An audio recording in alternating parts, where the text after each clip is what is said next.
you want to join the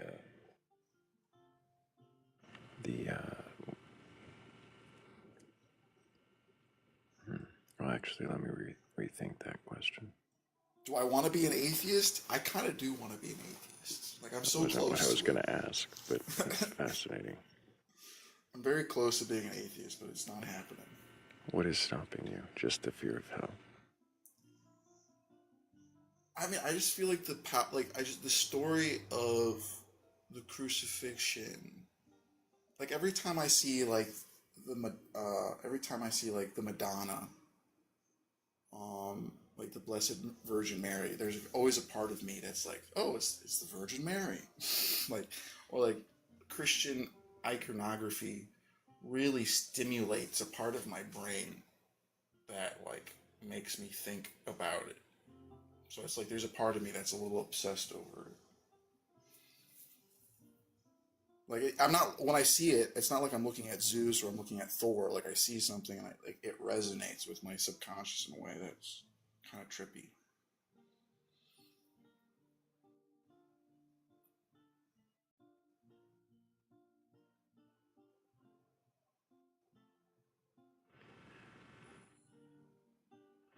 What do you mean it resonates? Oh, it's like the I think it like this tragedy of the innocent being prosecuted by the state wrongfully and cruelly is like like the human tragedy in which that kind of perpetuates itself throughout like the history of being a human being. Like this, like Jesus Christ wasn't the first man crucified, and he wasn't the last man crucified, but his crucifixion made it all right in the end. So it's very weird.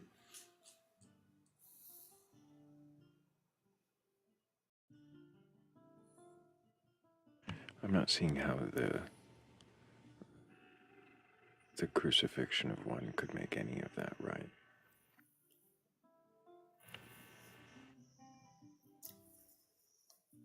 I mean, maybe it's the idea that God suffers with us. I don't know if that's comforting, but for some reason it feels like God has some kind of empathy for us, or is capable of having empathy for us by living in our miserable world with us.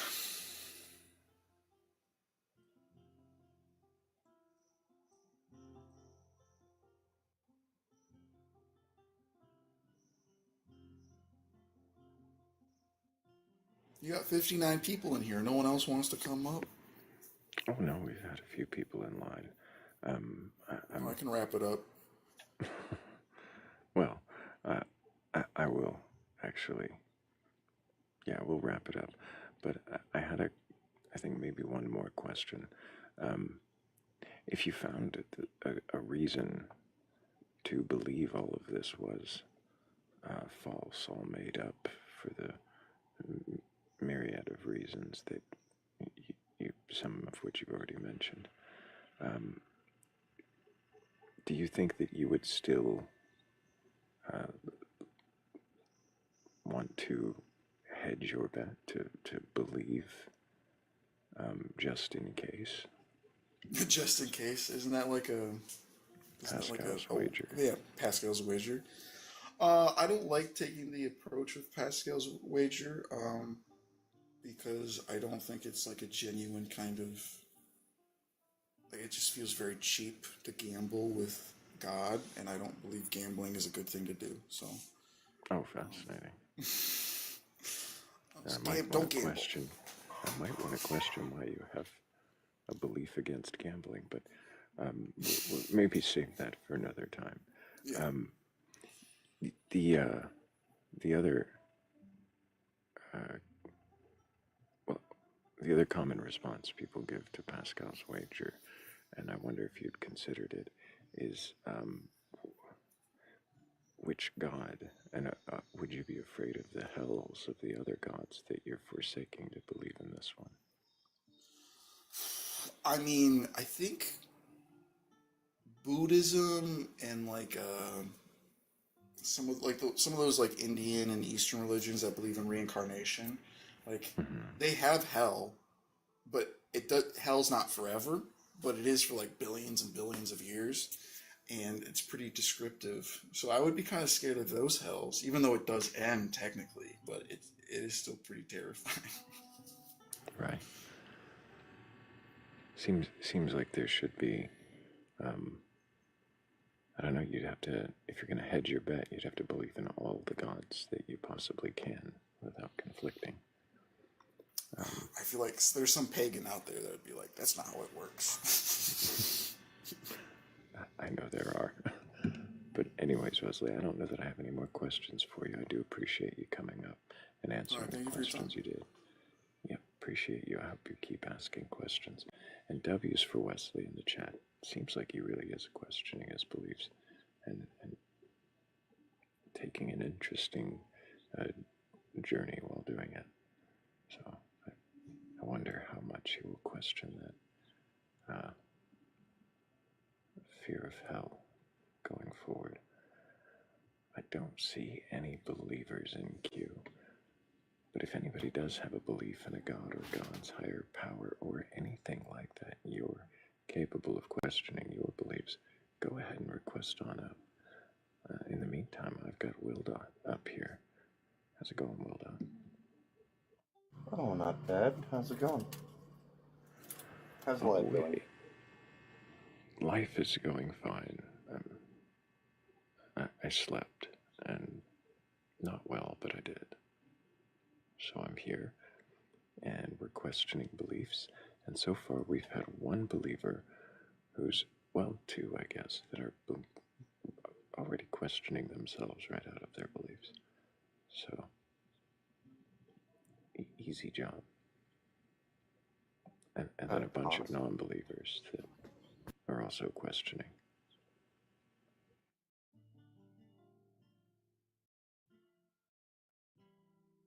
Oh, that's. I mean, even as a non-believer, I still question my stuff daily.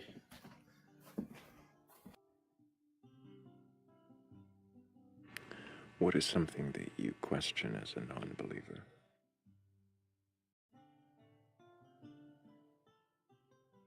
Well, lately I've been thinking about if there was a god or a creator or you know a sustainer of reality, we'll call it. What would that actually look like? And how would I know if it was there or not?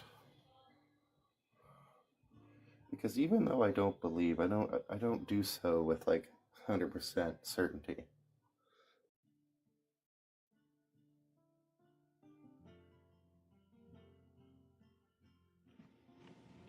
If there was a God, a sustainer of reality, um, what would sustain it?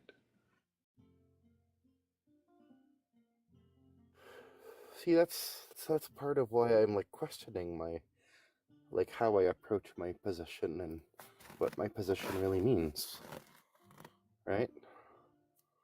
I have no clue what that would actually look like or what that would be or what uh, it would be capable of.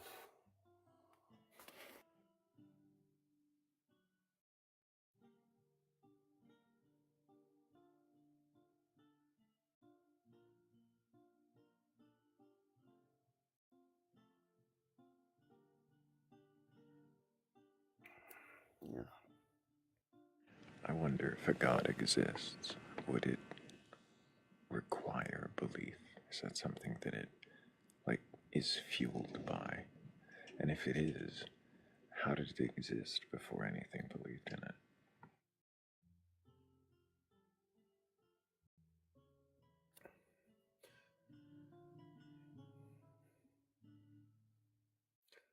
That's a kind of like a weird idea, right? Maybe it's just God for us or this universe or whatever this is this existence is, and it's just Steve from the mailroom in its own existence. Who knows?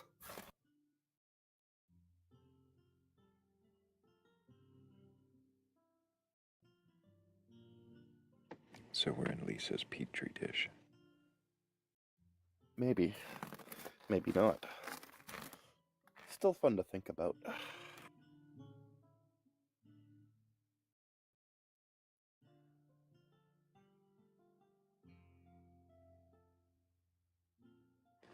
Did you see the Futurama episode where Bender had a civilization living on his chest? Oh yeah, that was actually a really good episode, actually. Which micro-civilization would you rather live in? The one on Bender floating through space, or the one in Lisa's petri dish?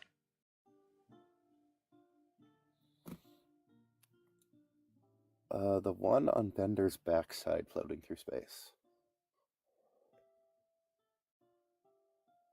At least then I have consistent expectations. Oh, I forgot about the ones on his backside. So did he. That would be the ones that had no reason to believe in a god.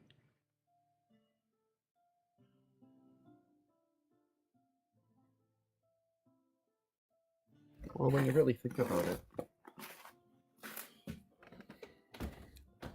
a god existing is a terrifying thing.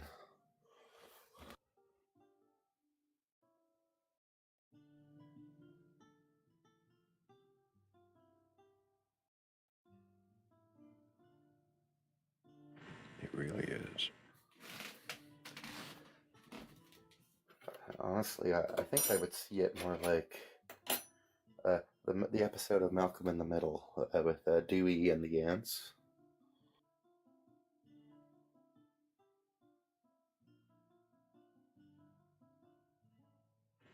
This is where I admit that I'm not as familiar with that show. Well,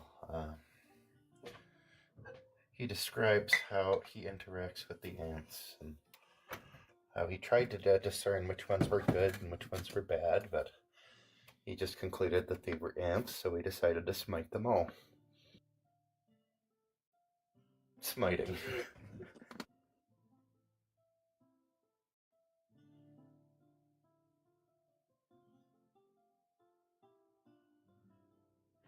Yeah, I definitely wouldn't want to be one of the ants.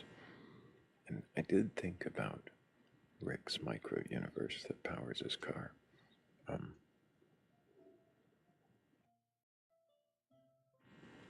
Maybe.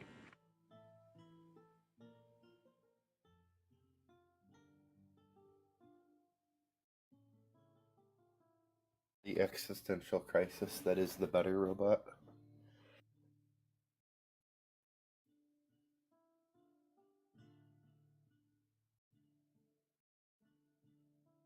Why do I exist? To pass butter.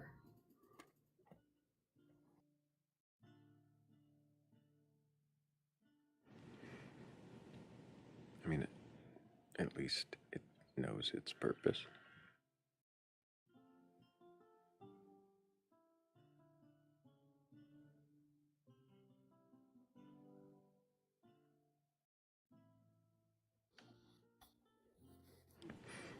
Imagine if our purpose was something so trivial and mundane, so ignored and unimportant. And a god instilled us with it. Oh, so like humans in the alien universe, where they were just created to be tests for bioweapons from the engineers, yeah. Hmm.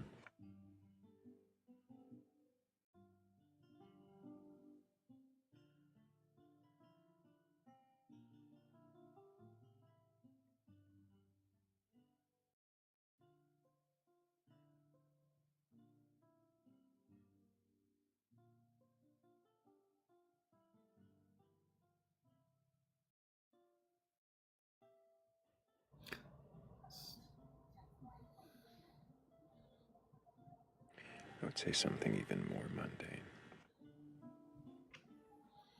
Hmm.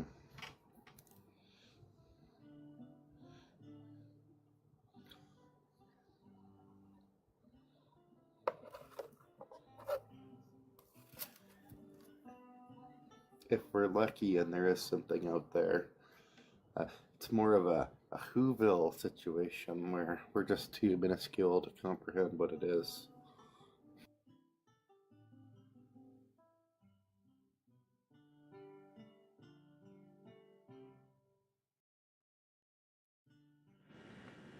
I mean, what if we're just here to measure the gullibility of a similar species? And even that species only exists for entertainment value.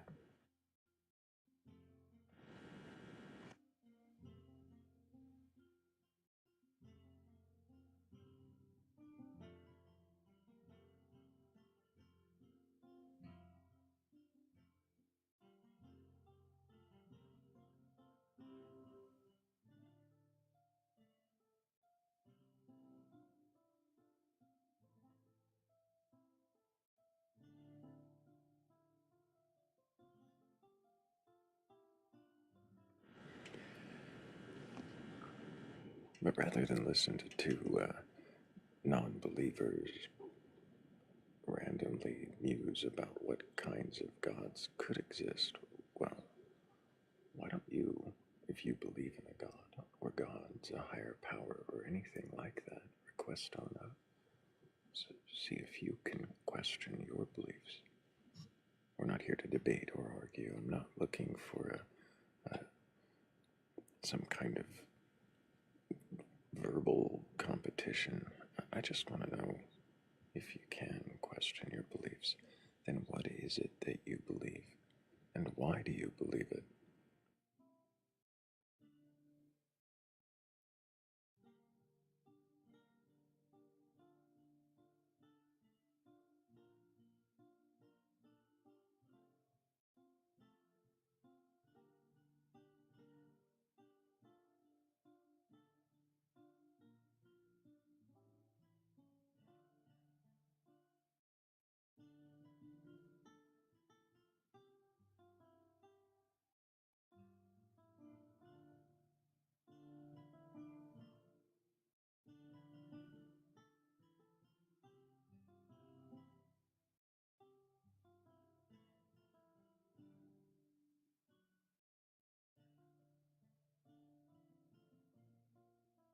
Um,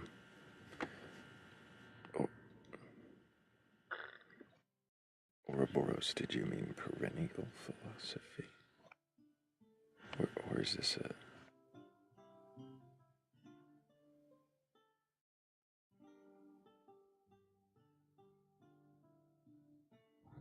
I hope so. I mean, maybe they meant what they said.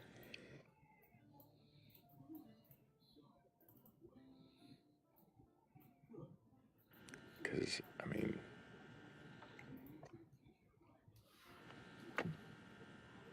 okay. I Oh, want to make the joke, but I don't want to be so declarative as to say that taint philosophy.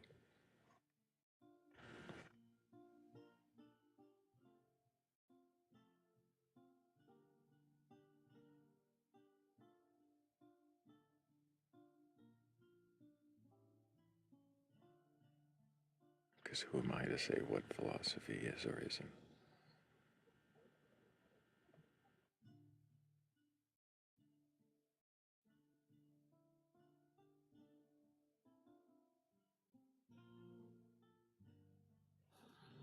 well, I would believe in my own self, but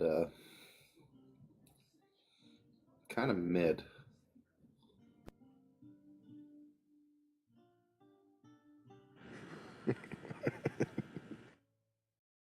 You're, you would believe in yourself, but you're kind of mid. Yeah, kind of mid, like a step above an NPC.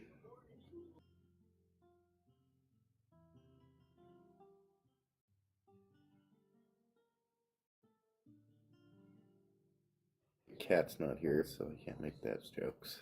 No, I think her phone unalived or something. But yeah. No brain in jars at the moment.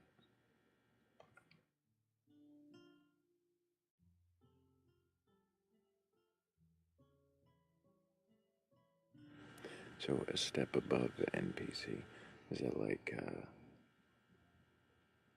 what is that, like quest characters? Yeah, obviously one of those important to the storyline NPCs. Mm-hmm. The ones that, like in a Bethesda game, you can't kill them because they're. No, those are Does that make children. you immortal? Oh well, I mean that's a different Bethesda game. I'm sorry, but yeah, no, that's what I'm talking. Yeah, just the quest reliant NPCs. I think would best describe it. Does that make you immortal? At least until the quest is done. Well, if you look at my aging progress, maybe.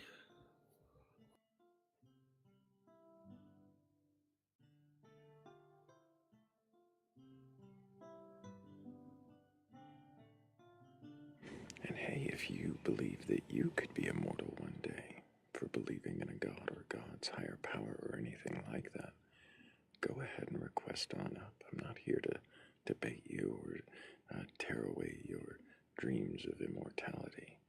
Though I do want to know if you can question that. And if you can, then what is it that you believe? And why do you believe it?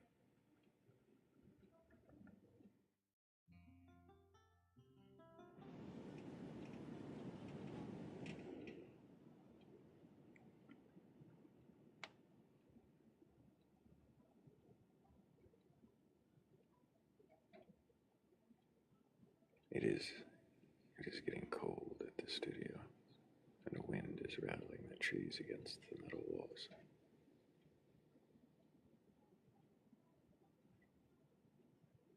It's gonna get louder. No, it's not very loud. TikTok might actually be taking some of it out, which is good.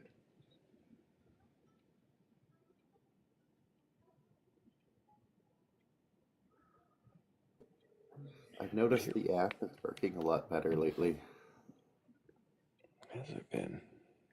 I hadn't noted, honestly. But then again, we are in different places. So maybe that's it. Oh, I don't mean like the lives, just the user interface. Once you get used to it, works a lot nicer. Oh. Yeah, actually, I don't mind the interface once I've gotten used to it. It's not terrible. I like where they put some of the menu items. Although the disconnect button changing scared me once Because you couldn't find it. You needed it. I really needed it and I couldn't find it. Yep. Yeah, and they moved it, and now it's what's where it used to be is a follow button. So you go to quick muscle memory and then end up following the guy you're trying to draw. Mm-hmm. Done that once.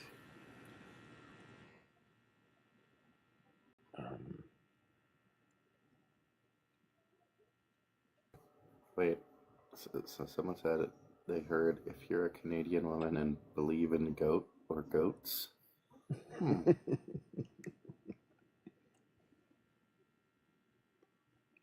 Really quickly before I lose the list, I gotta make sure I thank Enki Bubs, DD Chickadee, Heather's Descent, Danny Grax, and Everlasting Godstopper. Thank you guys so much for helping with the goal. I really do appreciate you.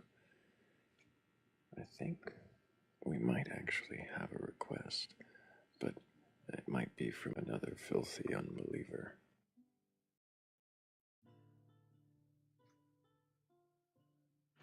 Hello, Sebastian. How you doing? Did you mean to request that? Hey, yeah, I did. Hey, Thrayle.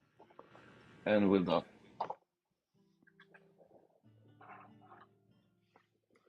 How's it going? How are you? It's going pretty good. We're believerless yet again. They all Yeah, I noticed. Yeah. scroll past, afraid of the prompt, probably because of the scary devil that is so Right? intimidating. So intimidating. Yeah. While he holds a farming tool. Mm-hmm. I don't think I've been on panel with you before, will that? Oh. Uh-oh. Watch So, out. This might be the end of your quest line. do you have a belief in a god or God's higher power or anything like that? Oh. Uh, God or gods? No. Higher power? Definitely. I would say Hmm. nuclear fusion is a pretty high power. Oh yeah, yeah. That's true. That's true. Very high power. Right, so I take it you don't have a belief in a god or gods or higher power? Me? No. Yeah. Why not? Why not? I just couldn't believe it anymore. What about the belief system led you to not belief or non-belief? Um, it was I was a Christian. I grew up like that, indoctrinated, and when I was about 25 or so, I wanted to do apologetics, basically. Uh, that was one of the things that started it. Uh, because I then watched a lot of debates and stuff, so, and I found the arguments and evidence on the other side much stronger, basically. So in the end, I just had to give it up. It was basically impossible for me to keep believing. Um, you know, it's like going out believing the sky is purple. I just can't. I couldn't. So, what about you? Were you ever a believer? Ever? Oh, I was one of the weird believers. Okay, I grew up. Weird believers. I grew up in a Seventh-day Adventist household. Oh, Um, interesting. it was my grandfather's house, so Mm-hmm. nieces and nephews and his brother lived there and their family, and uh, we had in the house we had a Mormon family who was my uncle on my mom's side. We also had Jehovah Witnesses. We had Hmm. Ukrainian Orthodox, all living in the same house.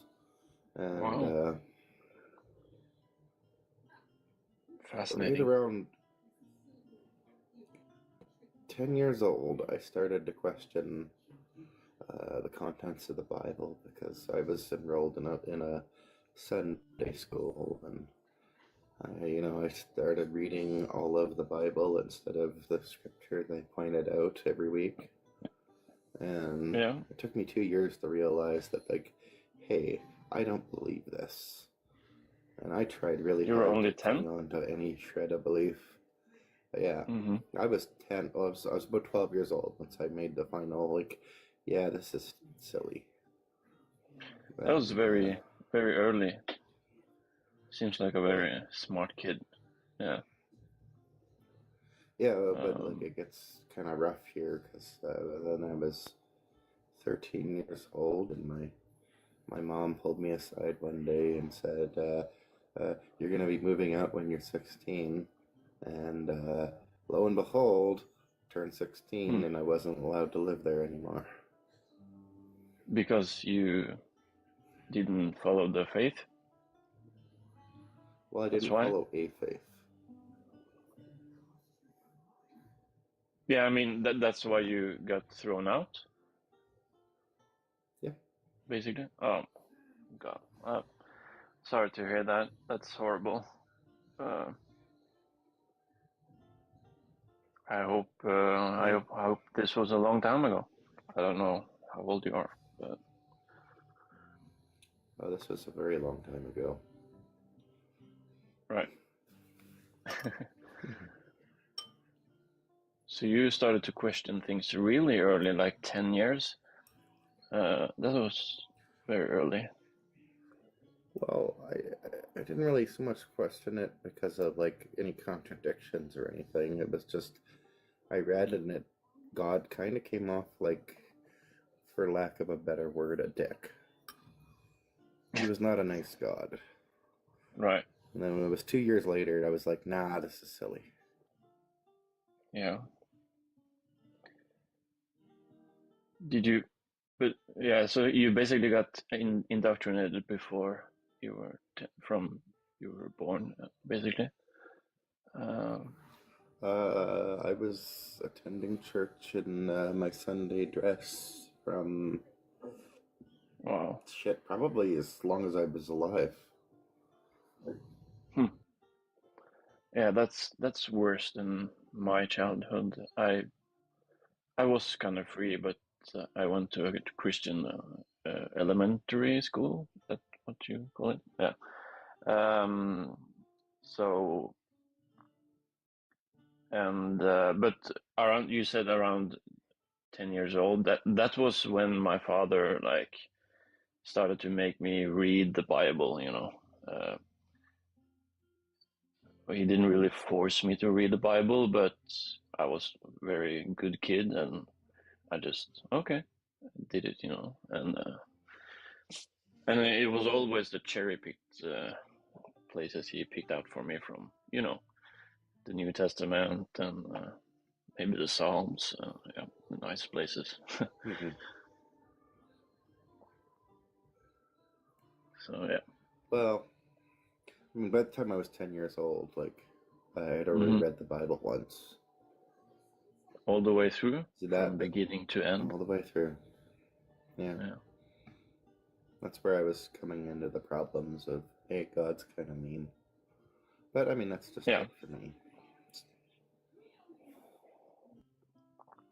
I kind of wish I had to read the Bible from beginning to end, like Thrayle says here, like starting Genesis and working the way through, because then I think I would have questions much, much earlier than I did. So I was late with the questioning, but yeah, it's whatever. What's done is done.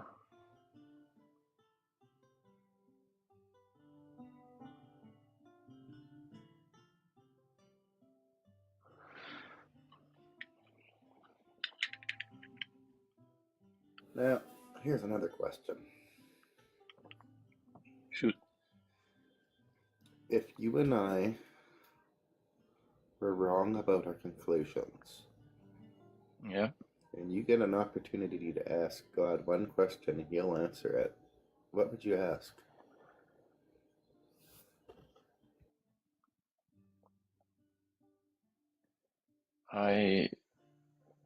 The Christian God, if I like stood before him, um, I would Yeah, ask, one question, and yeah, it's yeah, 100% honest answer.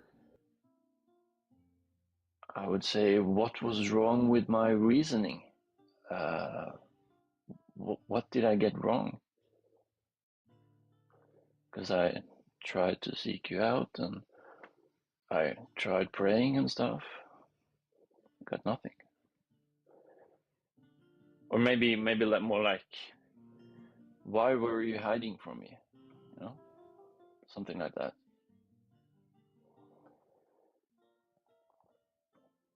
Because I don't.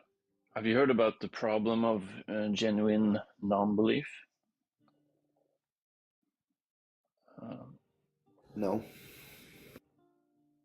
it's basically, in simple terms, the idea that atheists genuinely don't believe and have genuinely tried to seek out God.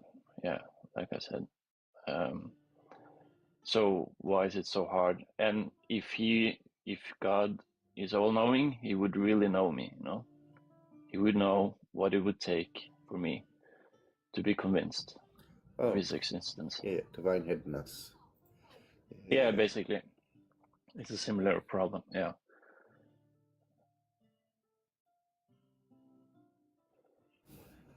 Well, see, So yeah. that's kind of like before you popped up, I was wondering, and like if Mhm. there was something out there that was a sustainer or creator of reality, do you Yeah, think it would I heard you actually talk. care? Right. Care that not everybody worship it, that you mean? Why would it care? Would it care about the things that exist and have life? Would it care about anything outside of whatever it was doing? Hmm, that's a good question. So what about you? What would you ask if you unalive and stood before a Christian God? If you had one question.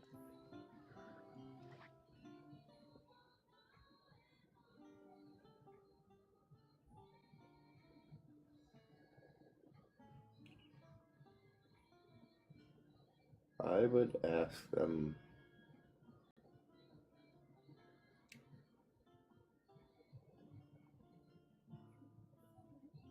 so what's going on with the duck-billed platypus? Was it just spare parts? What? Yeah. I Yeah. yeah. Okay.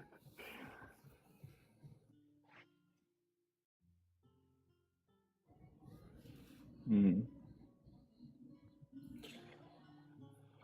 I mean, everybody would try and ask the biggest, grandest question, but I wouldn't ask anything like that because I would be afraid of the answer. Mm-hmm. Would you want to find out that your existence was to pass better?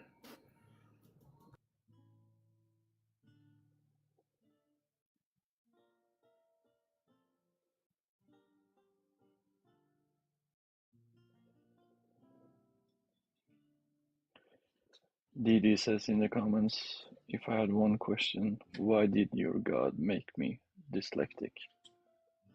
Hmm.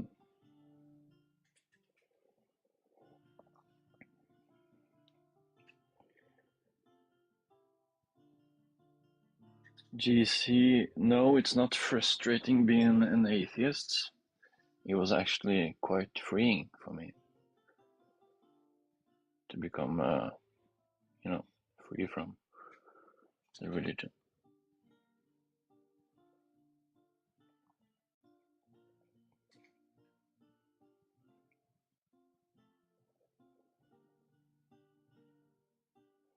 Why be afraid of the truth? Exactly. Ratty bee.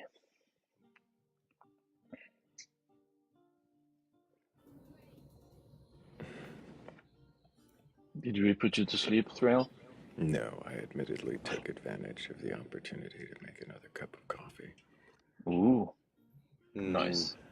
Yeah. So hey, y'all down in the comments, if you got a belief in a god or gods or higher power, request on up.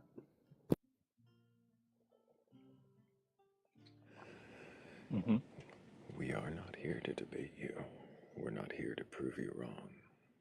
We're not here to burgle your gods. We just want to know if you can question your beliefs. And if you can, well, then what is it that you believe? And why do you believe it? Yeah, we don't want to kidnap your gods, and we're not a bunch of atheists ready to pounce. So we just want to have a conversation.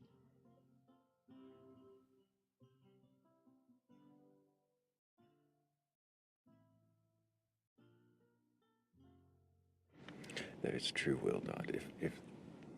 If the god is into being burgled, I mean, I do have a very sturdy sack. Mhm. Mhm. Sturdy.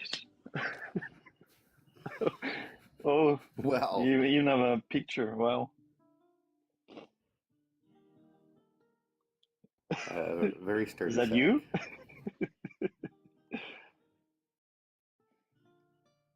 I've I never don't know seen about- him from the Yeah. side. Don't know very many other long-haired skeletons that wander the woods wearing headphones. Right?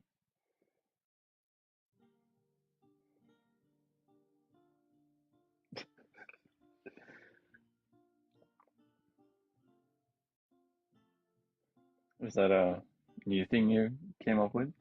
The sack? More room in the sack? Well, this sack is from the poem that Seven Lemons wrote. Oh, okay.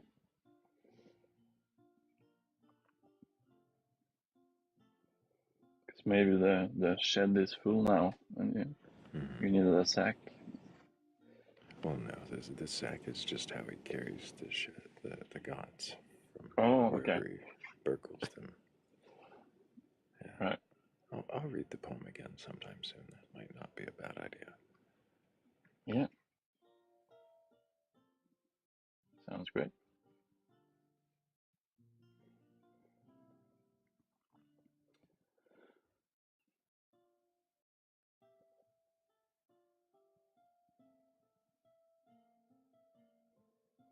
And also, I have a new idea for a new prompt if you want, Thrayle. A new prompt. Yeah, I don't know if maybe you have it already because you have so many, but what the fuck is sin? That's on my list to make. Yeah. Right? I have Okay. a list, and it is on it. Yeah. Okay, good.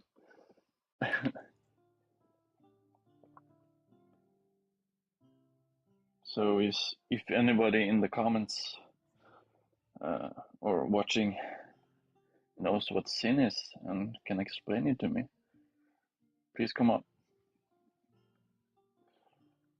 We want to hear. I thought sin is when your back was itchy, right outside of your reach. Oh, right. I hate that. I mean, it might be more apt than how I hear it usually described, since it is, about missing the mark. Yeah. Yes, April. Sin. And will that? Yes. Yeah. Sin, not soup. Okay. So you made what the fuck is soup before? Oh, Okay. amazing. Hmm. Yeah. There's a what the fuck is soup. That's the And most of course, absurd there's sandwich. Yeah. Ugh. But that's not what the fuck we're talking about. We're talking about No. if you have a belief in a god or gods, a higher power, or anything like that, and you're capable of questioning your beliefs, then go ahead and request on that. I'm not here to debate you or argue. I don't want to prove you wrong. I just want to know if you can question. And if you can, then what is it that you believe? And why do you believe? Thrill. What does eclectic neighborhood mean? I mean the word eclectic. Eclectic, taking pieces from many sources. Oh, okay. Kind of like Wildot with different faith and stuff. Beloved says, I too was raised in eclectic neighborhood and in family on religions. Probably meant in religions. Interesting. I wouldn't call my family eclectic. Okay. holidays were tense. They definitely disagreed with each other on the big important stuff. Right. I see.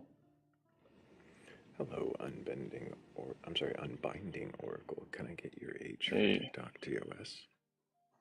Hi, 32. And do you have a belief in a god or gods, higher power, or anything like that? I do. And what god do you believe in? I believe in the old Greek gods. You're Hellenic kind of polytheism. muffled. It's a little difficult Oh, to I'm hear sorry. you. Can you get the I'm a mic closer? Hellenic.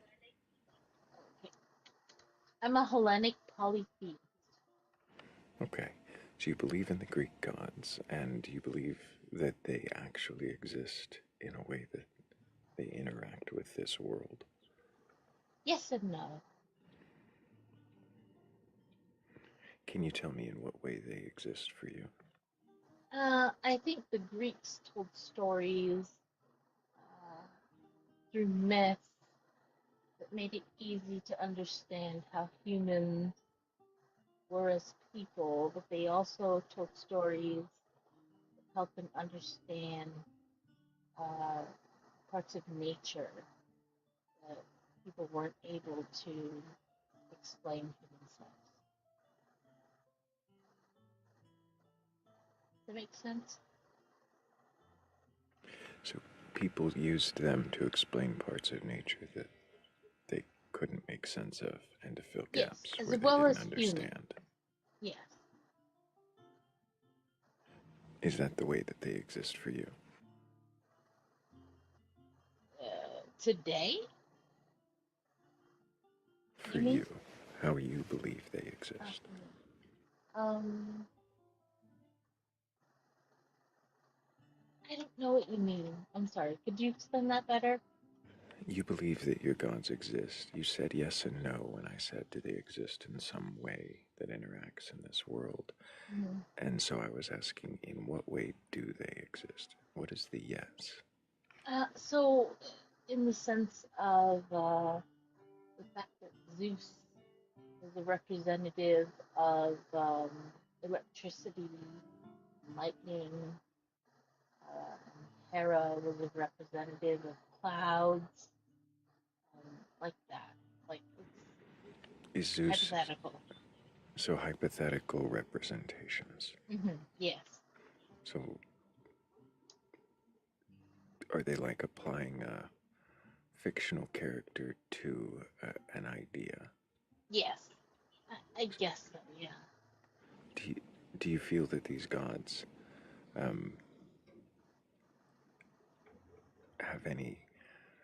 take any corporeal form or interact with the world in any direct way?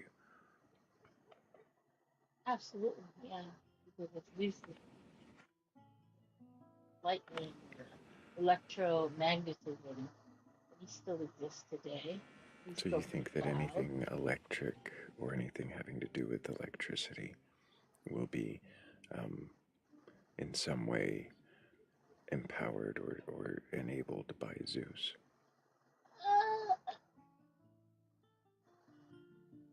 It's complicated when you say it like that. I don't see like my vacuum working in Zeus, but I think electromagnetism still exists.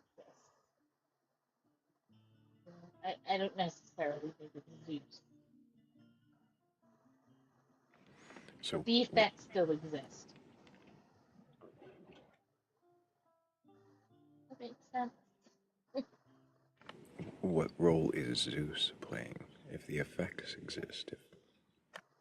Okay, so If electricity exists, I what don't does believe Zeus in the actually do? old Greek gods the way that people believe in religion. So they're like Jesus Christ and whatever other religions you have, Buddha, Allah, like that. I think they were representative of elements that people back in the day couldn't understand. Is that a good enough explanation? In some ways, I just really like these myths. you just like the myths. I do, and they made the most sense to me. So for you, it's more about um, enjoying the characters and celebrating the myth than Yeah, because actually believing that Zeus is sending lightning bolts when it yeah, rains. yeah, yeah. And but at the same time, the Greeks had a really special way of relating it back to humanity and what was going on politically. So they were able to encapsulate all of those things, and that is why I believe what I believe. So because the myths encapsulate aspects of humanity, Hmm. Hmm. Quite accurately, actually. is this is this as much a belief as it is an appreciation? You might you might be right. It is an appreciation, probably more than a belief, but a belief all the same. I still have altars all around my house that respect them, so this is both. Do you feel that the altars are actually helping you to connect with some extra dimensional god beings, or is it more a way to help you um, feel connected to the ideas of the character? The latter, definitely the latter.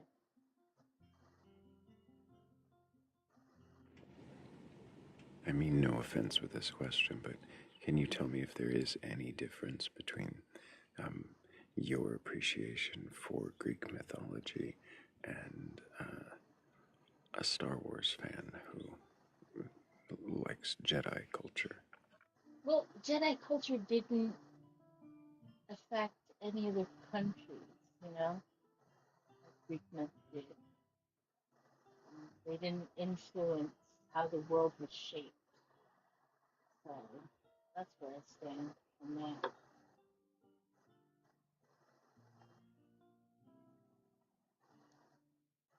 So, it is the importance of is there an importance you place on the influence of Greek mythology on modern society? Sure, we see it all over. In democracy, it is because of them. Is democracy because of the Greek gods or the Greek culture? Both. I think it can be both. Was Mount Olympus democratic? No, well, sort of, sort of, in a weird way. Did they That's vote? an interesting question. They didn't. Well, they did, but it was up to Zeus ultimately. Guess so. That wasn't so important as to why I believe in it. I feel like they reflected humanity better than any of the other religions could show. So I'm not sure how to answer that. That's a good question, though.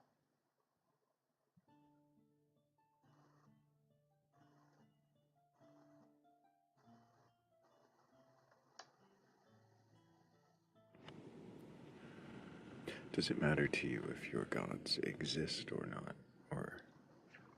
Or are you satisfied with sort of Well, an appreciation for the characters? I'm sure that the people believe that they exist. Um, whether or not I believe they existed is not so important as to their influence over humanity. But does it mean, because he was asking if it matters if they're actually real or not? Does it So, matter? so do I think that Zeus and the other gods existed, like in a real sense, like No, we're within asking if it reality? if The question was more like, does it matter if they exist or not to your faith? Oh, I don't have. I don't have. No, I guess not. I see. Mhm.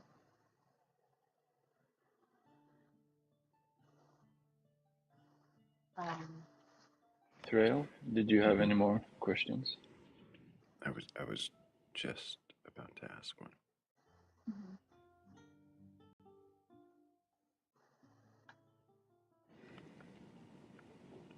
Do you believe in an afterlife? Oh, that's a good question. Mm.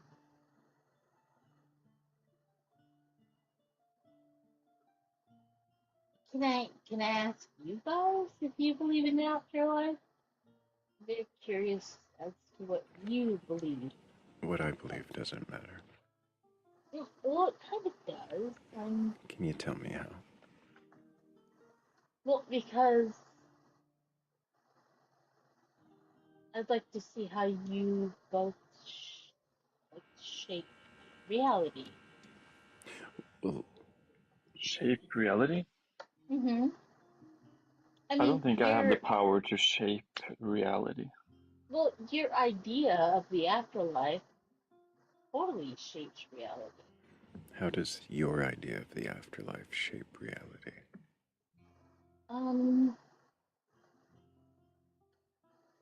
I guess it makes people more urgent to achieve their goals and to achieve what they want. Do you think that believing in an eternal afterlife would make this life more or less valuable? I think it would make it less valuable because I think people would be more focused on what they could get after this life. So they'd be more determined to get over with it.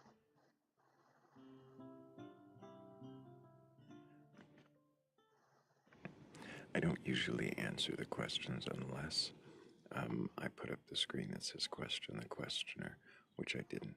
But um, I just thought I'd share with you that I do agree that it would be less valuable in the scope of an eternity if you have an Mm, eternal afterlife. mm, It would make this seem like a drop in the bucket, wouldn't it? right, right. Um, I feel like it's important to see this world and this realm, or whatever it is, uh, as pertinent. Most people don't really see it that way. I think that when they think that there's something else after this, it makes them ungrateful for what they actually have. I can agree with that. not that I disagree in any way, but um, what is that gratitude supposed to be toward? Like, who gets the gratitude? Who? Who gets the gratitude? Yeah, when you say that when you have this life, or when you think of it as only this life, then you have more gratitude for it. But who are you? Like, what is the gratitude for? It's for self. I don't think a lot of people appreciate themselves or their lives or the fact that they were, I don't know, made. They don't love themselves. Humanity doesn't love itself. And, I think the idea that there's an afterlife better after this doesn't add to that. They're okay to stay like shitty. Sorry. I only Sorry. have a couple more Pardon my questions. French. Go I ahead. only have a couple more questions for you. If you were to find that there was no reason to believe in your gods or any afterlife, would that change anything for you, or is that kind of where you are? That's where I am. Fair enough. Absolutely. Absolutely. What might convince you that a god of any kind actually exists? If he paid all my bills, he gave me a lot of money, that's what I'm saying. Yeah, he paid all my Good bills one. and he's willing to like Right? take up for me in a monetary sense. Yeah, I'd be like, all right, okay, cool. But if not, I'm not doing it. Mm-hmm. Yeah, Mm. that makes sense to you, Sebastian. What about you, Fire? I don't know. I was Fire. talking about Wait. my Oh, sorry, a minute Sebastian. ago. Yeah. Hang on, just a moment. Try that again. My name. Oh, sorry. Thrayle. Nailed it. Second Thrayle. time's a charm. You're locked in. I Hello? wasn't making fun of you. It gets mispronounced Got you. often, so Right. I like to hear the That's a great mispronunciations. name, Someone said Throll yesterday. Throll. I get Throll a lot. Thrayle, Thyroid, Thrayle. Thorali, Thyroid. Thorioli. Yeah, there's I all can't kinds. guarantee that I'll pronounce that again, Yeah, but it's all right.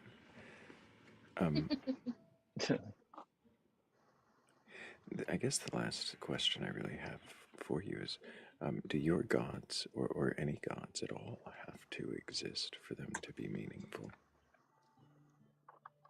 no. No, no, not for me. Are you asking me or Sebastian? That was for you. But I do appreciate you coming up and answering the questions. I think. Thank you for your question. Absolutely. Thank you. And I think I'm ready to move on to a new guest, but thank you so much, Unbinding. Wait, so I get dismissed? Nice to meet.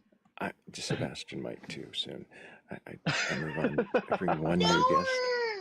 No. Just kidding. I bring one new guest up at a time, but I really do appreciate you, Unbinding. Thank you so much for answering Thank the you for questions. having me. I appreciate you. Absolutely appreciate you. And W is for Unbinding Oracle. She's definitely questioning her beliefs, and Yeah. I would say maybe using them more for. I should have asked more for fun than for actual spiritual connection. But maybe that might depend on how you define spiritual connection. So I could have asked a few more, but I'd like to see what our next guest has in terms of. And you forgot your ending line. You forgot it. Keep asking questions. Yeah. Absolutely. I hope she does. I didn't want to steal it from you again. But before we move on, we are up to 119,000 likes. Appreciate you guys Wow. tapping the screen. Yeah, we're going quick. It's a lot. It is. And that's amazing. I appreciate everybody who's tapping the screen and sharing the live. If you haven't already, hit the bent little arrow down in the bottom right corner of your screen.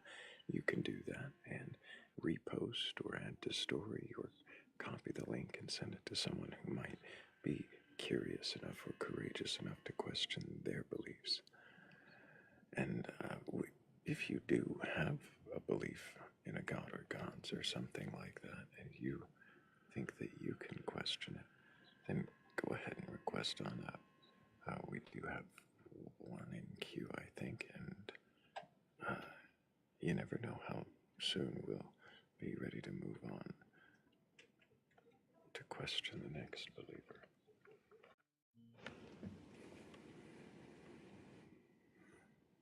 Oh yeah. Hello, Hello. Ojoronic. Hello. Ojoronic. We've spoken before.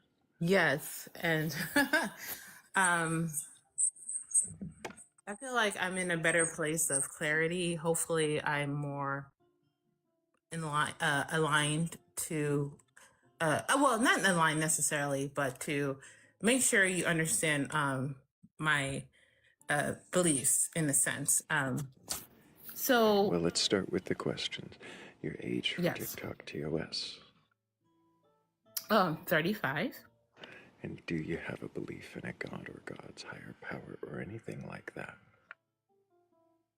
So, which is why I just wanted more clarification for this platform because I guess okay. So I wanted more clarification for this platform because I might not be appropriate for this panel in a sense where I don't necessarily have a belief in gods per se for the question that you're posing. Right, so the question I'm posing to start off with is, do you have a belief in a god or gods or higher power or anything at all like that? So the anything like that kind of covers the whole godlike category. And if the answer is no, then that's fine. I'll have follow-ups, but it's not, there's no wrong answer. It's just be Okay. honest about what you believe. Maybe you believe in spirits?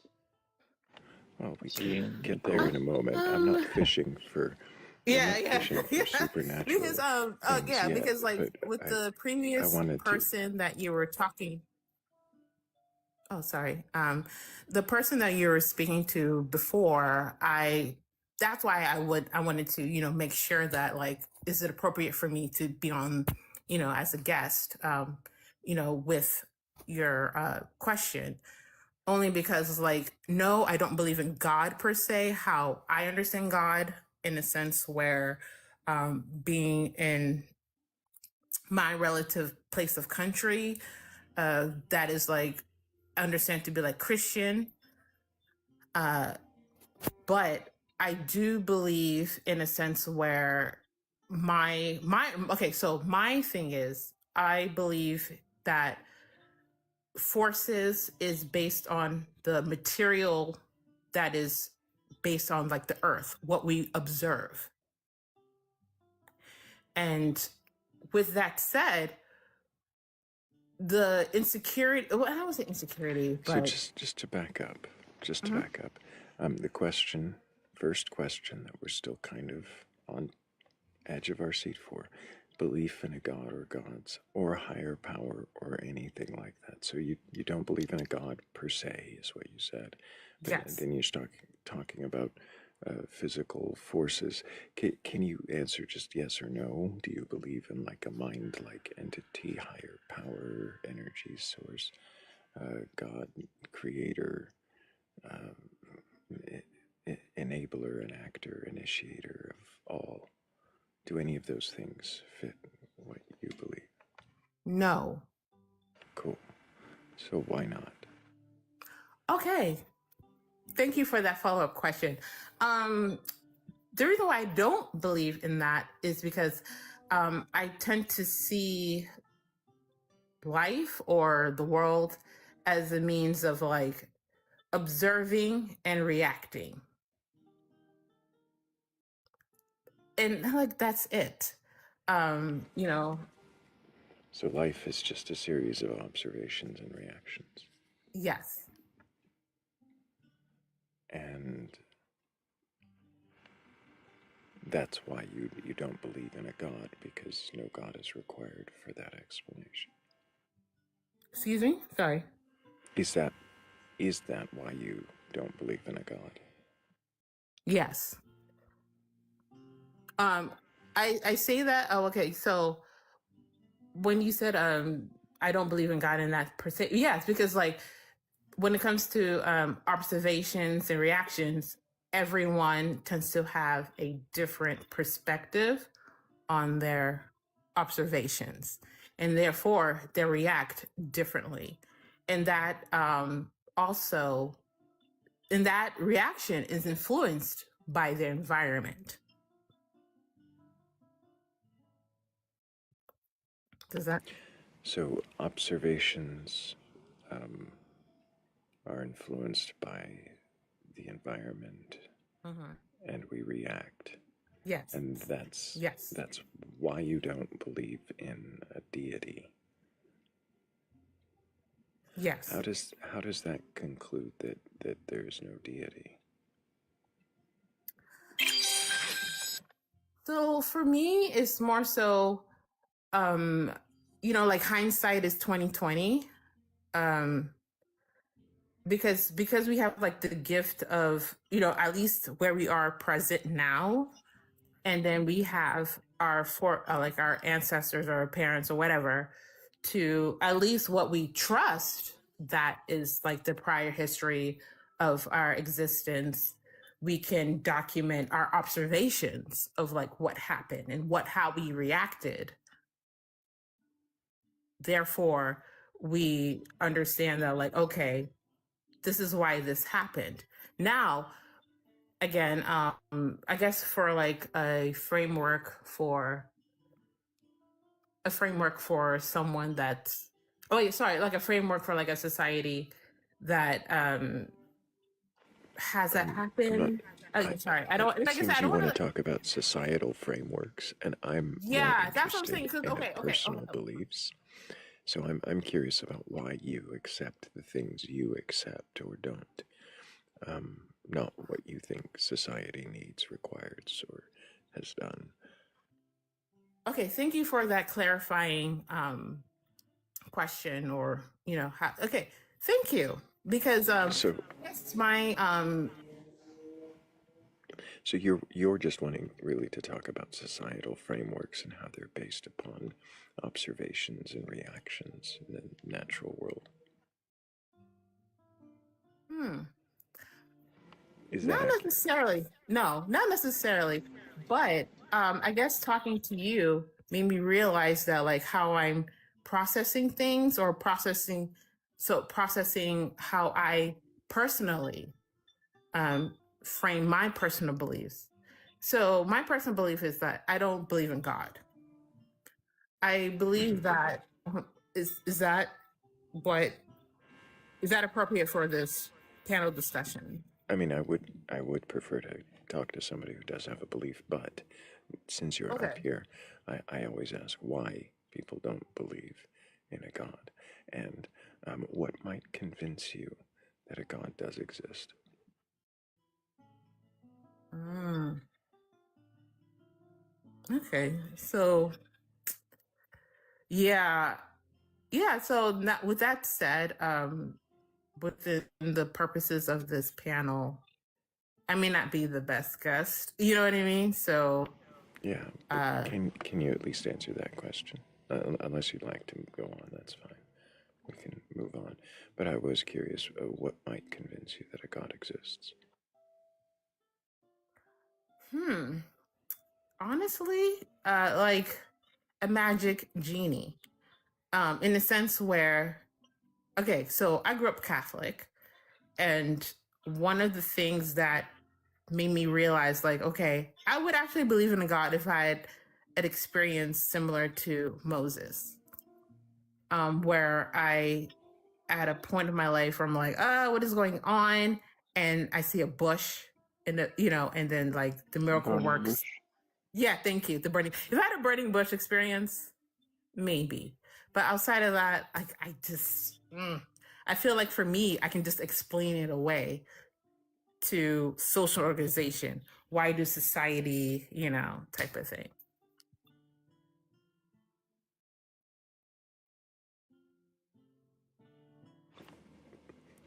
If you had this burning bush experience and were compelled to believe in a God, would you worship it just because it exists? Okay, actually, huh? Hmm, that's actually a good question. Um, huh.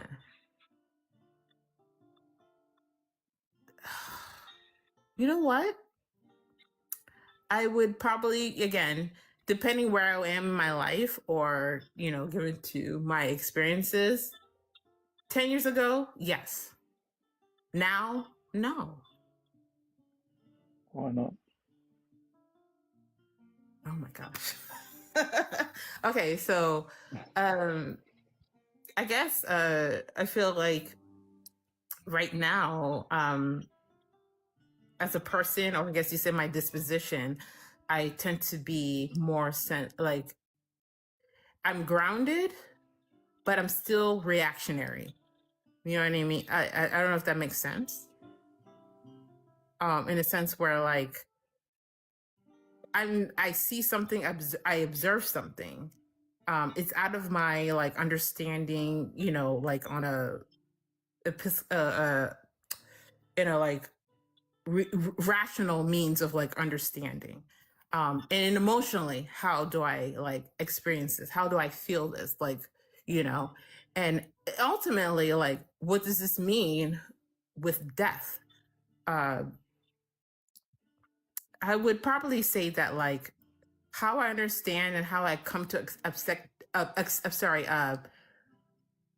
understand death, both the ego and the corporal. No, I will still say the burning bush, like I'm still going to die. So what is the point?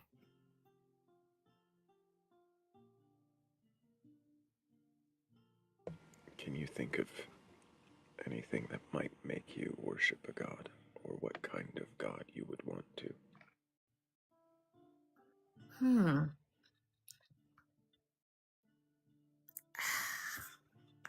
Uh, oh my gosh. This is difficult questions. Yeah, like, because I mean, I'm taking it very seriously. Because not to say like, oh, it's just going to promise me X, Y, Z. It's going to promise me like, if I pray to this, I'm going to have peace. You know what I mean?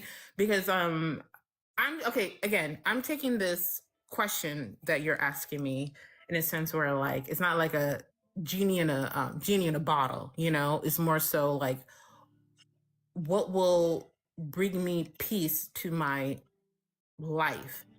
It's not like, oh God, I believe in a God because if I say like, hey, if I prayed that it will give me $1 million, I'm going to believe in a God. You know what I mean? But I guess my thing is that I believe in a God if it could put me in a place where I can understand knowledge, true knowledge. But outside of that, no.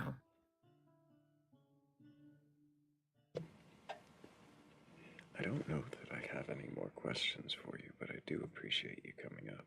Yeah, so again, thank you. I really appreciate your platform, and I hope that other people come up and, with beliefs, from all kinds of faiths will, give it a go. Let's hope for Zoroastrian. I've always wanted to question somebody who Right? believes in Zoroastrian. Yes, that'll be fun. So I hope that someone like that comes up. Again, thank you. Appreciate you. I hope that you keep asking questions, and take care. Nice to meet you. Nice to meet W's for Ojo Ronick. Yeah, she was nice. Questioning. I'm sorry about the spirit thing. I didn't mean to fish for. Spirit. What the fuck is It's spirit? okay. Sometimes, yeah. Well, she had like a ghost before you thing. know anything, before you know anything about someone's beliefs, it's good to kind of let them relate it to whatever at least with the topic. Definitely would have entered the spirit if there was a belief there. But I do gotta thank Heather's Descent, DD Chickadee, Yankee Bubs, and Compound Chickens for helping with the goal. Thank you guys so much. I appreciate all of you. I think we have a request, and we'll see. Hold on, Thrayle. I would love to stay, but I have this conference thing with my job, my kickoff stuff. So I gotta run. But appreciate you, Sebastian. Take care. You too, man. W's for Sebastian. Even got a mid-sentence cut off.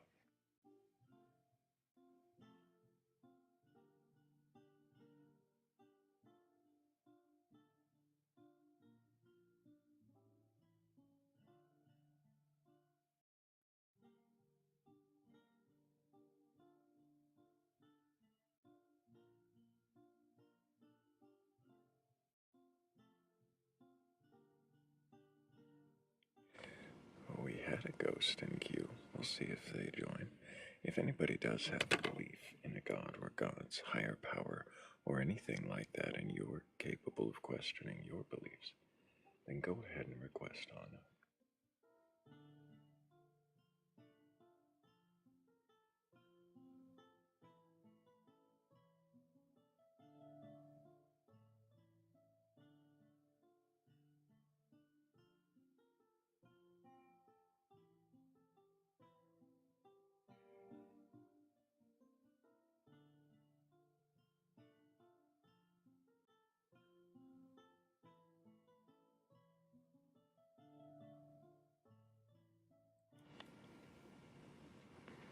Hello, my Mark. friend.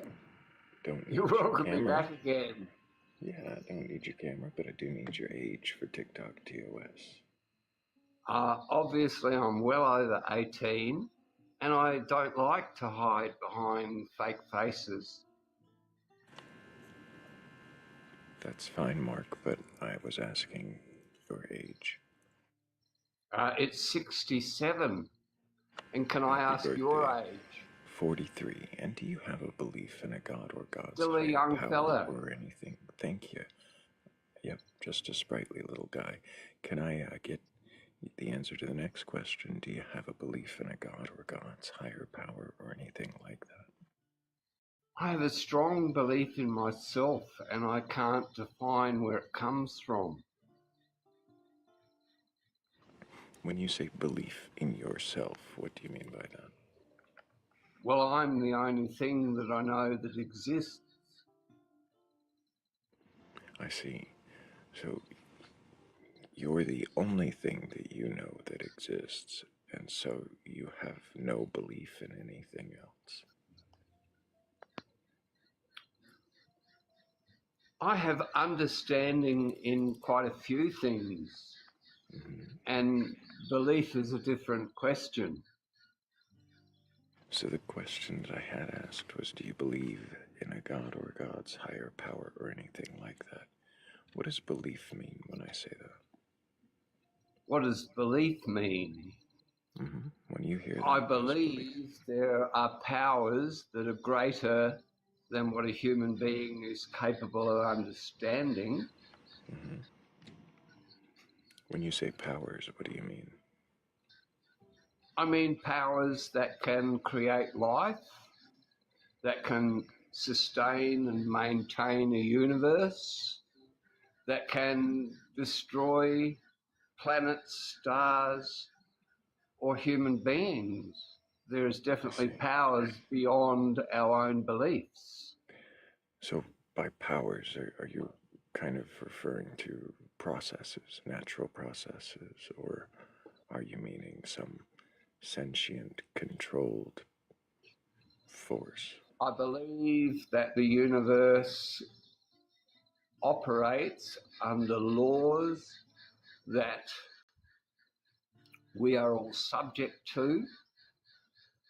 I believe there is no way any one person can actually understand, define, explain, or prove the existence of these laws, but we are all subject to them. We are all born, by we will laws, all die. Again, by laws, are you referring to sort of natural processes and limitations?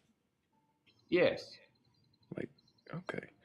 So we're all subject to these laws, and upon this eventual demise for TikTok safety, you know. Well, demise implies that you believe at the end of life there is nothing. So Well, can that you was define actually, and state yeah, your belief? So just to clarify there, Mark, I was saying demise just to kind of get around the TikTok censorship thing. Not say unalive, but unalive's fine. I was Okay, just so do you trying have a to belief follow for what up. So, happens Mark, at you the keep end talking of while human I'm life? talking is telling me that you're not here for a genuine conversation. You should let me finish, because you Well, keep last time I interrupting. came up Right, here, you you keep told me to get interrupting me. fucked. I think I said something slightly different, but you're right, I And did. then you went off for a coffee. No, they were your literal I words. did go off for a coffee. You're right, I did, Mark. I And I might have said remember it well, something. and I follow your page and I support what you're doing. But I Sure, would Mark. also like to be heard. So why would you? So and why given are the you same still? respect. So why do you keep talking over me, Mark? If you actually want to have a conversation, you No, should you're let the me get one to the end of talking my over me. I've been trying to ask you a question since I said And what's your demise. You question? interrupted. So you interrupted me when I was saying the What word is your demise question? and got all Don't picky describe there. my behavior. What is your question? Okay, Mark. If you'd like to actually continue the conversation, I'm going to ask that you calm down, dial back, and don't tell me what to do on my live. But let's I continue would like now. to offer you the All same right. respect. I'm all right, Pam. All right, Mark. So let's take a deep breath for a moment. You said something about your eventual end, that we all die, is what you said. I was about to ask you, and I used a word that kind of caught your attention, but what I was trying to ask was, do you have a belief that there is some afterlife, or is death the end? Are you seeking for answers, or are you just seeking Mark, to challenge my belief? you've said that you respect what I'm doing. That implies you understand what I'm doing. What do you think I'm doing? 100%, my friend. What do you think I'm doing? I think you're asking people to question their beliefs. And I think that is a fair and reasonable thing to do. So why are you At the resistant same to that? time, I feel that many people, their belief is the only thing that is sustaining them in a largely confusing world that is conflicted by many beliefs. Does that mean I shouldn't question them? I am not judging you, nor am I challenging your belief. Mark, I don't care if you're challenging my belief, but at the moment, you don't know my belief, and that's part of the reason why I don't Exactly, answer. because you Stop. don't express Stop. it. Instead, Yeah. you'd rather I challenge someone actually else. do. Yeah, you're not listening, though. I actually do express my beliefs all the time. I'm often asked, and I often answer. I even have another background that I put up that says question So the when I question. got I'm told to still fuck off speaking. last time, That's because of this behavior, this childish, interrupting behavior where you can't seem to let me finish speaking. That's why you were told to fuck off and removed from the panel last time. I was giving you another opportunity, but you can't seem to control yourself, Mark. So I would recommend some self-control. I was telling you that I have another background where I put up question the questioner, and that's when I invite people to question my beliefs. If you'd like to come back at that time to question me, you're certainly welcome to. But I have a feeling right now that you're still shouting at a muted phone.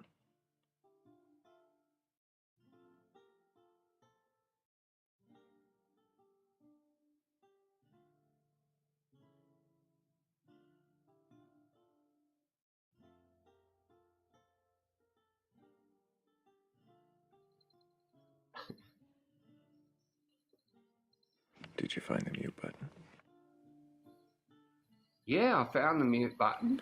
Awesome. And I found the turn off the picture because I'm not afraid of who I am, and I'm not afraid to discuss my true beliefs. But when I ask you that question, you shut me off, you tell me to fuck off, it upsets your program, and I'm sorry for doing that. I'm not trying to do that, my friend. Do you think I told you to fuck off because you What asked you're a doing is question? important.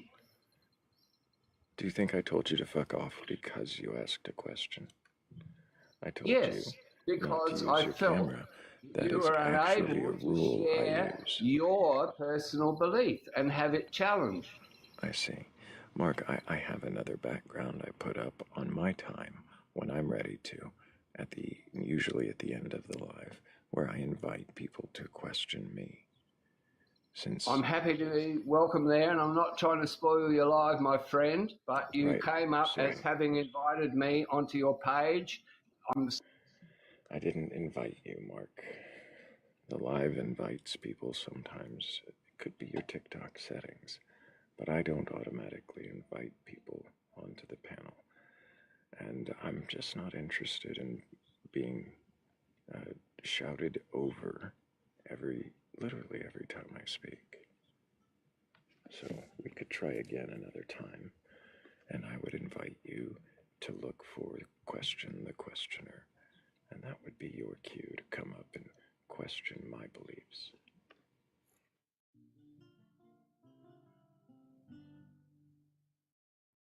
In the meantime, thank you guys for tapping us up to 144,000 likes. And thank you all for sharing the live out over 113 times. Wow, appreciate you guys. Of course, the more taps and the more shares, the more we get out to the FYP and hopefully get a few more people in here who can question their beliefs.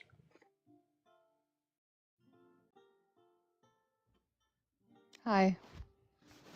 Hello, Neem. Can I get your age for TikTok TOS? I'm 28. And do you have a belief in a god or gods, a higher power, or anything like that?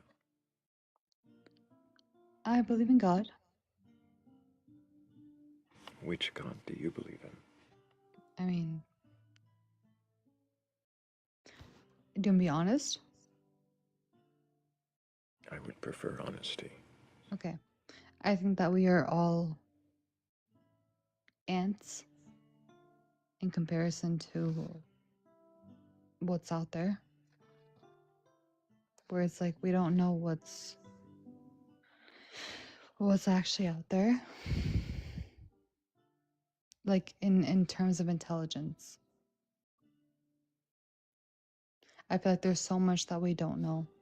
So you're saying that we are intellectual ants in Yes. the universal scale, and that there should be something far more intellectually powerful than us.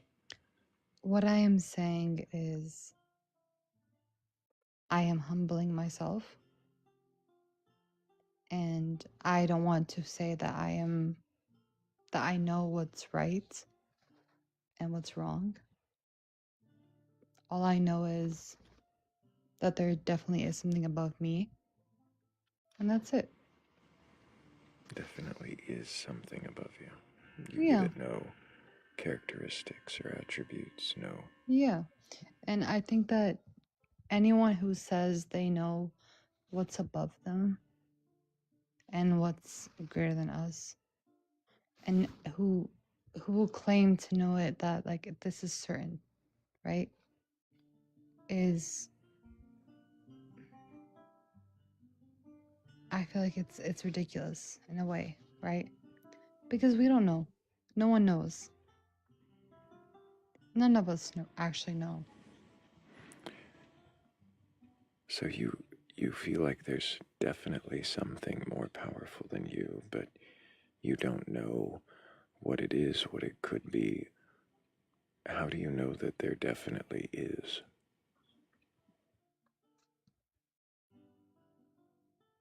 Something greater than me. For Is you, like, is it just greater than you, or is it greater than humanity? I think it's greater than humanity. Is it? Because Are you speaking of some other intelligence somewhere? yeah, for sure. I think there's something that's greater than all of us. And Did it create? I don't know. But all I know is, you want me to speak on this for like a good second? Sure. Would you mind giving me like 1 minute? Yeah. Okay. Okay, all I know is I was born, right?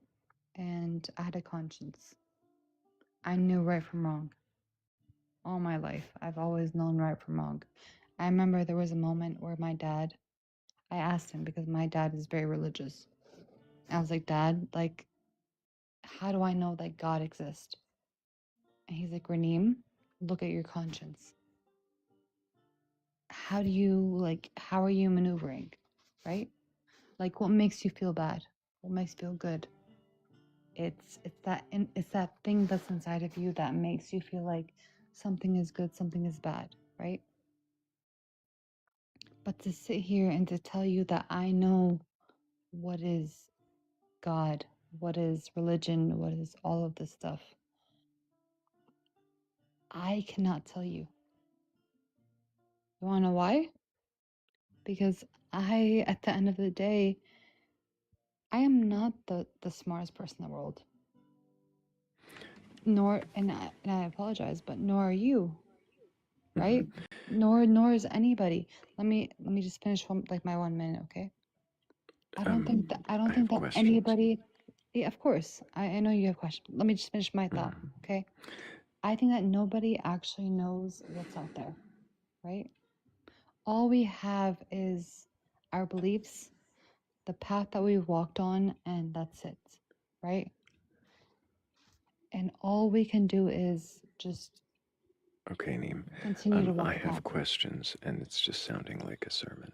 So Yeah, go ahead. it doesn't really answer any of the questions that I had been asking. So, and to be fair, it was a little more than a minute. So my questions are about what your higher power is, what it is that you believe in as godlike, if there is something godlike. Yeah. Are you speaking about some My kind of? conscience. I'm sorry, what? My conscience. Your conscience is higher than yourself?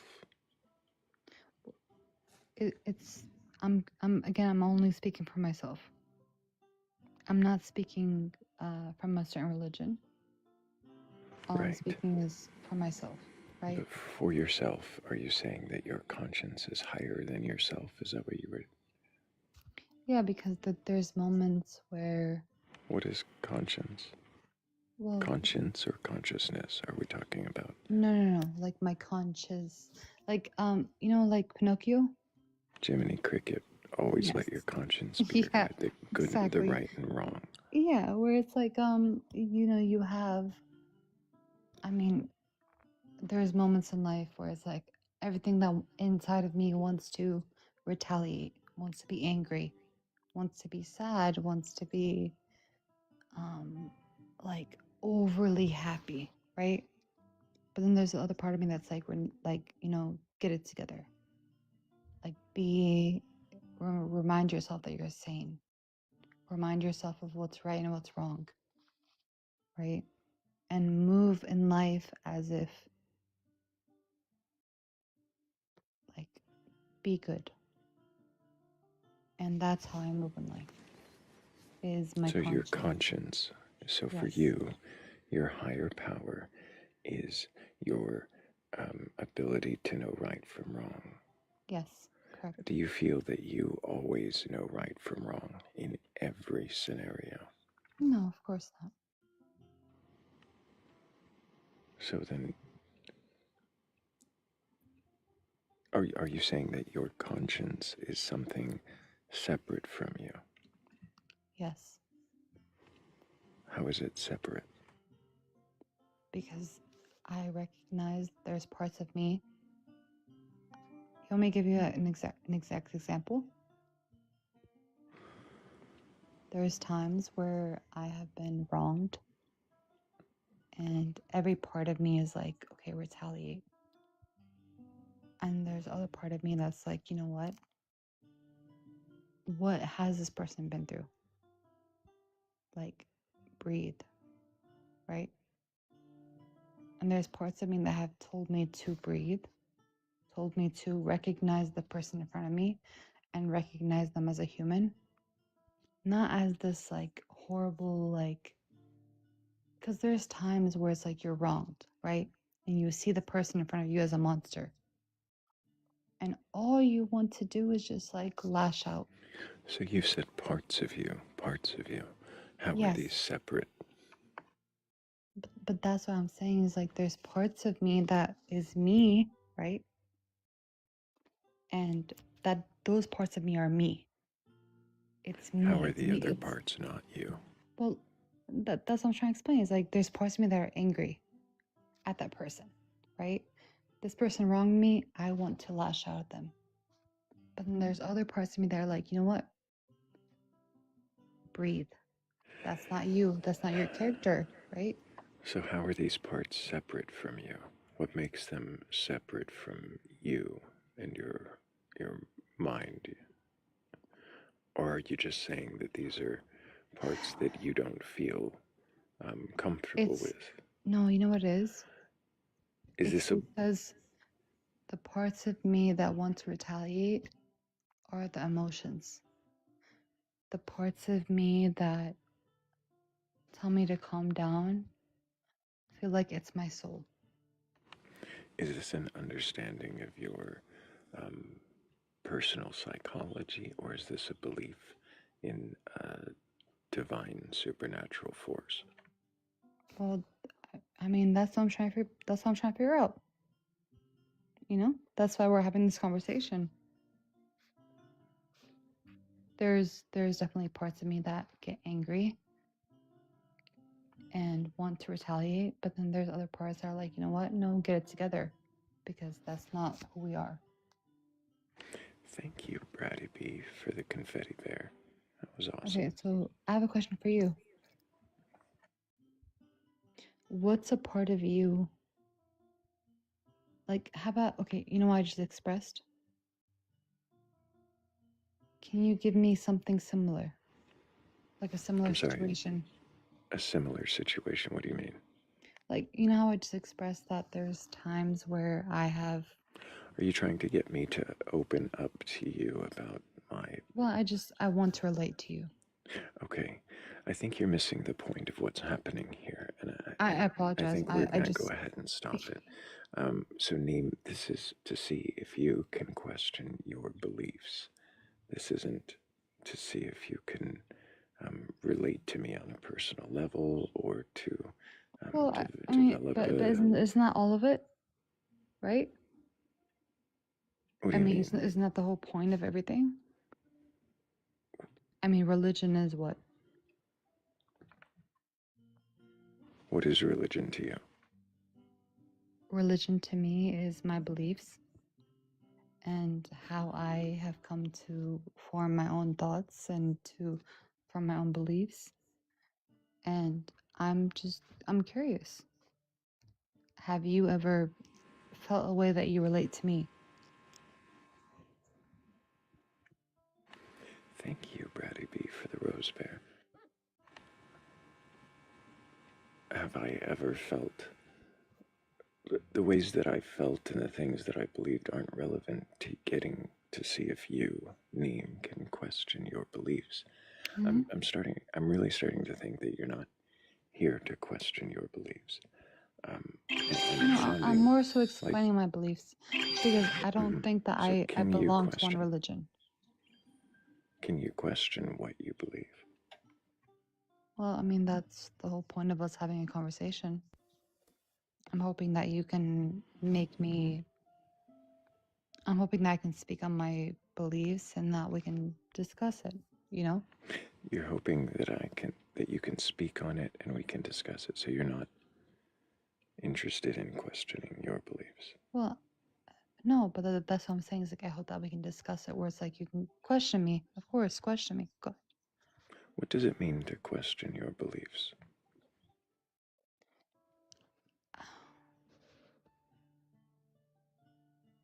To question my beliefs. I think it takes somebody who has an opposing belief to question mine. Interesting. So you don't think you can question your own beliefs? Well, I mean, currently, no.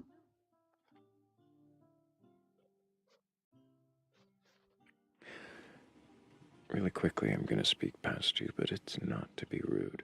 No, I do need you to. don't. It's not rude. I mean, Okay, again, so just a this whole moment. discussion Just a is moment. just talk. I'm speaking past you for just a moment.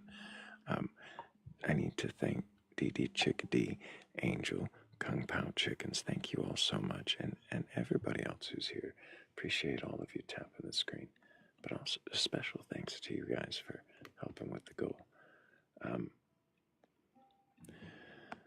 Neem,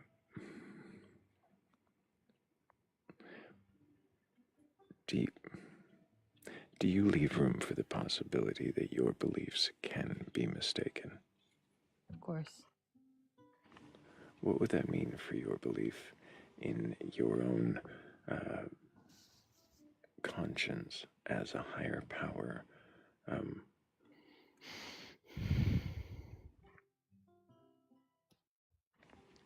I think that coming from somebody who is still, again, trying to figure things out, all I want is to talk about it. I'm not the kind of person who looks at religion or as belief and thinks that I am right. Because, of course, they're like, you have to humble yourself. That's why I want to talk to you. Like, I want to actually have a discussion.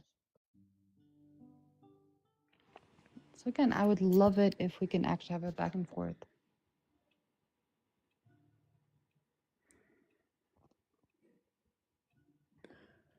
Does it matter to you if what you believe is true or not? There is one part of it that I hold sacred, and that is my conscience. Because sometimes like your body tells you there's something that's right, there's something that's wrong. Are you saying you can't question your conscience? Of course I can. But what I'm saying is like sometimes like your body tells you like, okay, have you ever been in a room with people?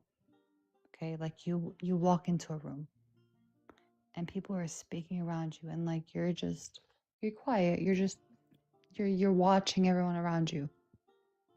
But you're so uncomfortable by what people are saying. And you're like, you know what? I need to step away. And that's because your soul is bothered.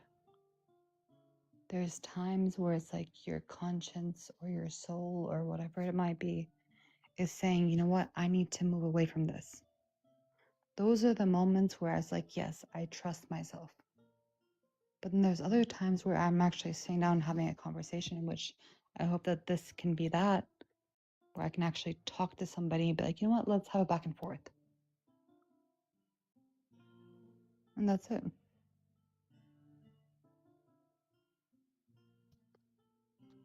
So I'm not saying that I'm the smartest person in the world. I'm not.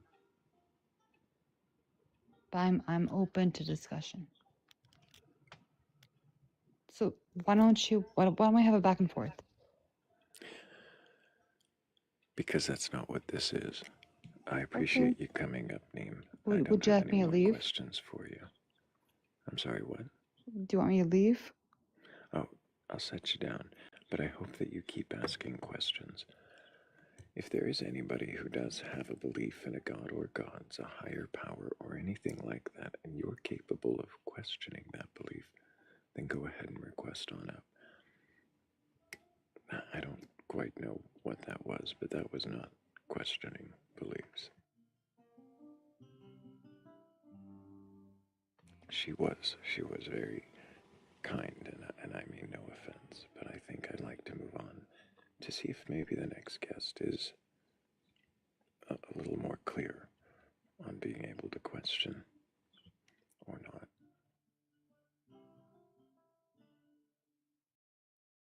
But maybe another time, name.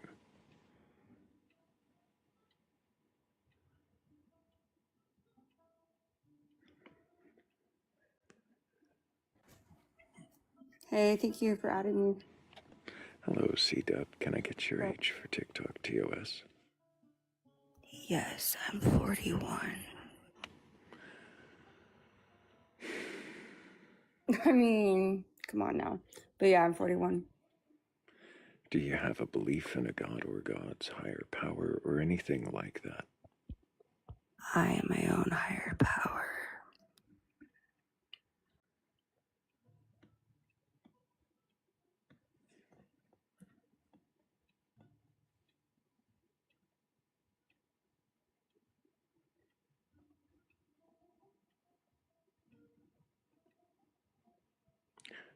The power level seemed a little too low.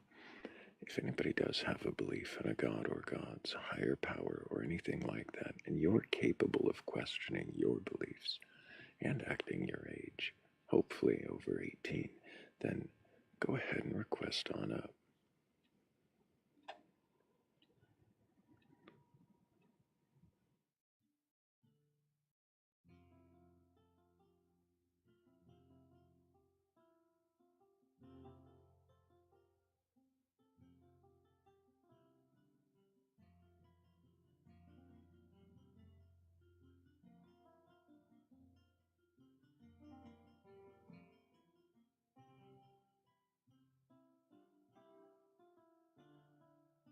C-Dub, I think you should read the screen first.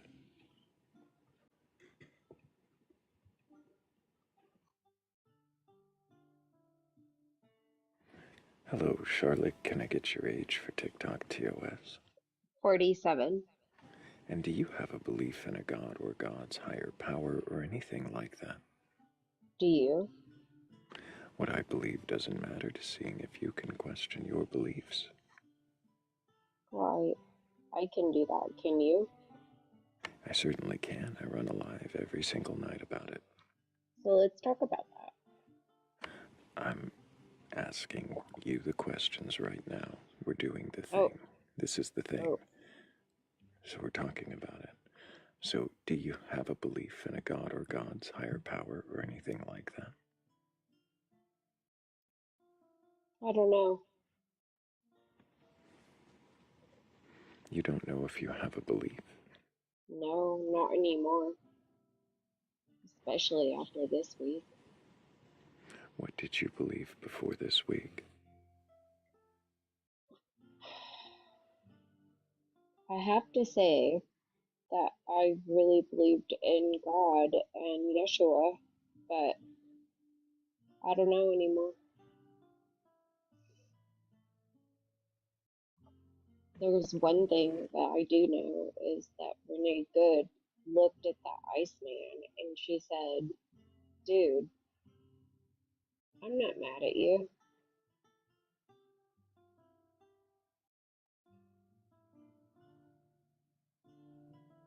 Iceman. Have you not been following the news? Oh, okay. Sorry, Wow. I did not put Whoa. together what you were talking about for the first Okay. moment there. I hope you're following the news. I am. If you're asking people what they believe in, you should probably know what's going on in the current world and affairs. I do. I tend Yeah. to leave most of that outside of these discussions, though I know it can creep in. But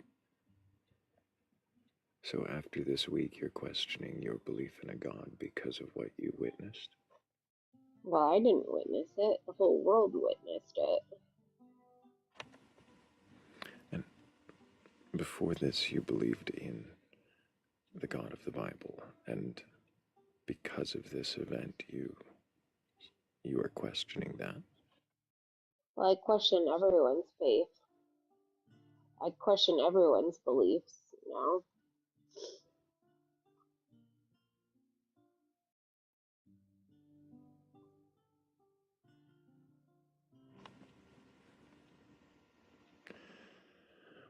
What has you questioning your own faith? My own? Mm, I don't know.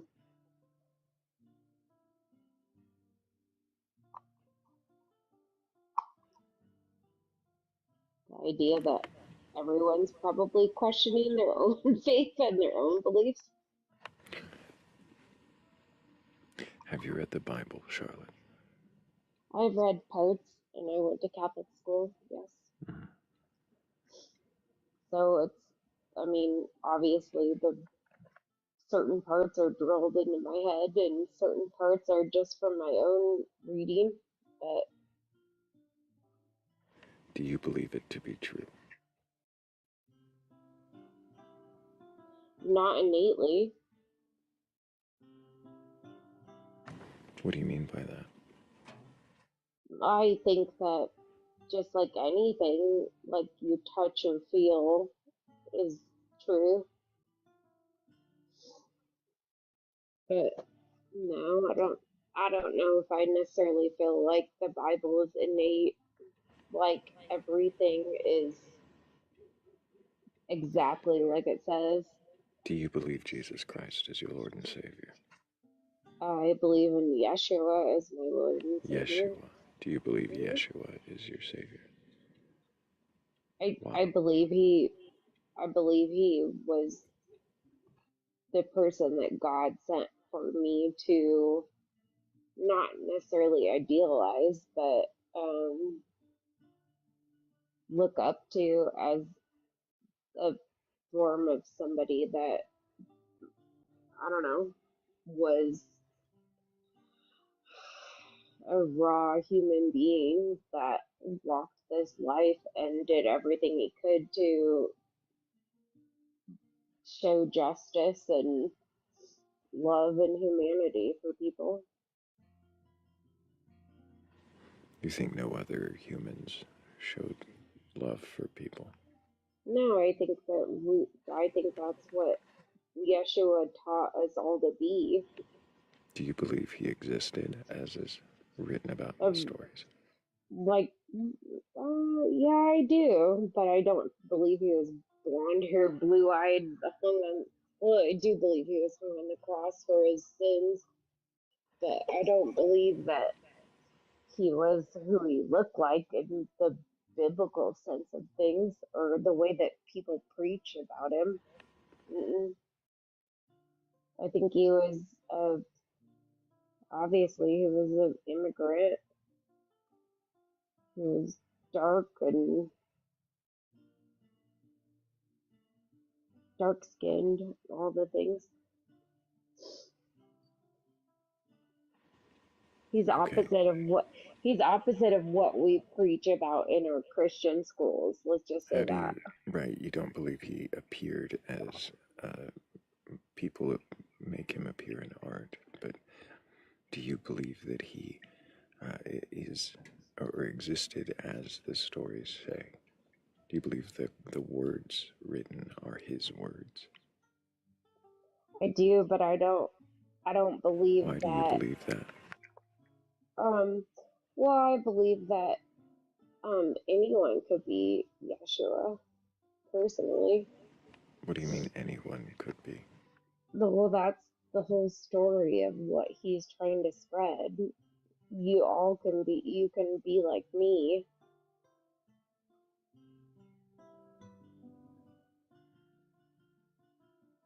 My question isn't if you can be like him, it's if you believed this person existed as the stories depict. Yes, to a certain extent, To what but to extent? um the extent of the idea that oh, I get what you're saying. I get what you're saying. How far do you go? You know? in your beliefs. I get it. Yeah, I don't know.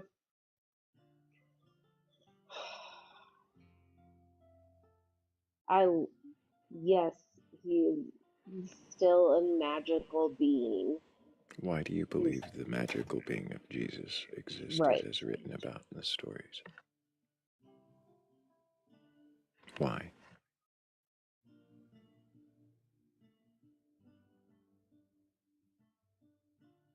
Well, for me, it just gives purpose, and I like the whole idea of.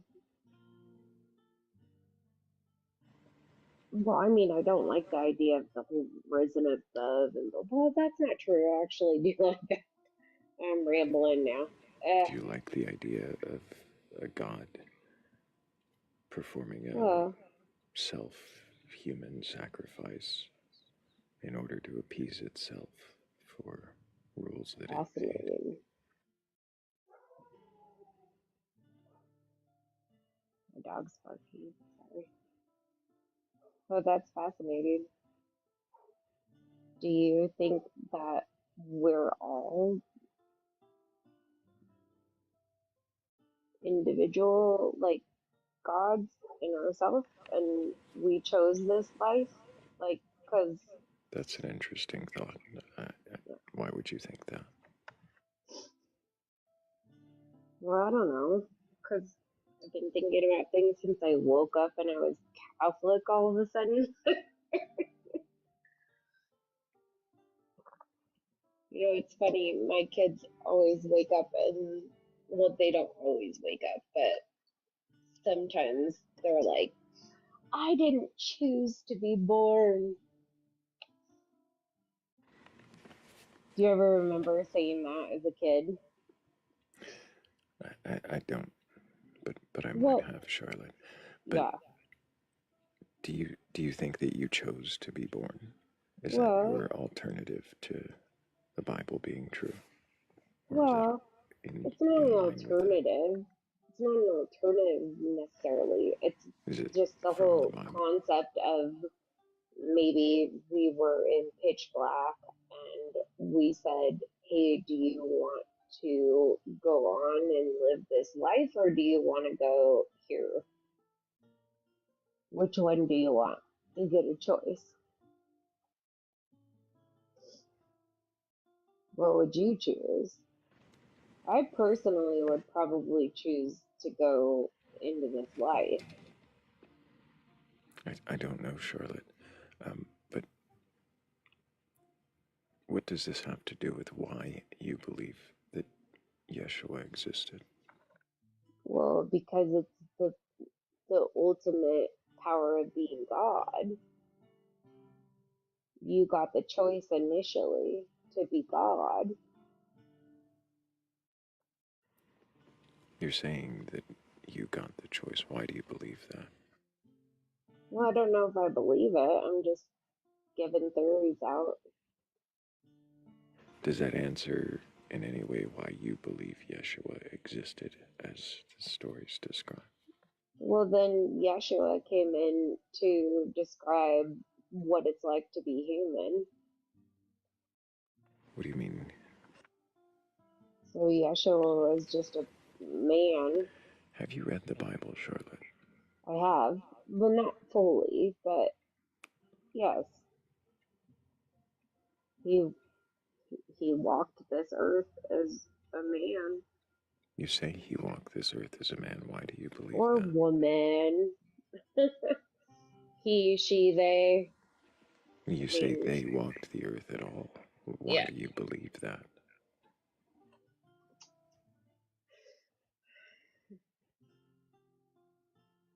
because I think they felt the real life of being human, and that's what the Bible is about. The hurt, the heartache, the pain, the anguish, all of it, the love. Does it matter to you if it's true or not? Mm, no, Does it matter to you? I don't know, Charlotte. So why doesn't it matter to you? It's not that it doesn't matter to me, I just don't know. Sometimes it gets to the point like today where Renee Good, you had to look it up, but No, I've seen it. yeah. She said to the ICE officer, she said, dude, I'm not mad at you. And that was like exactly like Jesus Christ, or I'm sorry, Yeshua, Jesus Christ, would have said, or did say. Did he say that? Well, he said, you've forsaken me. What does that mean?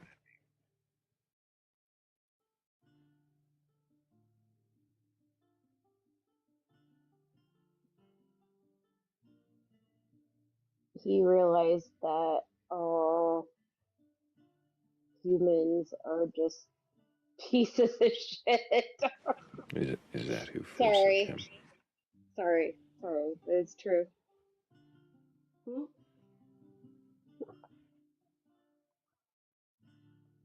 I'm here. What'd you say? Is that who forsook him?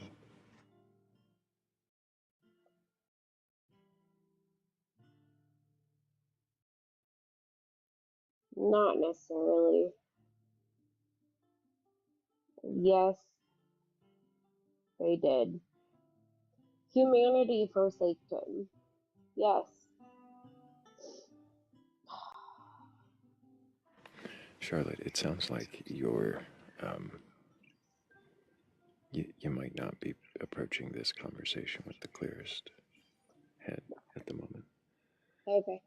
And I think we could probably benefit from having this on a different night. Okay, sounds good.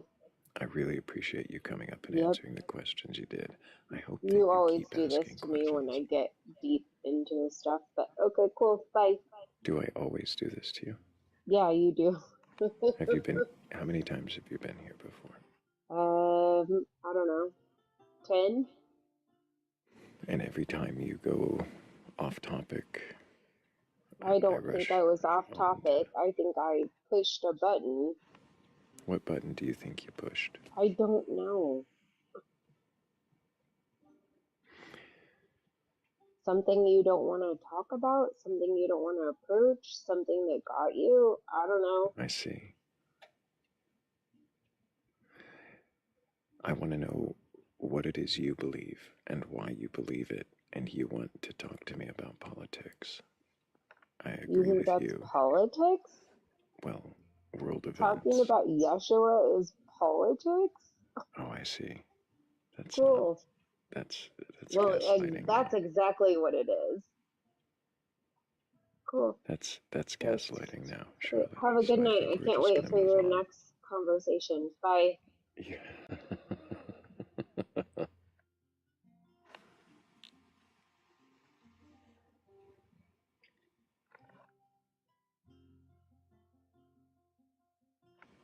Wow.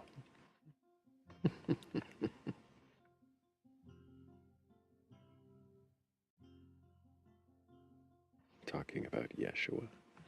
That wasn't what she was talking about. I wanted to ask more questions about it, but she really wanted to focus on that very tragic world event that is upsetting, but not the topic of my life.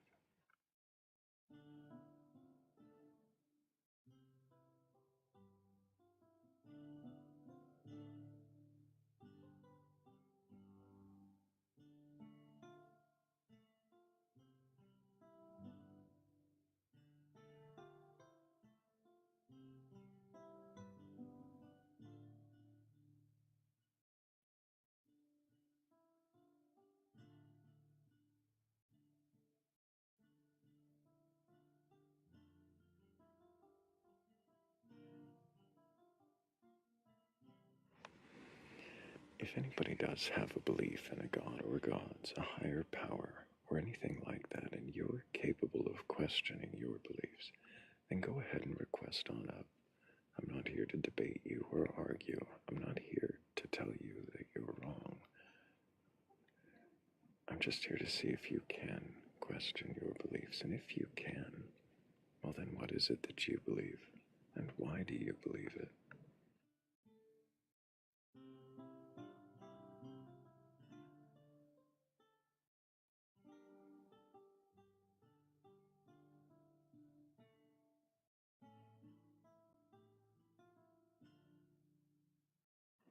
I haven't accused anyone of being drunk yet, right? It's a Friday night. I think I'm doing well if I haven't done that.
Hey, what's up, man?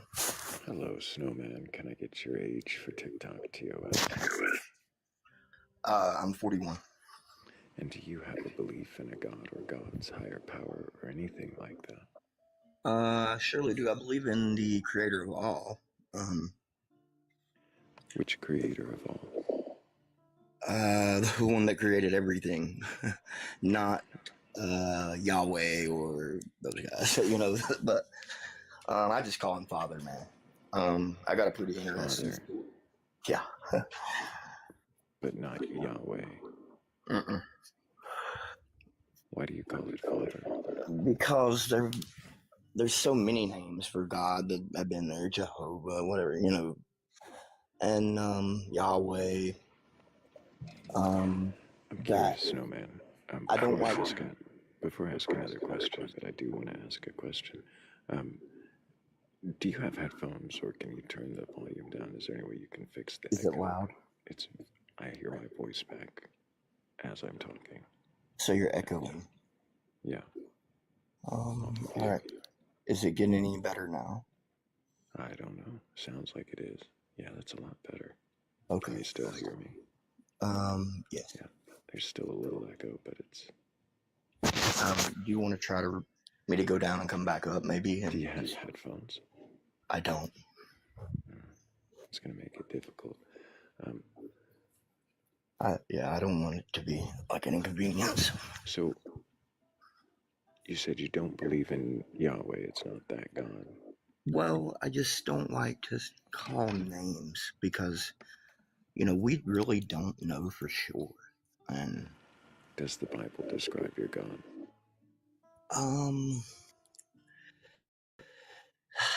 I mean, the Bible's in front of me now, so yeah, I would say I would probably agree with that, but it's questionable. So the Bible describes your God, but it's questionable. Yes, everything is questionable. I mean, how do you know for sure? But now I do know that there is a higher power, that there is a God because of my experiences. You say that you know that there is a higher power because of your experiences. 100%. And your experiences are so convincing that you can't question them. Absolutely. So they're unquestionable. Well, I mean, like I said, everything is questionable, but for the most part, no, I think there's a higher power. There is a God. if you would like to hear my story, I'm not interested in a story. I'm interested in seeing if you can question your beliefs. It's sounding like you're saying that you can't. well, like I said, everything's questionable, isn't it? It could be wrong. So your belief that there is a higher power based on your personal experiences could be wrong. Well, you never want to put all your eggs in one basket, do you? Because if you are wrong, then, I mean, that's the way I think about it. I'm like 90-10. 90-10. So you're 90% certain that your experience is proof of a God. Well, yeah. You're making a lot of background noise. And the echo is starting to, it's starting to not work. All right. So, Snowman, I appreciate you coming up, but I think between the echo in the background and the rubbing on the microphone, I think we're going to go ahead and move on. Maybe another time, though, if you get yourself some headphones, we could find out why it is that you are at 90% certain that your God exists. I can't carry on the conversation that way.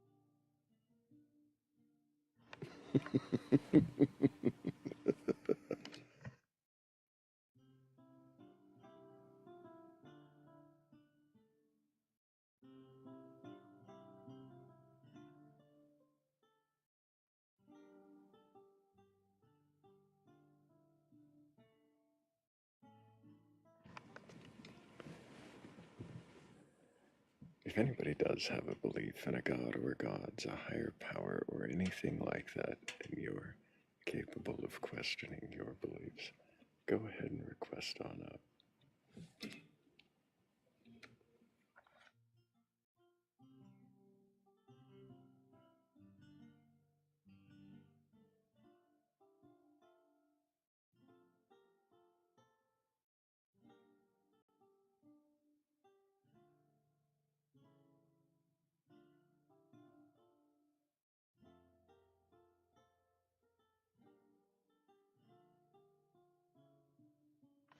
Oh, am I a negligent host? I totally missed that we hit a goal. Appreciate all of you guys. Let me get that list, because I really appreciate every single one of you. Thank you so much, Dee Dee Chickadee, Angel, and Kung Pao Chickens. You guys are awesome. I really appreciate you.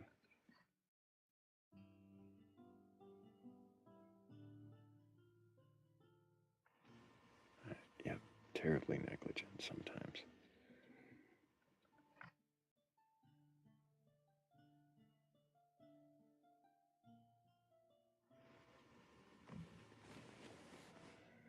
Charlotte says everyone has seen through you, scam.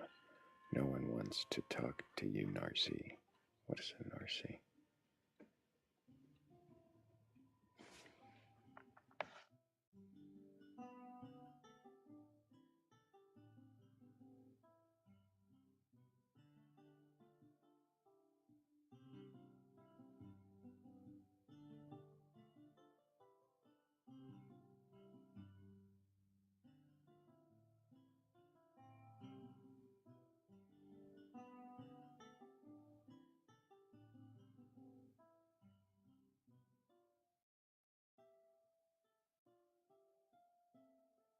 Get some headphones, Snowman.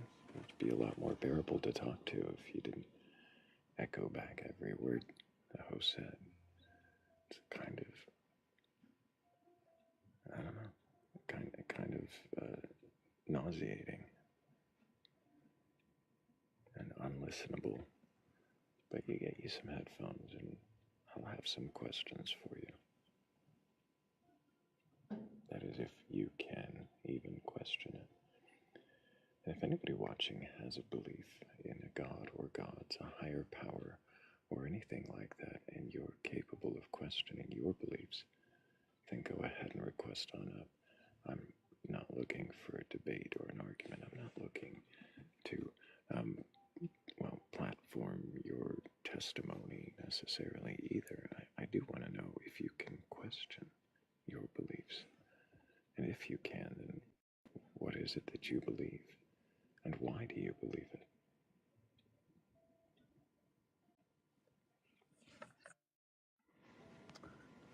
Hello, Hell's bartender. Can I get your age for TikTok TOS? Yeah, I'm 32, my man.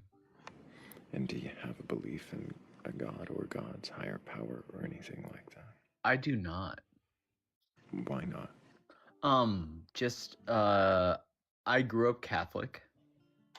And,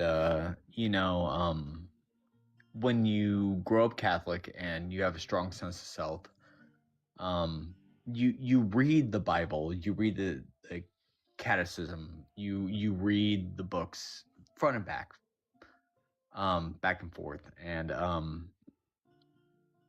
if you have an inquisitive mind, you start to see the inconsistencies in these holy scriptures.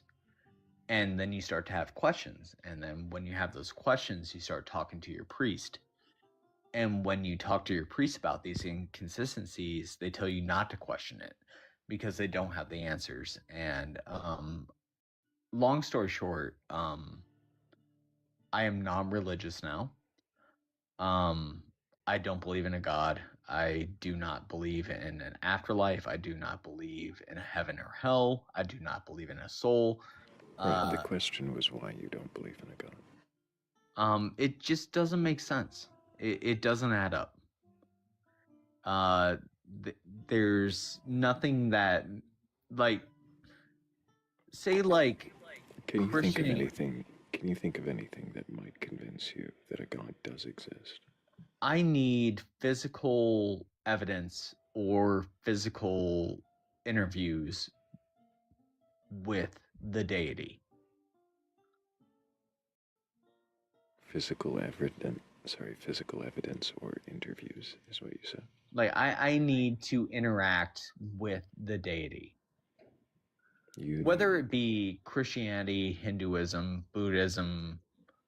So if you interact with this deity, would you worship it just for existing?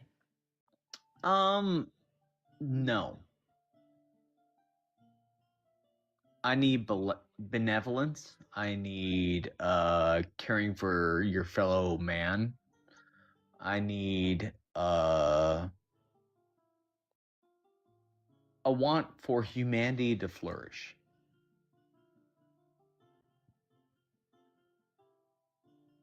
Does that make sense? Mm-hmm. So if a god displays a benevolence and a want for humans to flourish, then you would believe in and worship that god. Well, I mean, definitely I would believe in them. I don't know about worship. We would need a much deeper talk and a longer discussion. I see. Well, I am looking for a believer who has a belief that they can question, to see if they can question their beliefs. But I do appreciate you coming up and answering the questions that you did. I suppose the only other question that I would have for you is, does it matter if what you believe is true or not? Well, I guess everything is theoretical, isn't it? What do you mean by that? Well, I mean, we can't prove there isn't a God. We can't prove there is a God. So at the end of the day... So what was the question that I asked? Long story short, man.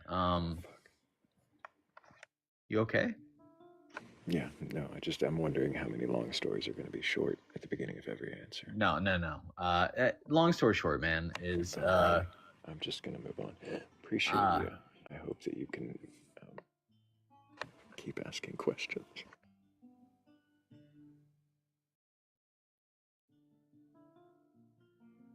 I couldn't take another. Long story short, I'm sorry. I'm challenging myself, and I haven't done it, and I'm not going to. And I appreciate everybody for coming up and challenging.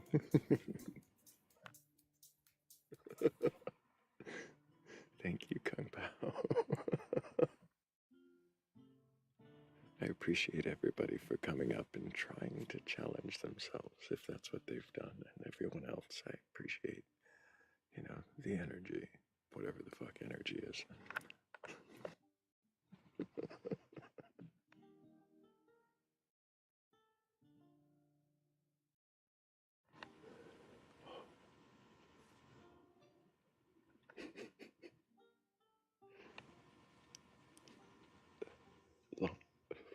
I can't even say it. Long story short, you guys are the best audience on TikTok.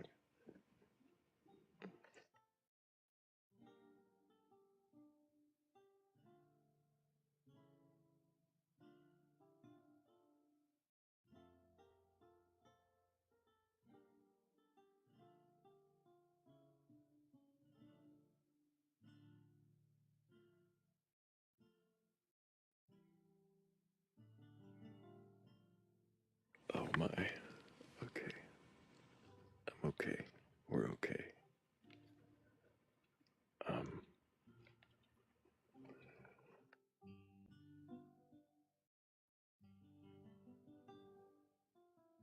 Thank you, Mark. Thank you, Mark, for all your love. Appreciate you. F you too.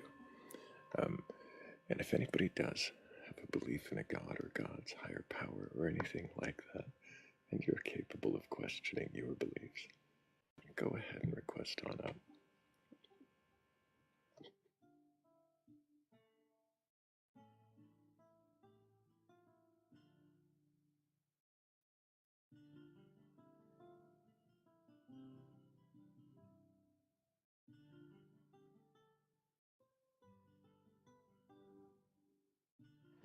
Okay.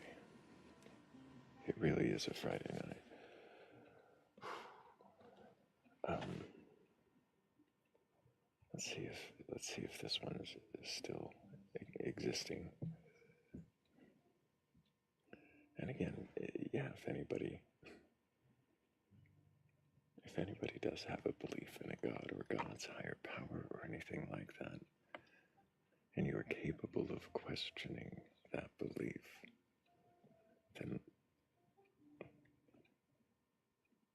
long story short, I just want to see if you can question it. Fuck. Shit. Okay. Take 3.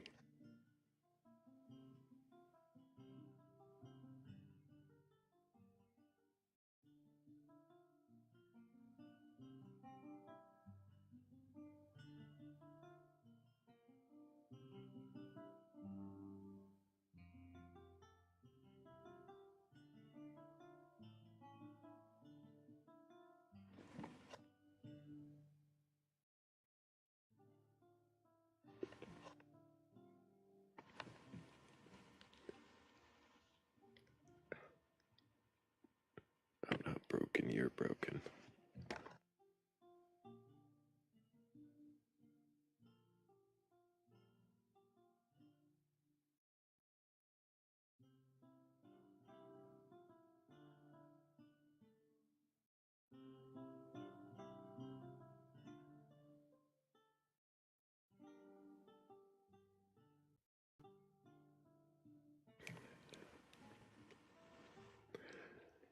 Hello, hello everybody just joining us.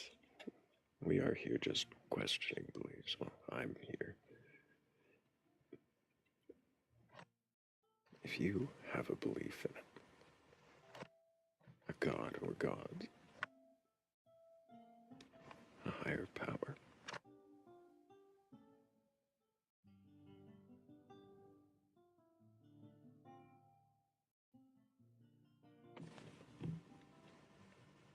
or anything like that,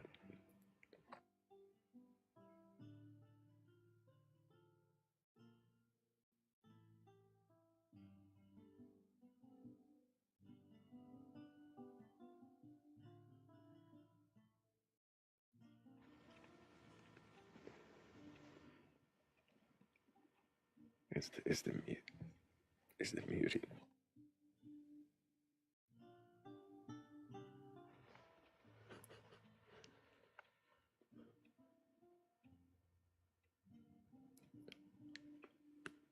Long story short, if you have a belief in a God,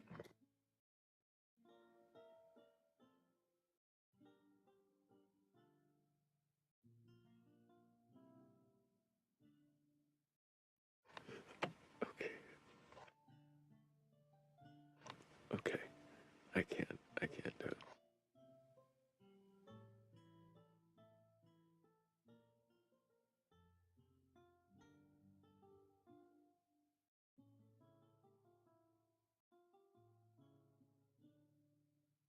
We tried, we couldn't. That's sick. It's too powerful.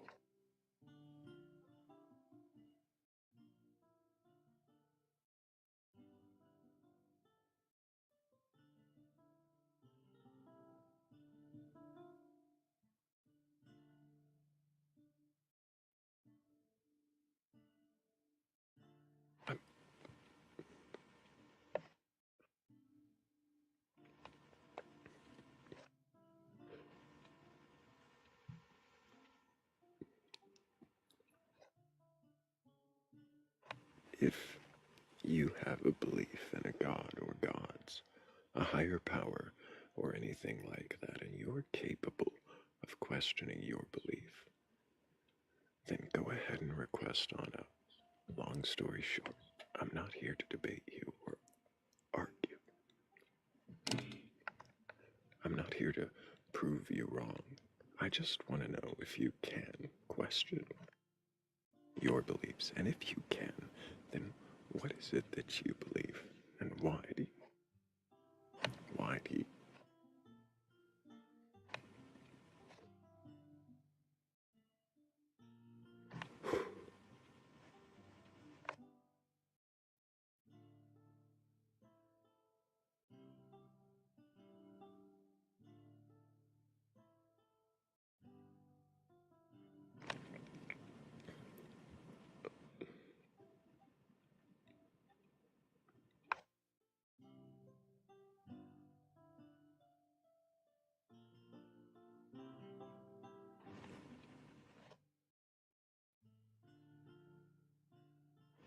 Well, I appreciate that, beloved. Definitely not that, but thank you. Um,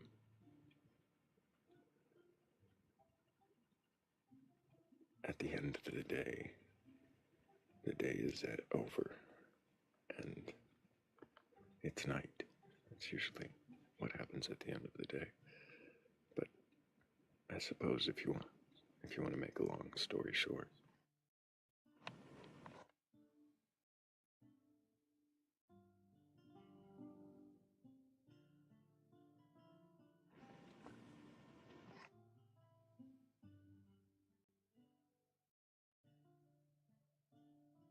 I think I think my shaky bones are under control. If anybody does have a belief in a god or gods, a higher power, or anything like that, and you are capable of questioning your beliefs, then go ahead and request on up. I'm not here to debate you or argue. I just want to know if you can question it, then what is it that you believe? And why do you believe it?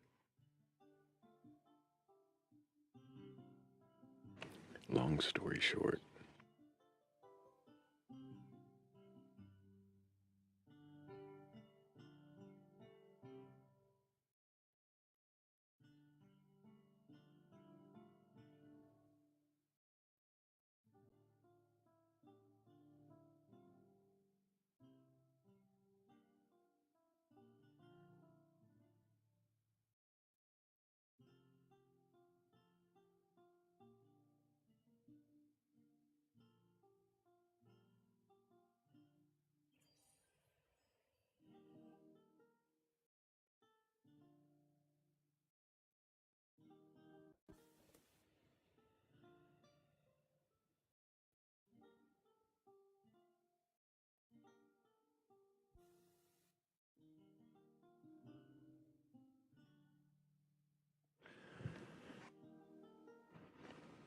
Yeah, V-Star, some of those short stories are really long. I don't know why. I might need a way to make those long stories short.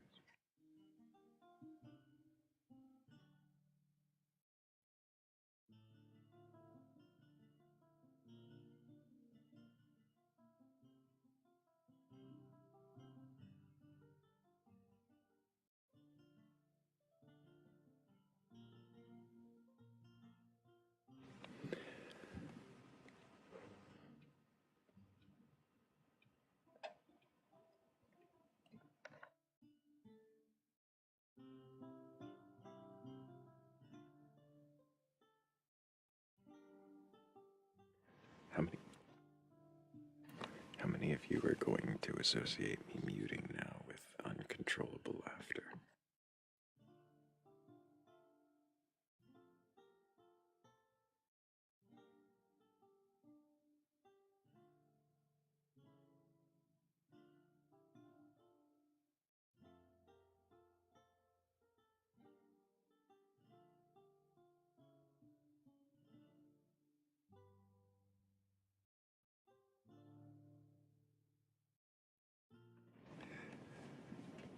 Just assuming now that every time that I mute my mic, I'm just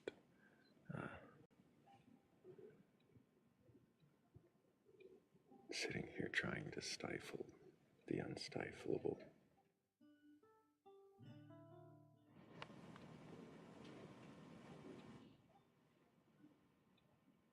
I don't have a poll, but long story short, I would like to have a guest. If anybody does have a belief in a god, or gods, a higher power, or anything like that, go ahead and request on it. Because long story short, I don't want to debate you. I just want to know if you can question your beliefs. Long story short.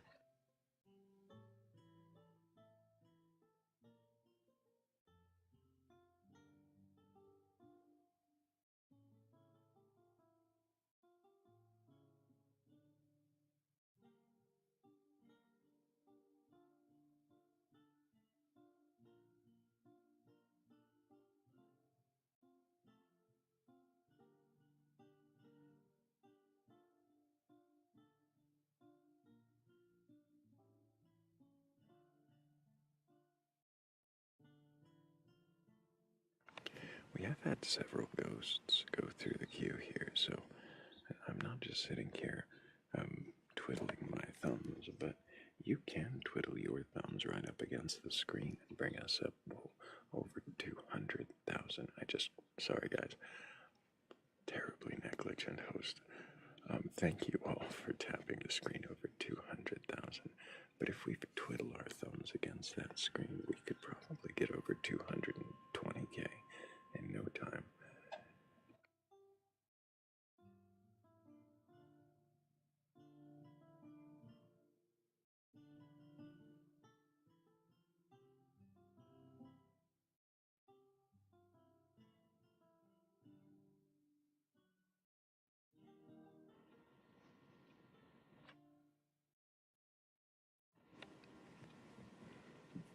Long story short, in a nutshell, I'd like to summarize or simply put it brief, which in essence, I'm 37. I wish I was 37, V-Star. Actually, no. I think that was the year I forgot how old I was. Maybe that was a good year.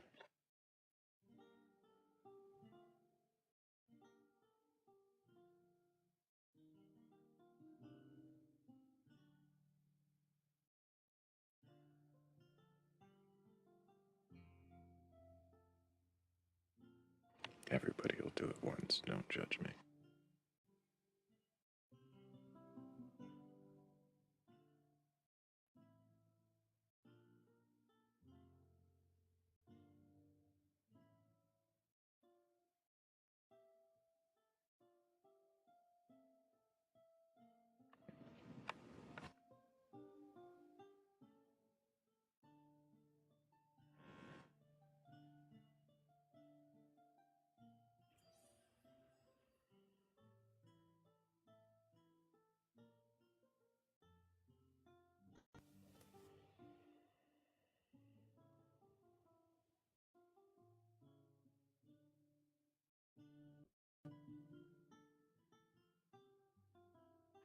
Thank you, Angel and Kungpao. Thank you so much for helping with the goal. I appreciate you guys. I wonder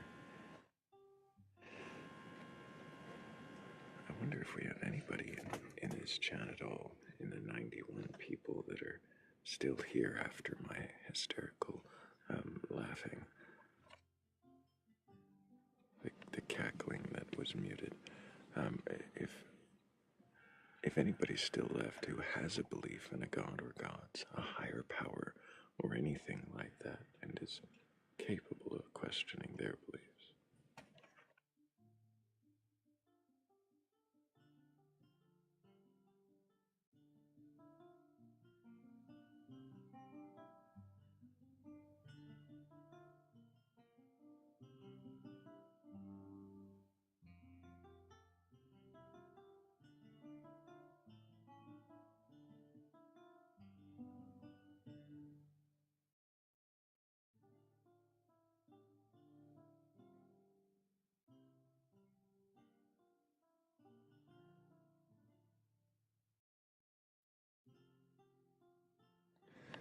Derek says, yep, not me at all.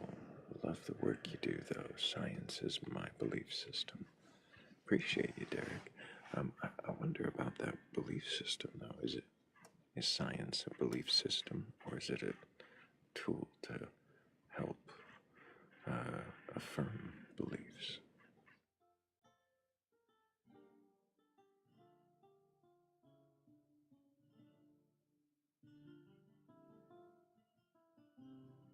Or maybe even to help test beliefs. That might be a better way to put it.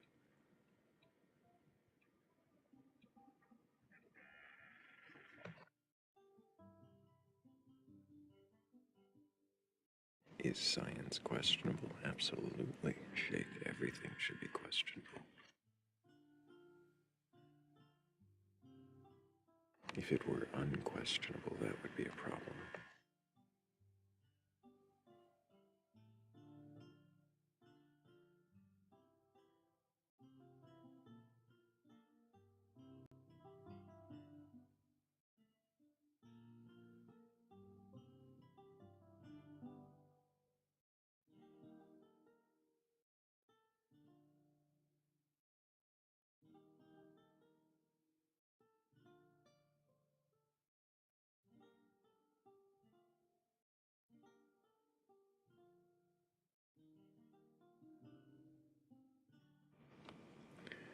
But if anybody watching does have a belief in a god, or gods, a higher power, or anything like that, and you're capable of questioning your beliefs, then go ahead and request on up. I'm not here to debate or argue. I'm not here to shout down or shame you. I just want to know if you can question what you believe, then what is it that you believe? Not just the name of it, not just the word, but what is the framework of it? What is it? What really do you believe, and why do you believe it? What holds that up?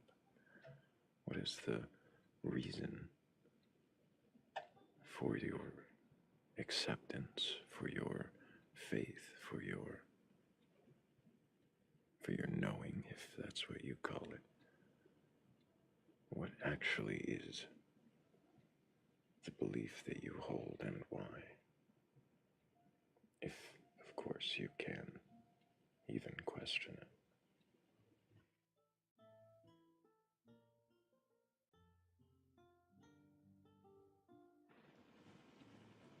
it. Yoda says, just waiting for some sap to fall into the trap. It's not a trap. My intentions are clear on the screen. Can you question your beliefs? Everything that I intend is out in the open.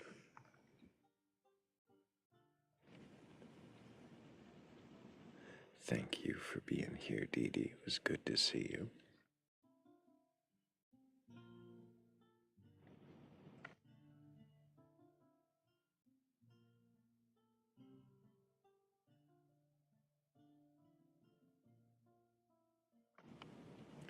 Thank you, Adria J.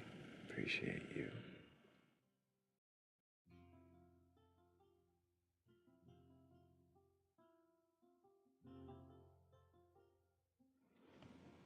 That's a great question, Sheikh Zula. How can we know unless we question?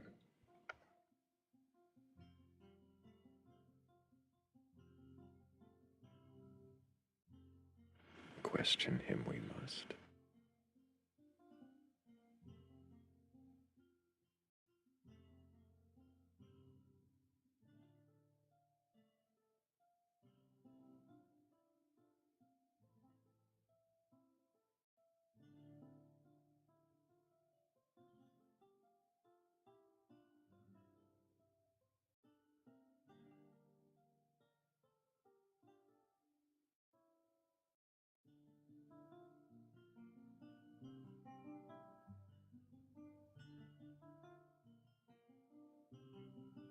If only there was a long story involved.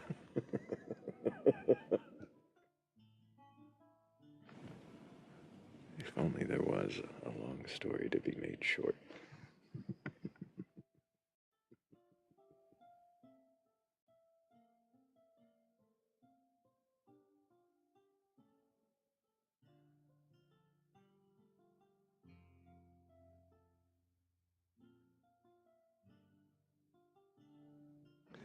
And since it's a Friday night, how many of our friends slept through this? How many of them will never know about the long story made short?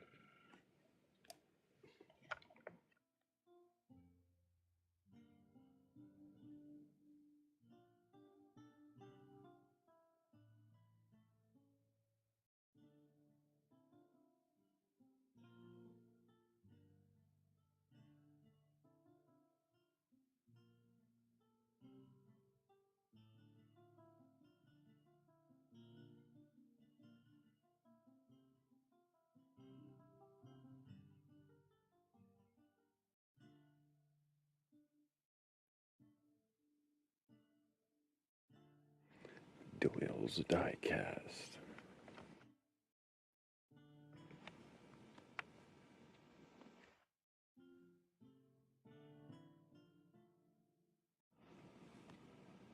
I thought we were just saying names.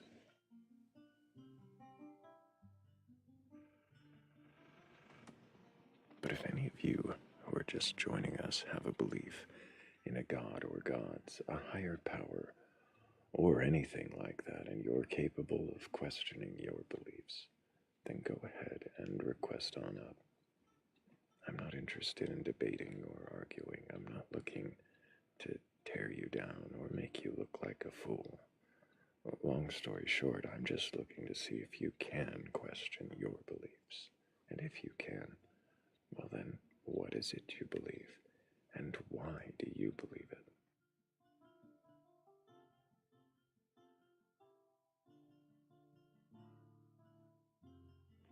Nailed it.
That was a good one, Shay.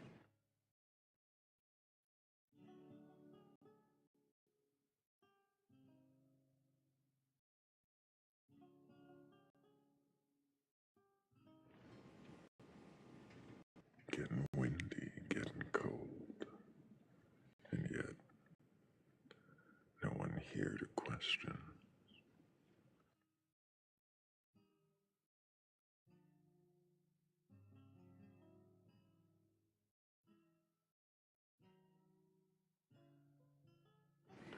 I see a few of you might have beliefs in the comments down there.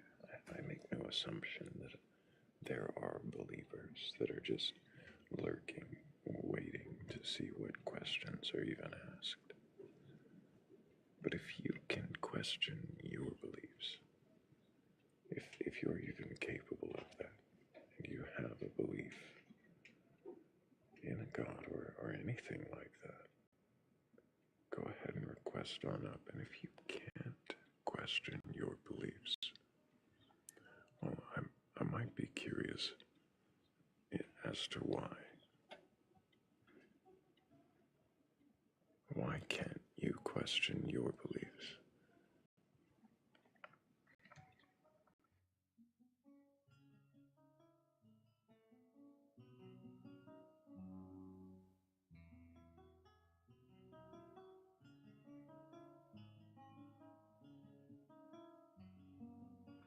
Do you fear that there's some incoming trap?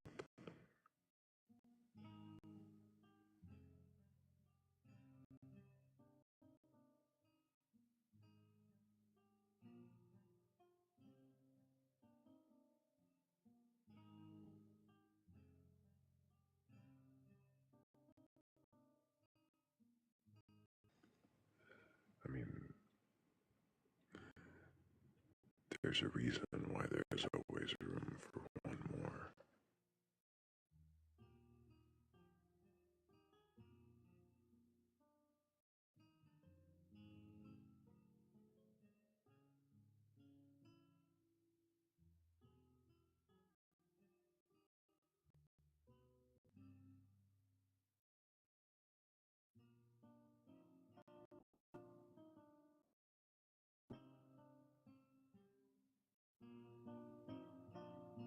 Mark says, what if what I know is beyond belief? Well, I would wonder why you consider it knowledge and why you can't question it. But also, I gotta make sure that I thank Angel and Kung Pao if I didn't already, because you guys are fucking awesome. Thank you guys.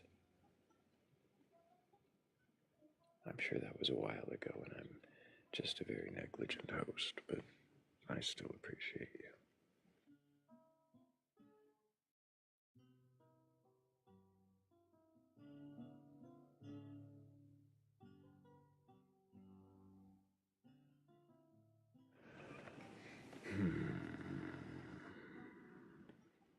Interesting. We could, well, I don't know if I'm bored enough. I think that was the... Did you get bored? Yeah, pretty much. Thank you for the redo. I appreciate that. Can I get your age for I am bored. TikTok TOS? I'm 41. Do you have a belief in a god or gods, higher power, or anything like that? No. Why not? I'm not quite sure. I think most of it was, excuse me, I grew up in like atheist household. I never grew up like in the church or nothing like that. And I don't know, everyone's like, God will find you. And I must be, where's Waldo? Because he's never found me yet. So, no. So God's never found you. Have you tried to seek God? So I tried to read like this Bible. Anyway, I won't talk about how I got it, whatever, because that's rude. But it's like tissue paper. Like each page was like literal tissue paper. You could see through it, and the print was so small. Even with my 20/20 vision as like a teenager, I could not. And it's too much of a metaphor to me. Like, it doesn't click. And I like metaphors, I like poetry, like all that, but like when people are like Corinthians, I'm just like, I check out. It hasn't clicked with me, and that's why, I guess. I've been through rehab and all that shit too, where they're like, find a higher power. And so I had to say my higher power, because you have to have a higher power when you're in like the NAAA and all like the rehab. So I was like Mother Nature, I guess, so that's my higher power. Which, that's legit, like, Does but that work for you? no, obviously. Yeah, I guess so. The only thing that like messes me up, as a like not religious person is I do have a huge fear of death. And it seems it's very, and I need to knock on wood or something, or I need to pray, because I've been very like lucky in my life that I haven't lost anybody close to me, but like the clock's ticking, I'm getting older. I'm 41, I'm getting older, and like I'm in my middle age era now, and like time is passing by so fast, and I'm scared of that. I'm scared of like, what do you mean I'm not going to be here anymore? What do you mean you're not going to be here anymore? Like that doesn't, I understand what death is, but like it doesn't like meant real, like it's not real for me, if you know what I'm saying. And if I'm not explaining myself well, then that's my fucking fault, but You're that's what I'm not afraid of. explaining yourself I'm afraid well. of dying with like not knowing what else or bye. My Do you mom think told that, me when I die, I'm going to go in the dirt with the Sita, worms. I see. Your mom told you that? Yeah. And she's not wrong, but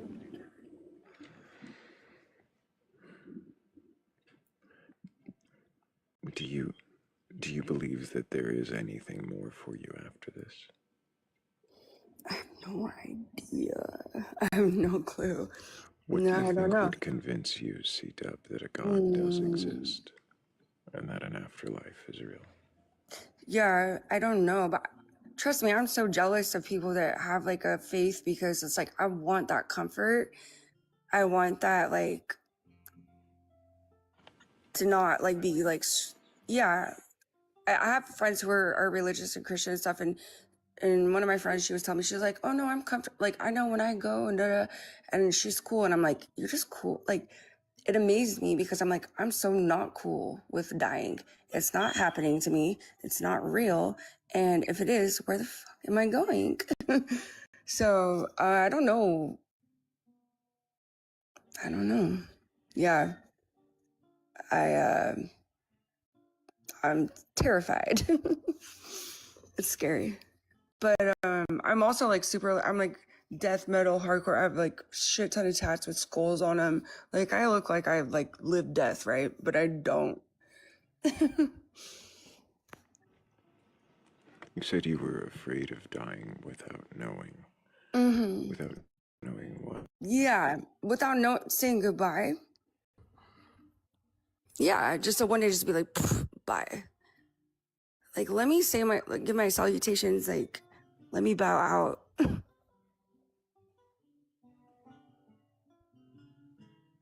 And I also laugh a lot and clown around a lot as a defense mechanism. So I understand how I come off like super weird. I mean, my profile picture is Mr. Burns, like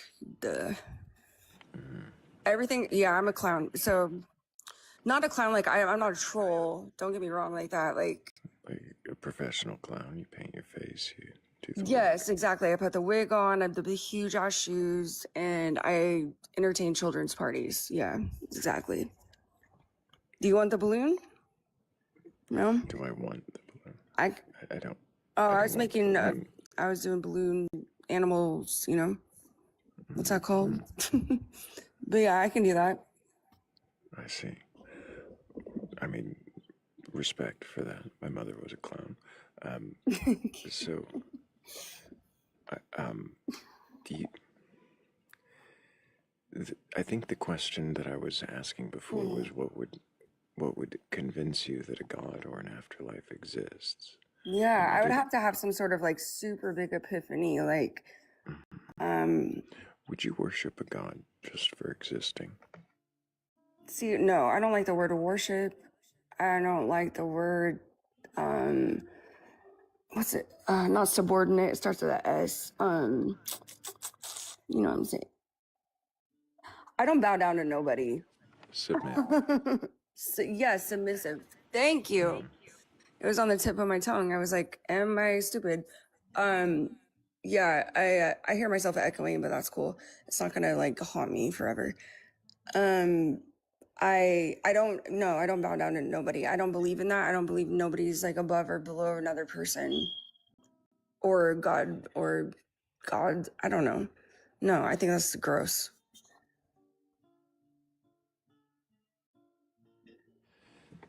Can you think of anything that might ever not convince you to worship, but to respect or venerate a god? Can you please reiterate that? That would not. Can you think of anything that would cause you to respect or venerate a god, not worship? Generate a. Venerate. With a V. Okay. I listen to way too much music, way too loud. I'm very deaf. Cause me to not worship. I just, again, the word worship, I guess, but if it was just like, if like he struck me with lightning and shone down on me and like I, you know, I met some angels and something like that, and he like showed me the reason, I would be like, all right, I guess, yeah, I'll agree to that because that would be like miraculous. But then I would be like delusional. I don't know if I'm quite getting what you're saying or if I'm answering it correctly, but venerate, that's a word I haven't heard in a long time, and I have to look the definition up to be quite honest with you. In this case, I Can like layman's terms break it down for me? Like, what does venerate mean? honor, to show Honor great to? respect and No, honor towards. I don't. I also don't like that word, and maybe I know that's probably just me. I honor. That's Okay, fair. I honor people That's that I fair, love and I Cedar. care for, but like I honor them because I see them as people and I adore them, right? And I love them with my whole, like, I love. But and so those are people that I honor, I guess. But C-Dub. honor and I'm going worship. to slow you down just a little bit, and it's not any fault of your own, but I do need to move on to the next. Oh yeah, for guest. sure. I've been talking forever. How annoying. But I do appreciate you coming up and answering Yeah. the questions. I Thank had you. one thing that I wanted to suggest, and I mean no insult at all. Yeah, sure. I would recommend getting a 9-volt battery into that smoke detector for your own safety. I do Dude, it appreciate just you started and I hope- today. I'm not stupid. I know how to change it. I have 15-foot ceilings. I can't reach it. I'm like in a vaulted ceiling. It's up. It started today. Trust me, it's driving me up the wall. I could not live with a beep. Trust me, I could not. No, I can't even have a clock because the secondhand clicking irritates me. Trust me, this is on my last nerve. I Hell no. understand, and it would. I have a broom, and I can show you. I have a broom. I have to hit. I'm going up there with the broom because I can't reach it. I can stand on a chair and I can't reach it. So don't put me like that. I don't. I see. You were trying to like bounce me out with a little insult, but like hell no. Not an insult. Hell honestly. no. I I'm trying to kind of. you, C-Dub. I get you. Bye. I hope that you take care. I didn't mean any insult at all. If I did, I didn't realize it.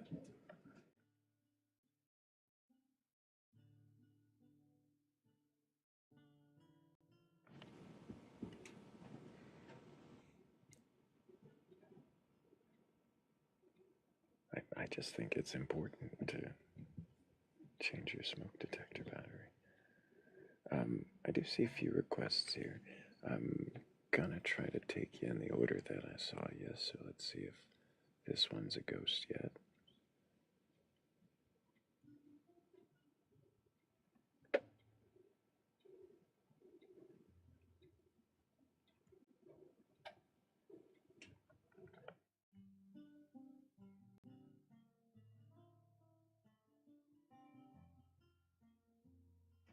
Yeah, I mean, I made a comparison the other day. When I do insult people, it's kind of like the D&D spell, Vicious Mockery. I don't use it often, but when I do, there's going to be some damage dice rolled.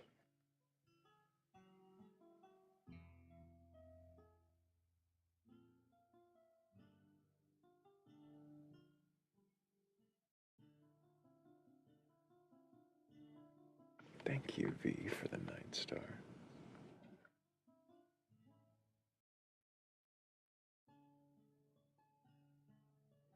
Holy shit, Hazel. That's not a good thing to be awoken to.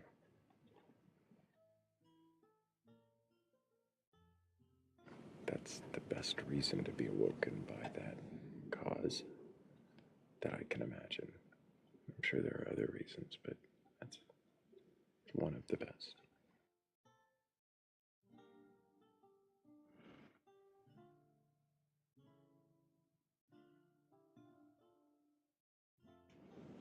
There are much better reasons.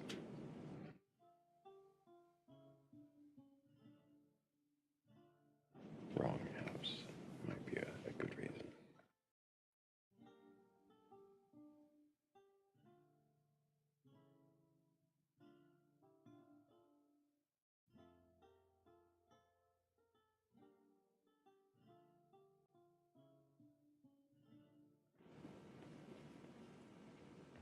Hello.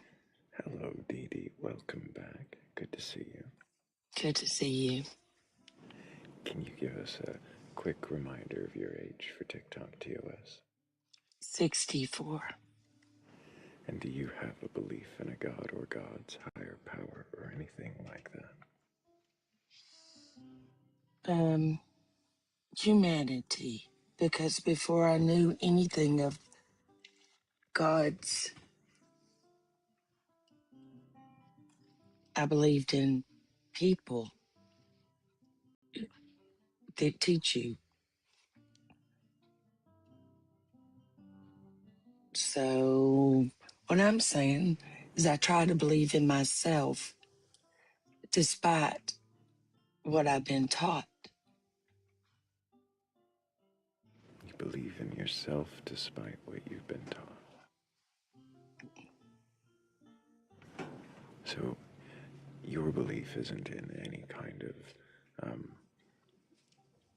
Well, supernatural spirit no. or any extra dimensional force.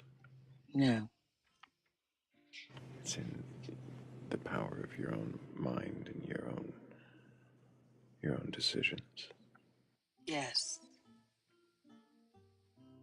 Despite a pattern that's been taught over time, I question what I'm being taught from a Bible or a manual, instructions, compared to people. I question myself for sure. I question what I've been taught versus what you're taught when you go to school and you're put in church. Humanity. What the Bible teaches us. I question it all in people. I don't make sense, do I? Oh, you make sense. You question it all. What are some of the things that you question about what you had been taught that make you not believe it anymore or believe it less?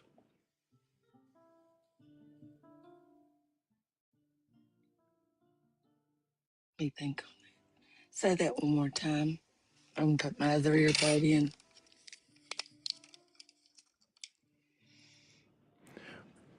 What are some of the questions that caused you to either lose your belief or doubt your belief in what you'd been taught? Yeah, like honor your parents, all that.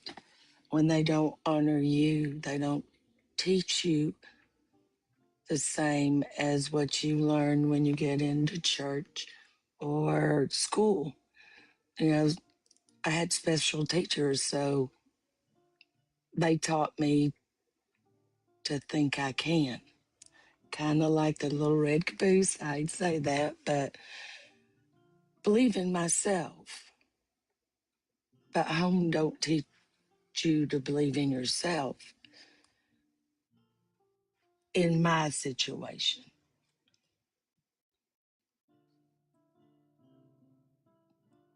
So, can you question your beliefs? I Well, it sounds believed like in my parents until I didn't, till I got wisdom and understood things are wrong.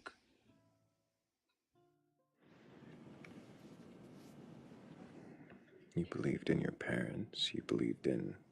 Did you believe in the God you were taught? I did it one time. What made you lose that belief?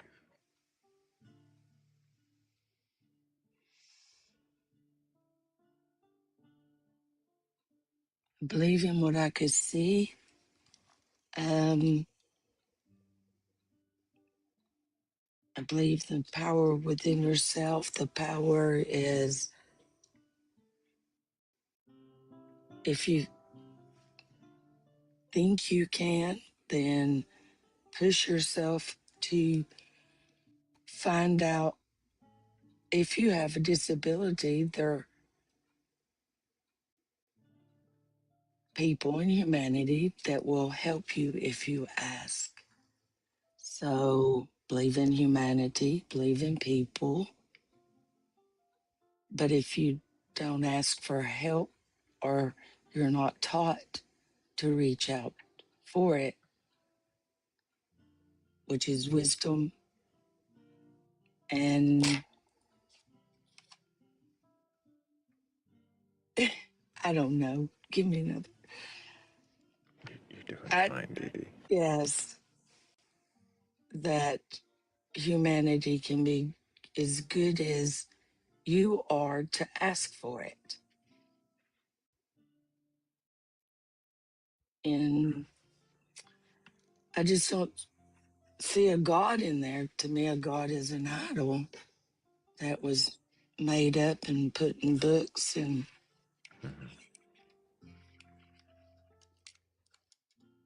if all humanity can learn to love and forgive and just try to reteach yourself,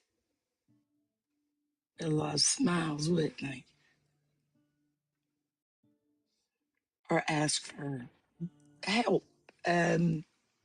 I don't know. I just don't see a God as the word So, that humans paint it to be. so long I story don't, short, yeah, you long believe in story short. humanity. I believe in helping yourself, yeah. And Helping yourself. yeah, Can you positive thinking, the power of positive thinking, um, repetition, can mirror you think of image. what might convince you to believe in a God now? No, not as, no, okay.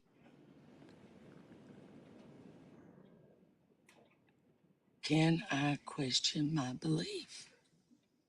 Well, I think it You know, sounds I'm like you questioning can. myself. Yeah, I'm working on all of it. It's all new. Oddball points out that what you might be describing is what could be described as Satanism. Have you ever considered that possibility? That what you're saying when you say believe in yourself, that you're the one who empowers all of the change in your life, that might be viewed as Satanist.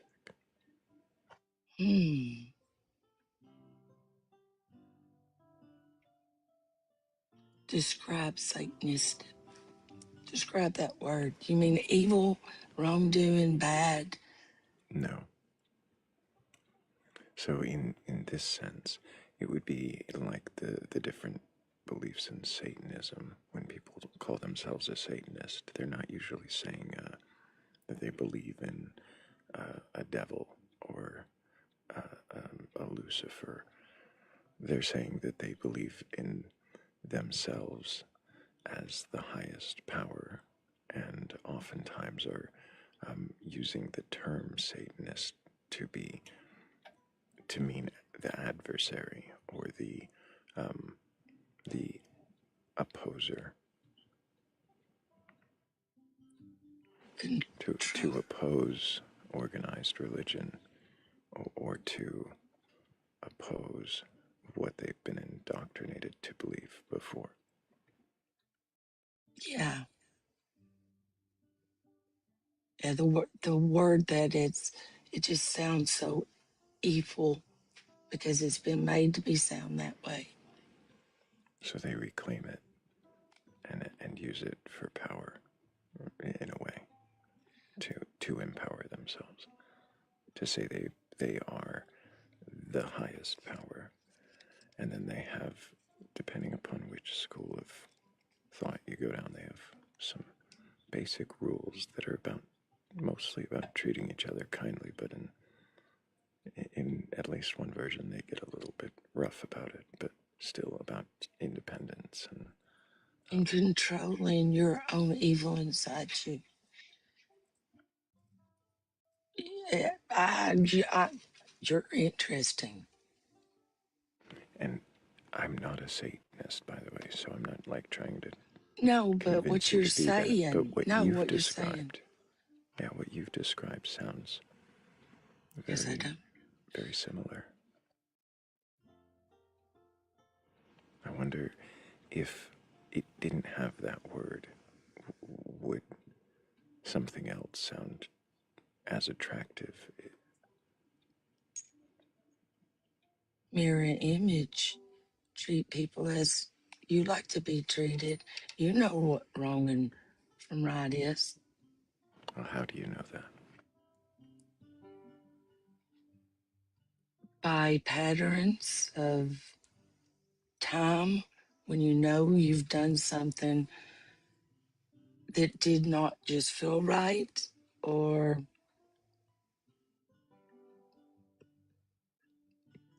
I guess that would be my own interpretation between what's good and bad. But I would like to treat people the way I'd like to be treated, and that would be kindly, and try my best to control the dark side that everybody has. We all have dark and light. What do you Learn mean from by your dark and light? mistakes and get wisdom. Dark and light, to me, okay, as you're taught, darkness could be evil and light can be good. It's a fight among yourself. Can dark be good? Dark always has light peek through it, like a yin and a yang, right? Well, does it? Does it always have light? Could dark be good?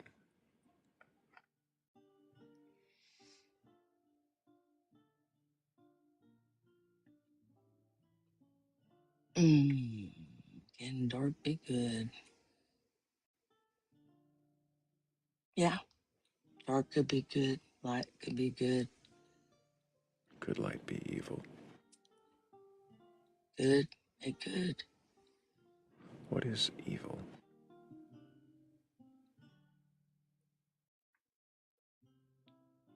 To wish upon badness to someone,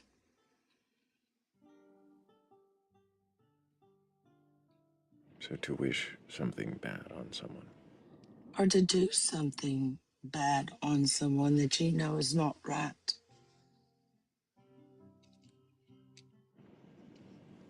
To do something you know is not right. Do I need an example? Well, I wonder how do you know things are not right?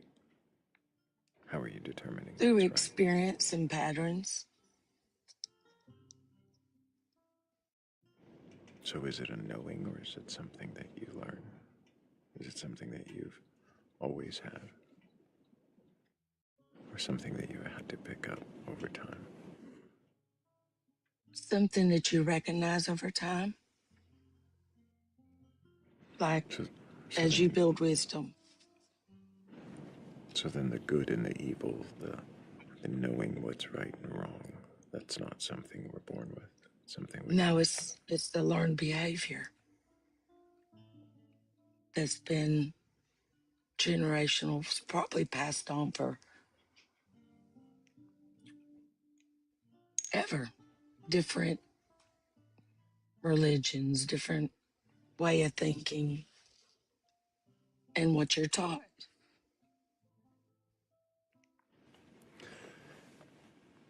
I can question that. I think you can question just about everything, Dee Dee. I haven't asked you anything that sounded like you couldn't question it. I do wonder, um, do you think that, well, I wonder, did I ask what would convince you a God exists? I think I did. What can convince me of God?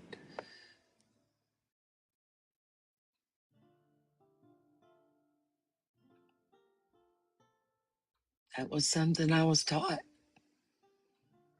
and I It's question it, and you and I don't. question Yeah, it. It I. sounds like you don't really hold to it right now. Mm-mm. So I'm And curious, I'm what still trying to learn by listening mhm. to other people and their beliefs too. I just question, yeah, a lot. Can you think of what might convince you that a God does exist? What might answer your question?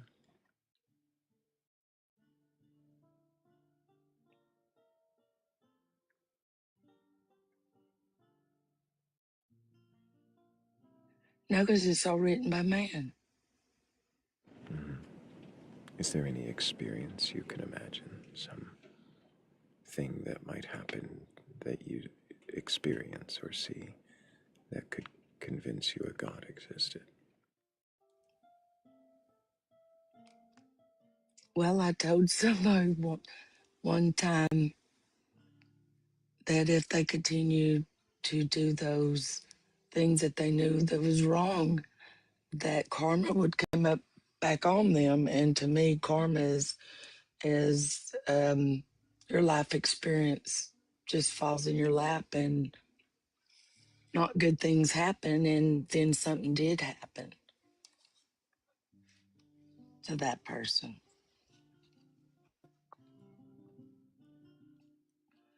I question that because at that time I felt like my mind made that happen because I thought something bad, and then I put it in their mind, and it's power of suggestion,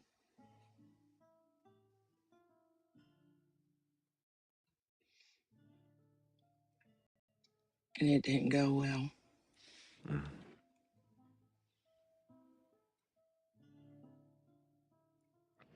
Do you Mind feel over that mattered sometimes. I questioned some things. interesting? Do you feel that you were able to instill a negative thought that caused a harmful event? Going back and looking at the patterns of the conversation and what all happened, I did feel guilty. Yeah, I did. You felt guilty, but is That that I because you even spoke of such that that I spoke of karma. do you think speaking something makes it happen? I can only judge by the patterns. Have you ever spoken of something and it didn't happen? I've spoken a few things that did happen. Mm-hmm.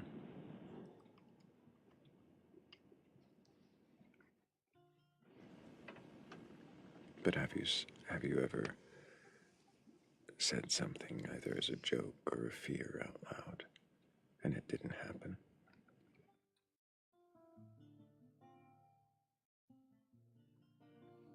Why, yeah. Beetlejuice, Beetlejuice, Beetlejuice. To make a long story short, so I'm sorry, still questioning. I'm sorry. you're doing great, Dee Dee. I appreciate you coming up. I don't know that I have too many more questions right now for you, but you know, I probably will another time. I'll keep listening. I really appreciate you. I hope that you keep asking questions and let me know if you do find some firm answers. I'm going to want to question those. Okay. Thanks a Thank lot. you, Dee Dee. Have a nice night. Appreciate you. Morning. You too. Bye-bye. Absolutely. Take care. And big W's in the chat for Dee Dee. She is questioning her beliefs. There's a lot there to question, and I think I might know where I might question next time, but I know that we have a few other people in queue, and I'd like to see if any of them are ghosts or actually capable of questioning their beliefs. I mean, there's in between. They could just come up and not be capable. But, you know, sometimes the ghosts don't actually operate. Well, hello, V. I'm gonna guess that you didn't mean to request out. If you did, go ahead and request again, but I'm gonna take it that you didn't. Let's see who else we've got.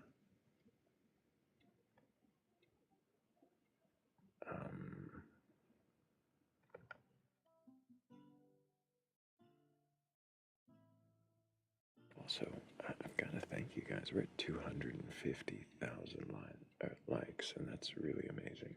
I really appreciate all of you tapping the screen, and everybody who has shared the live. Thank you guys so much for doing that. That always helps get us out to the FYP and maybe draw in a few more people who are curious enough or courageous enough to question their beliefs.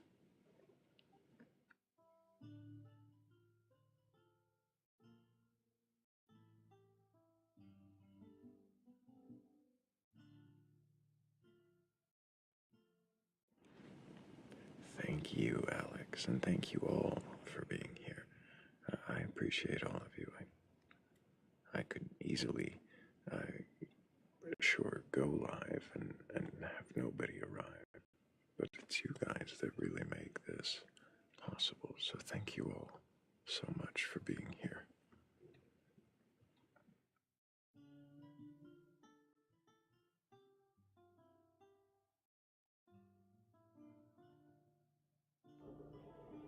I think it was an accident, Rachel. I don't remember, but I'm glad you were here.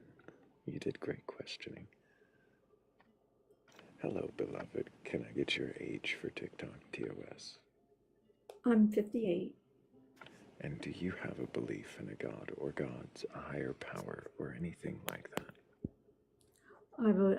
I believe in God, a God. Which god? It would technically derive from the Bible, but after studying things and looking at other beliefs, I believe there's like a universal God.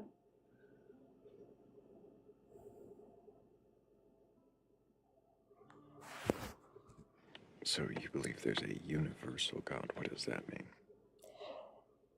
It means that there is one God that in different religions, faiths, have tried to capture it in their own words and writings.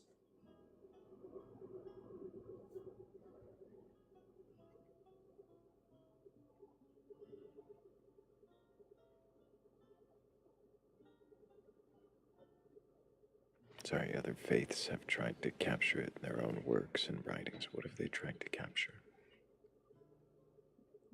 The essence of an existence of something beyond themselves, of creation that created. Why do you think there was a thing that created? I believe it was from observing nature.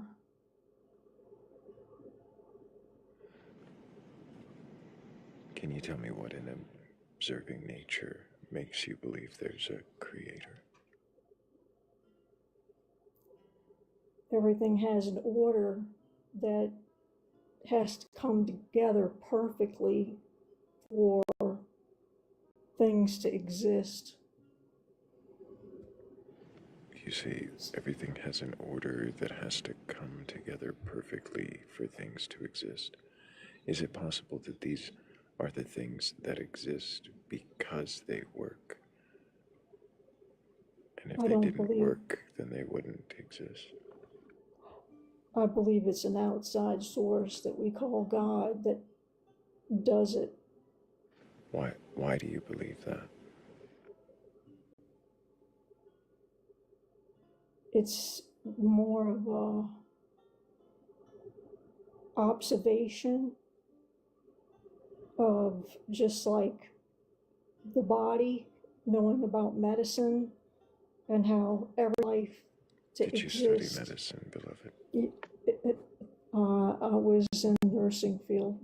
In nursing, okay.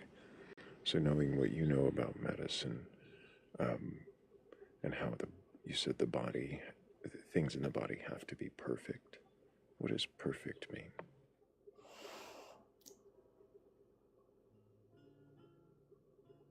Let me think how they would put it. They would put it, Take your time. okay. There's a precision that can't be fully explained that operates life, or what we know is living, the living experience. It's outside, it's within us, and it's outside of us. A living experience outside of us. What does that mean?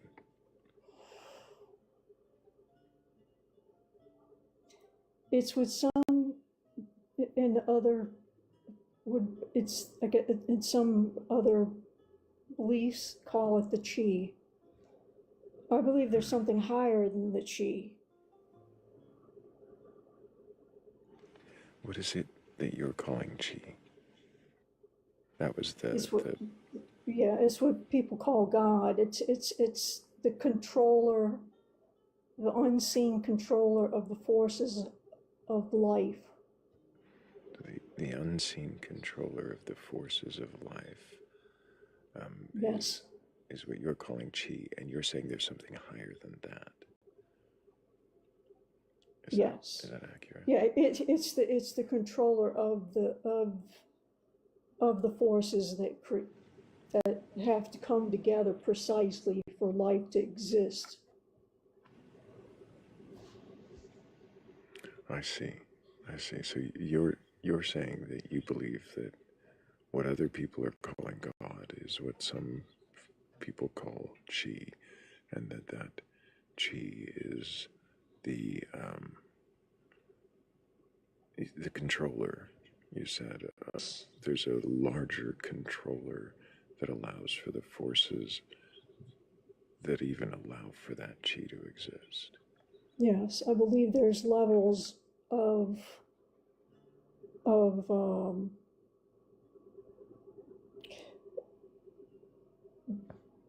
I believe there's also, what people call angels and. Can I ask, beloved, is there? This is going to seem. It might seem like an obvious and ridiculous question, but does the controller for forces that allow for a controller of life, Mm-hmm. does it have a controller as well? Is there a controller that allows for the forces that allow for the controller of the forces that allow for the controller of the forces of life? I don't believe so. I think there's an ultimate, just So, one ultimate, and there's so only two levels. layers. There's layers up to that ultimate, I see. and layers below it.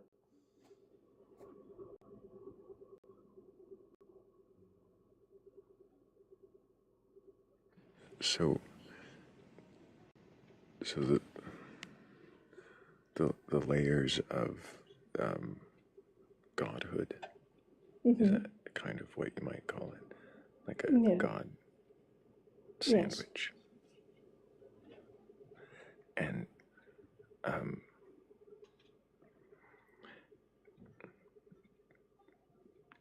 in the belief in this layered God sandwich, these are the forces that you say that allow for things to exist. Why do you think that these forces would be God-like?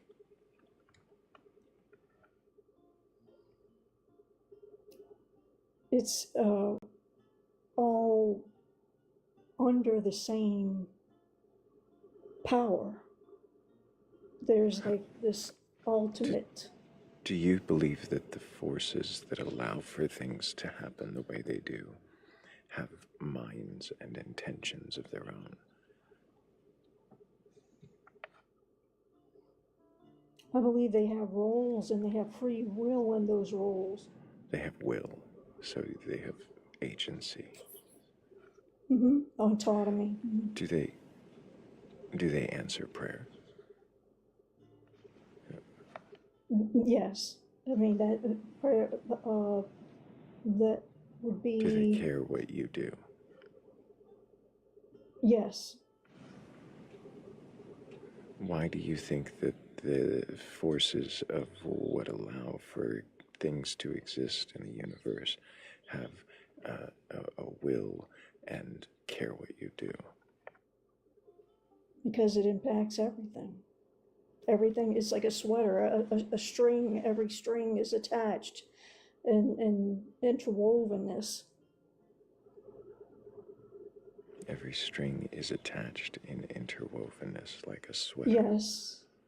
Yeah. It's like it all, like all. How does things being attached and interwoven imply that there is an agency or even a concern with you from the forces of the universe?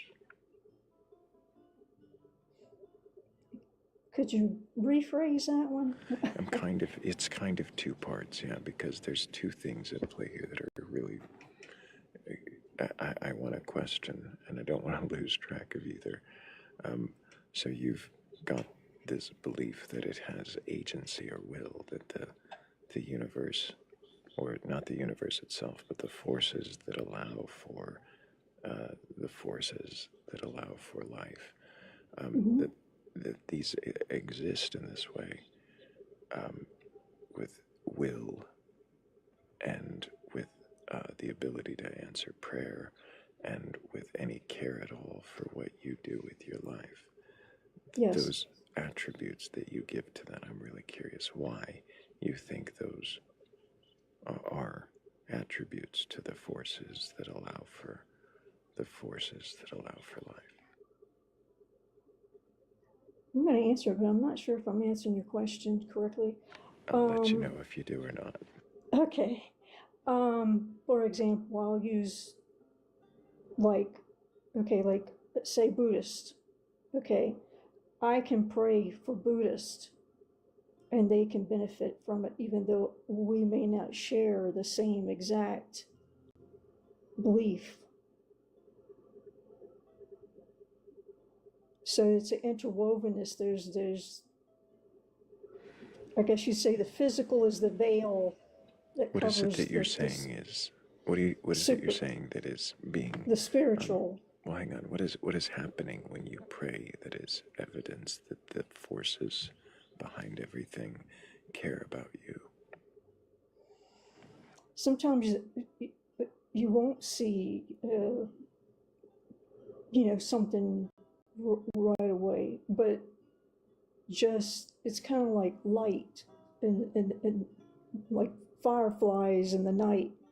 That's what prayer is on the earth. That's how I see it. Prayer is like fireflies in the night. Yeah, it's the light giving life, the benevolence for the light all giving being. life, benevolence. Yes. Where are you seeing? You're saying life is benevolent in some places, and that the few times it is benevolent, it is because of the prayers that people pray. Yes. Are you sure that life would cease to be benevolent if people stopped praying? I believe that if people ceased to be empathetic, compassionate, merciful, loving towards one another, it will impact. And so I was talking about the attached. Do you think prayer? I'm sorry. I feel like we as humans impact even the cosmos and vice versa. There's an interaction, and if everyone becomes each other's enemy, it's going to affect the earth. It's going to affect the outside. There's going to be consequences. Right. That's not what I was asking, though. I wasn't asking if people started to become adversarial with each other, would it change the world? Obviously it would. My question was, what is it that you're actually seeing that shows you that, well, that is my question from, hang on, that's my question from before. I'm confusing myself. The question that I had just asked was, if people stopped praying all around the world, would that actually change the way nature or life is benevolent in the way you see it? For humans, yes. You think yes, that if, yes, do you think that prayer is necessarily tethered to compassion? That people who don't pray are not compassionate? I think people pray without knowing it. That they can do things like wish someone well, or wish them to be out of a crisis. That's, to me, a form of prayer. I see. So you consider anything that is a good intention to be a prayer? Yes, and they don't realize it. Yes. Yes. Why do you think that everything that is well-intentioned is equal to prayer? Especially if there's no God or supernatural belief tethered to that intention. Say that one again. If there was no... If someone has no God or a belief tethered to their wishing someone well, hoping they get better, have a better day, that sort of thing. If there's no belief tethered to that, do you think that it is somehow the same as prayer, or is it less equal? I don't believe that someone has to have a belief system in place to have an impact on another. Like, they can, like I said, someone's sick in the hospital and they're really wishing them well, and that can impact energetically that person. They can believe in whatever, but if their intention is for the good and unselfishness for another. Do you think that the person in the hospital needs to know that the other person is wishing them well? Or does the energy work whether they know or not? It depends on their belief system. It can work even without their knowledge. Interesting. Do you think it works just as well if they know?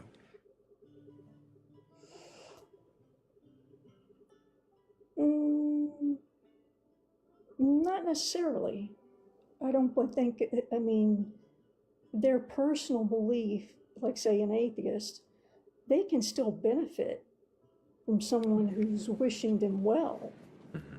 Have you ever looked into studies on intercessory prayer? When people pray I know, to I mean, have others healed. I know about it. I mean, it's in the Bible, like Moses was praying for No, his, I mean, I meant studies, like. Oh, studies. Yeah. Yes, I mean, I have heard of it, and I know it's effective. Well, that's what I was just asking, if you had looked into it. If you do, I would recommend looking into studies on intercessory prayer and the effectiveness on healing. There are papers about it, and I would wonder if you would find that they are actually what you expect.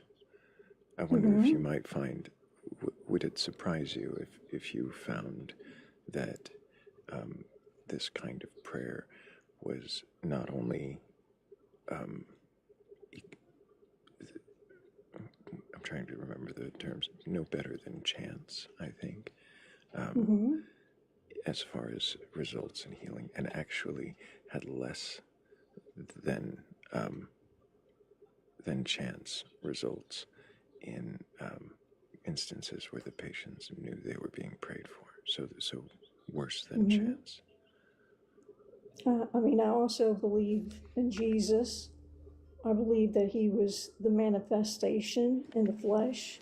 Fascinating, beloved. It's almost like I didn't say anything at all for the last 20 seconds. So if you were to look it up and find out that there were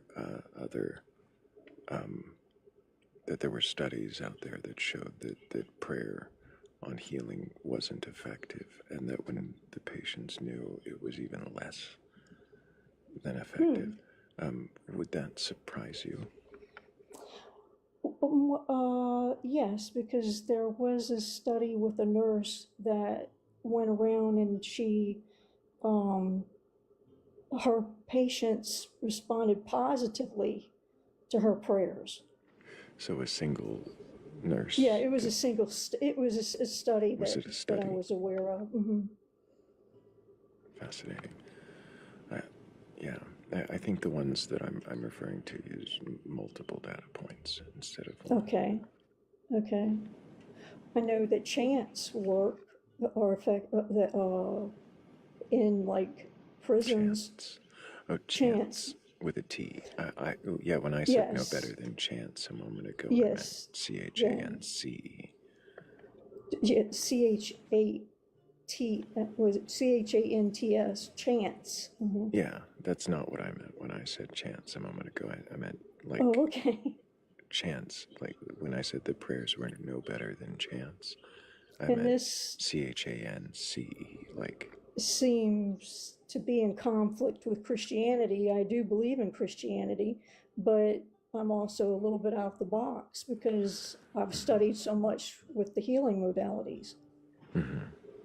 Yeah, have you found conflict with what you've... About that people, like say with the chants, for example, a man was in a violent You're prison, saying that, you're and saying the that when chants people... calmed the prisoners, and that wasn't a Christian chant. It was just a chant for peace, and it was in another language, and it had an effect on them. Fascinating. So you're saying that somehow causes doubt in Christianity? Well, it would cause an argument in Christianity with people with me. I believe in Christianity, but I believe in why? I believe, well, like I said, I'm outside the box because of the healing modalities aspects conflict with them. But I believe there was a truly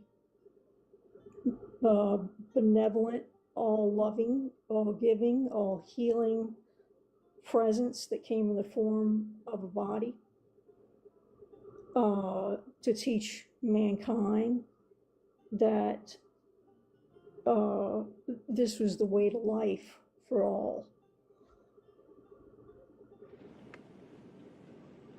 So, And that was Jesus. That's what have people you call read your Jesus. Bible? Yeah, I've heard of him. Have you read your Bible from beginning to end, beloved? Yes, I've read other, as well as Dead Sea Scrolls. I was just asking if you read the Bible from beginning to Yes, end. yes. Do you Yes. believe the stories in the Bible to be true and literal as they're told?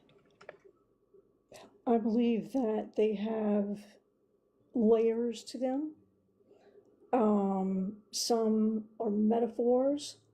I mean, some are historical events, What about metaphors. the 6-day creation? Is that historical or metaphor? It's that would go into Kabbalah to explain the actual mathematics, and it's actually goes into the science. It leans more into the science of I'm sorry, thousands the of Kabbalah years. leans into I guess the it's science. Kabbalah. It's. I'm not sure if that's what it would call, because there is a science. There's things of the Bible that's in Judaism that even came from Egypt that is not fully incorporated all together. The pieces are kind of like disassembled that to explain things. You're saying that if you piece together Judaism and Egyptian creation lore, that it would be more accurate to science? Yeah, leaning into the thousands of years and all that kind of stuff. Yeah, So the millions if of you years. expanded, if you expanded Genesis 1 out in the Mhm. lengths of the days, so that each day was thousands or millions of years, would Yes. that then make it true? Would Genesis be true as you understand it? I think Genesis of the time frame with 6 days is a cliff note of the evolution. A long story short, right? Yeah, evolution and creationism. Okay. So you think it's a cliff's note of evolution and creationism. So you think that somehow the way the Bible describes things coming together is true, but also is true with evolution. Yes. I would really like to question that, but I'm curious first on something else that I really have wanted to know since you let it slip that you're a Christian. Do you believe the Adam and Eve story to be true? I believe it. I believe that there was other. Well, yes, but I believe there's additional information that is missing.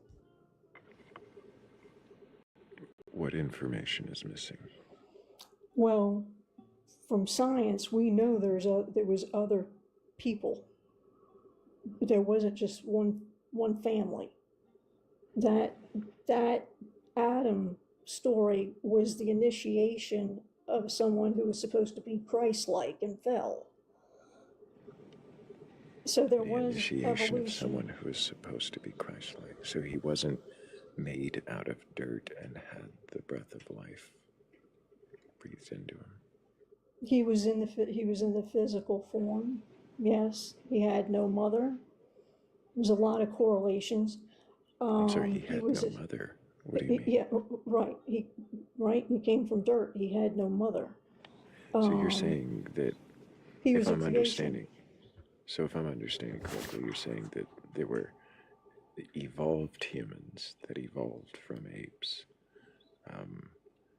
and that they were somehow not created, but then Adam was created in dirt? I believe, based on science, that there was other people. You believe based on science that there were other people? Yes, when Adam's story says yes, that from he is a DNA, liar. and like when that brother. Does that mean that the Bible? Does that mean that the Bible is wrong when it says there is no man? I'm sorry. I'm asking about a verse in particular where it says there was no man, and so he makes the mist, and then he makes the man, right? Genesis 2:5 and 2:6. Yeah, 2:7. are you referring to, like, it sounds like two different creation stories? Like there was man, and then there was man in God's image? That's not quite what I'm saying, but yes, there are apparently two different creation stories. Yeah. So you do see two different creation stories, but my question is about in Genesis 2:5, when it says that there is no man, and then he makes Adam. If there's no man when he makes Adam, then There was no man like Adam. does it say that, or does it say there was no man? I'd have to look at the verse, actually. Yeah. And I have the gambit of Bibles from Ethiopian to Torah. Fascinating. I'm just looking at an RSV myself, but I'd be happy to look at a different translation. It's just the one I have handy. So what I have I'm a talking about, craving for knowledge. what I'm talking about comes in Genesis 2:5. Okay. I'll read from this translation. It says, Sure. When no plant of the field was yet in the earth, and no herb of the field had yet sprung up, for the Lord God had not caused it to rain upon the earth, and there was no man to till the ground. But a mist went up from the earth, and watered the whole face of the ground. Then the Lord God formed man of the dust of the ground, and breathed into his nostrils the breath of life. And beloved, every movement that you make is kind of very loud. I don't know if you heard me speaking. Okay. I believe this is a metaphor of like Jesus talked about the kingdom of heaven. This was like a kingdom of heaven type of aspect. Where does it say that? Well, I'm just saying that, you know how it says Jesus is the second Adam.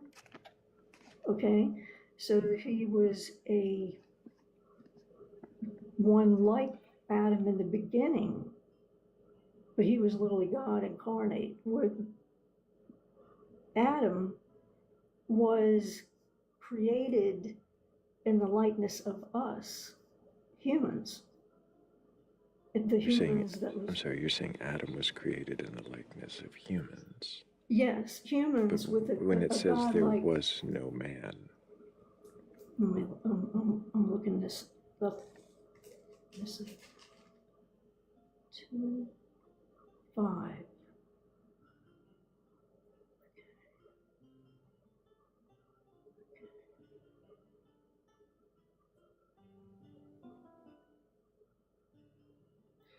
Okay, this goes into some deep stuff.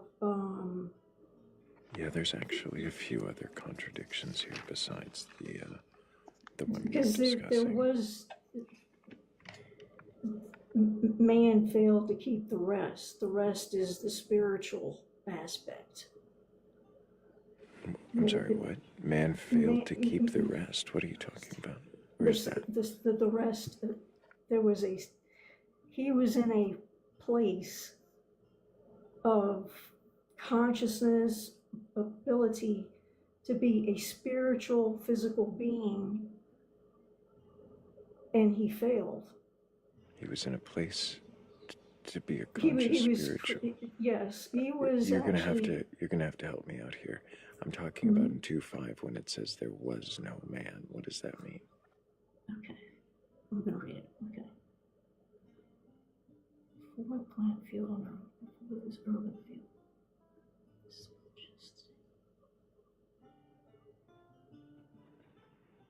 God had not sent rain, but there was. Okay. Huh. Mine says, then God formed man out of the dust and breathed in his face, and man became a living soul.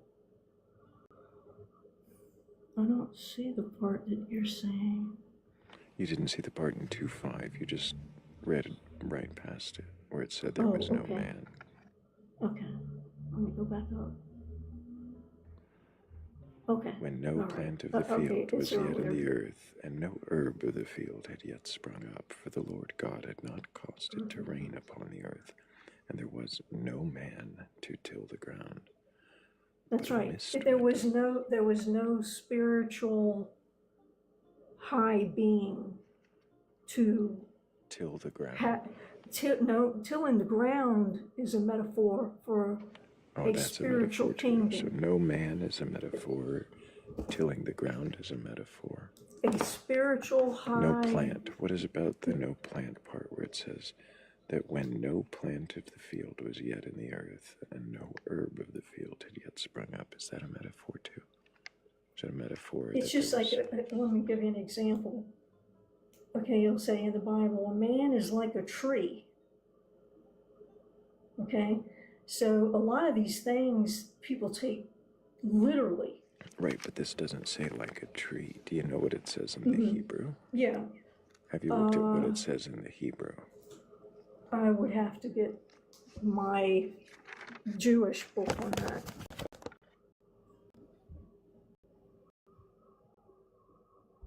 So this was more of a spiritual domain on earth, what they call Garden of Eden. And it was a place, and it was just like, Jesus manifested in the flesh through a force that is outside our physical domain. His man. We can't really hear you, beloved. You kind of walked across the room from the microphone. Okay. All right. Okay. Man needs a teacher. Man needs a teacher doesn't answer why it says there's no plants and no man. And then he makes mist and a man. Well, he was supposed to till this garden. He was supposed to plant the seeds of goodness to bring forth righteousness on earth. That was the purpose of that. So he's supposed to till a garden. Yes, he was supposed to guard it, till it. He was supposed to guard it. He was a gardener, yes, of spirituality. It. I thought you said guard. He was supposed to guard it. That was one of his roles. But you see, you're talking to someone outside the box. You go argue. I'm just curious how this makes any sense. It doesn't seem to say what you're saying it says. I'm wondering why you put so much. Okay, go ahead, I guess. It's okay. Like when Jesus resurrected, he was saw in a garden as a gardener. That was the initial role of what Adam was created to do. He was created to be a spiritual priesthood. A spiritual priest? A spiritual priesthood to the people who was already here. But does it say there were people already here? Well, there is a suggestion about that son that married a woman in the land or another land, and people want to say it was a sister. Mm-hmm. I say there was other people. Science proves there was other people with their DNA. So if science proves there were other people, and the book doesn't say there were other people, are you just adding to it to make the book make sense? And why? I put the pieces together. Are you sure the pieces fit? They make sense to me. They may not make any sense to someone else. Is it? It's kind of combining. It's combining science with with the with Bible? the spirituality. Right. Spirituality. Is there any chance that you could be wrong? Sure. Absolutely. In what way Because do you question this belief?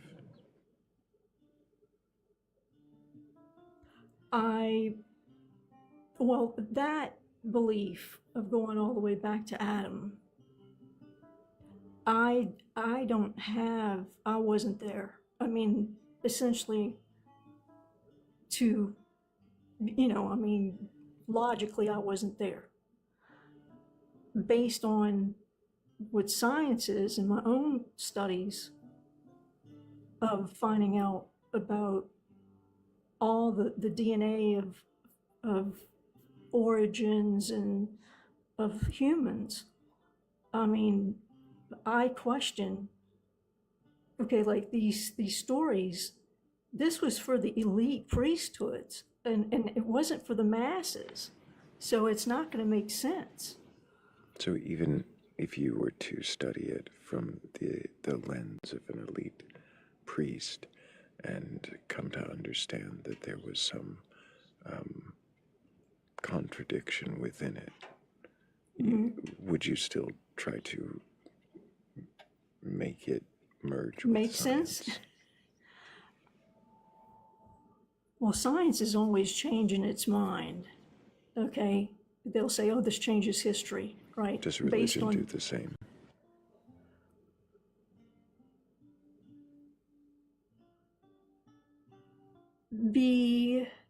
It has changed from prophets. I mean, so it doesn't change much. No.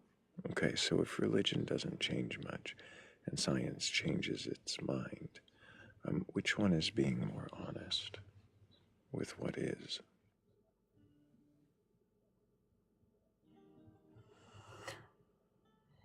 I personally, from my own studies and knowledge, know that there is a hierarchy of knowledge on spirituality. And there's things that my level I'll never be capable to handle. And I believe that the science sometimes hides history and changes history to suit things, and I'm going towards the Native Americans. Weird. So, all right. Well, Native Americans believe there's giants, okay, and it's in the Bible, and Smithsonian found stuff and put it, and it's all Native American cultures believe this. Are you sure the Smithsonian found stuff, or are you talking about an internet meme with the word Smithsonian on it and a picture of giant bones in the ground? Oh, no, not that. No. This is, Darwinism came, and then the giants issue went down per the Native Americans. So, I'm sorry, you're saying that science suppresses the knowledge of giants for what reason? To make people believe there's more of an evolution issue that's been debunked about us coming from monkeys. Where is the evidence of giants? Well, it is in many cultures, and according to the Native Americans, the largest mounds that they claim that are theirs is not theirs. This isn't my words. This is theirs. Yeah, but I don't know how that proves that there are giants. They were the mound builders. What evidence is there of giants?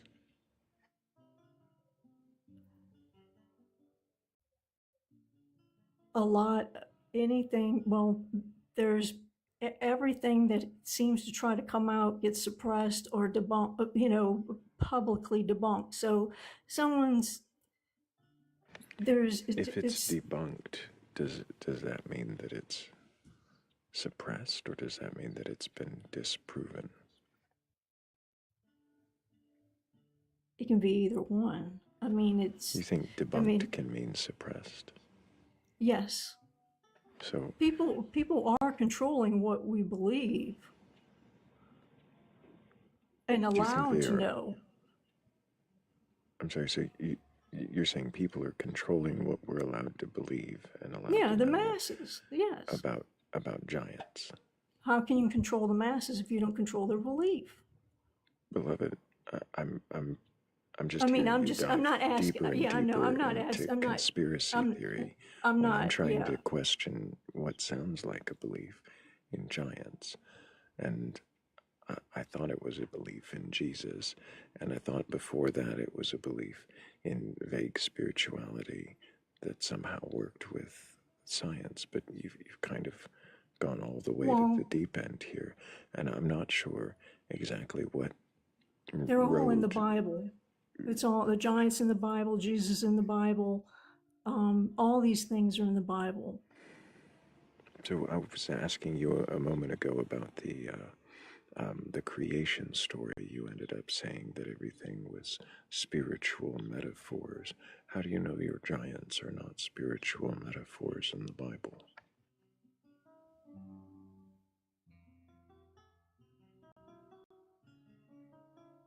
Well, it's in. I mean, are all so many cultures lying about it? I mean, even mythology talks about. I mean, How so do you know there's that they are evidence. not spiritual metaphors for these other cultures as well?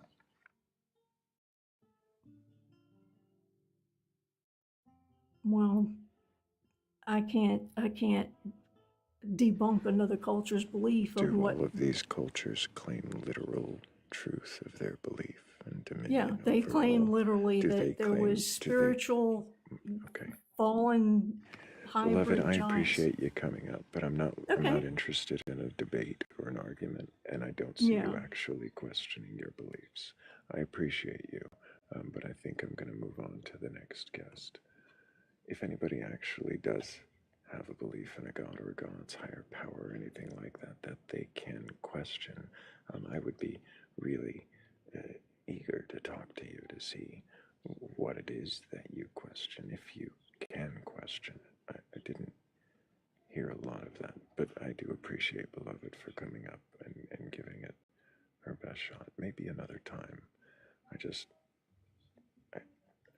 I felt like I was just being interrupted, talked past, and taken on a journey.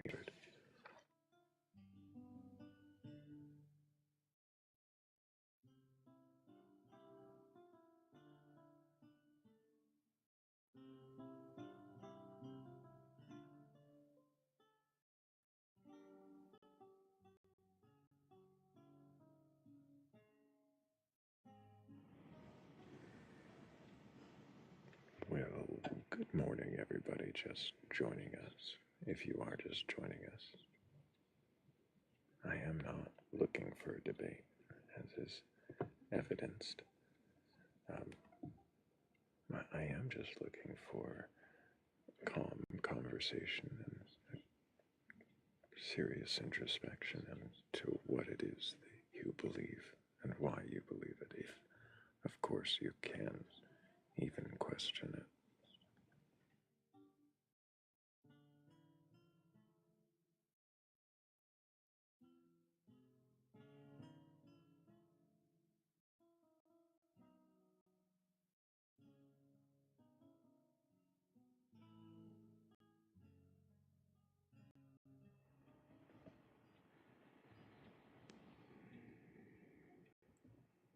Fascinating take, Jordan Brooks. I don't remember the second part of that, but maybe.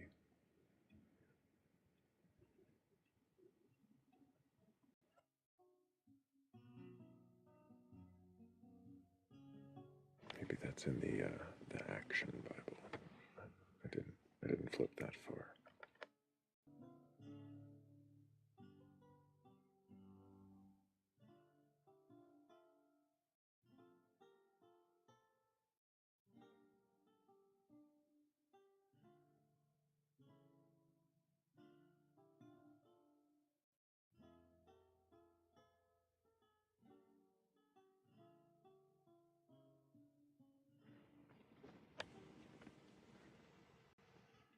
From a book, he says. What book? Not the one I remember reading. Oh, written by a government official or military. Fascinating.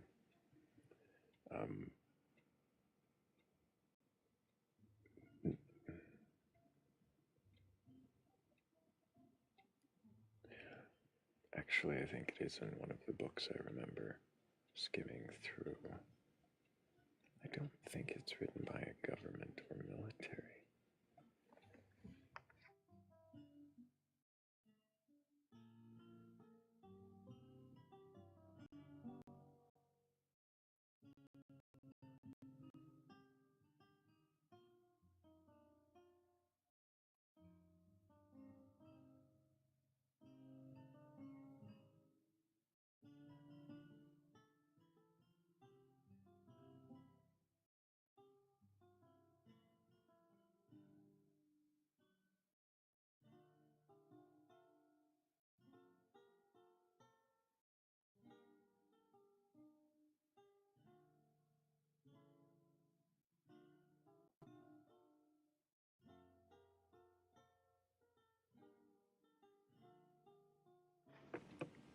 Yeah, I'm not going to speak the name of the one that I think it is, just in case it isn't. I don't want to give anybody else the idea that that's a book they should go look up. But I would be more interested to know if Jordan believes that and why. Of course, if anybody has a belief in a god or gods, a higher power, or anything like that, and you're capable of questioning your beliefs, then go ahead and request on up. Not here to debate your beliefs, then what is it you believe, and why do you believe it?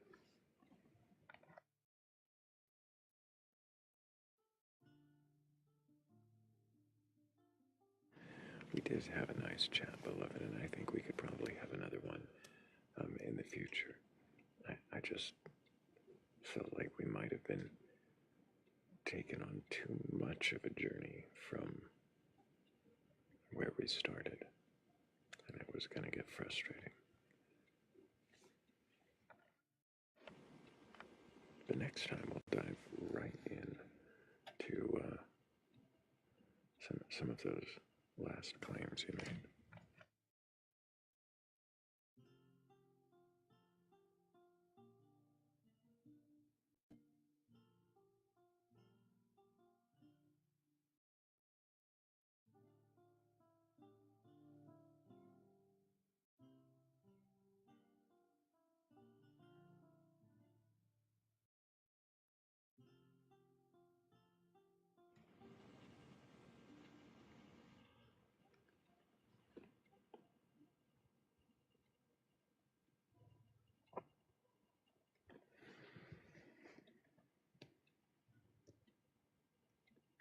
It has been an interesting live. I normally would say a pleasant live. We had a handful of decent conversations. I think all of them except one or two ended pleasantly. So that's good at least. Not very many questioning believers, though. Several atheists, agnostics, some in deconstruction, others far beyond that, and a few frustrating believers that couldn't quite get their answers straight, and a few other believers that had long answers that led us on winding roads. Maybe those are the same.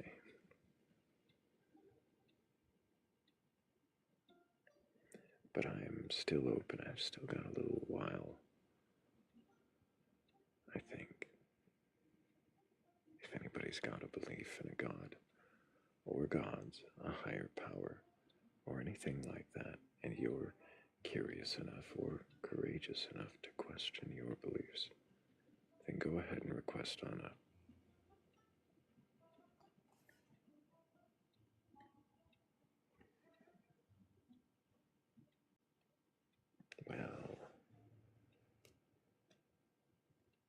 There's a pleasant name to see this early in the morning. Hello, Martha. How are you? Good morning. I'm doing well. How are you? Doing quite well. I think I have. Here, give me just one moment. Yeah, take your time.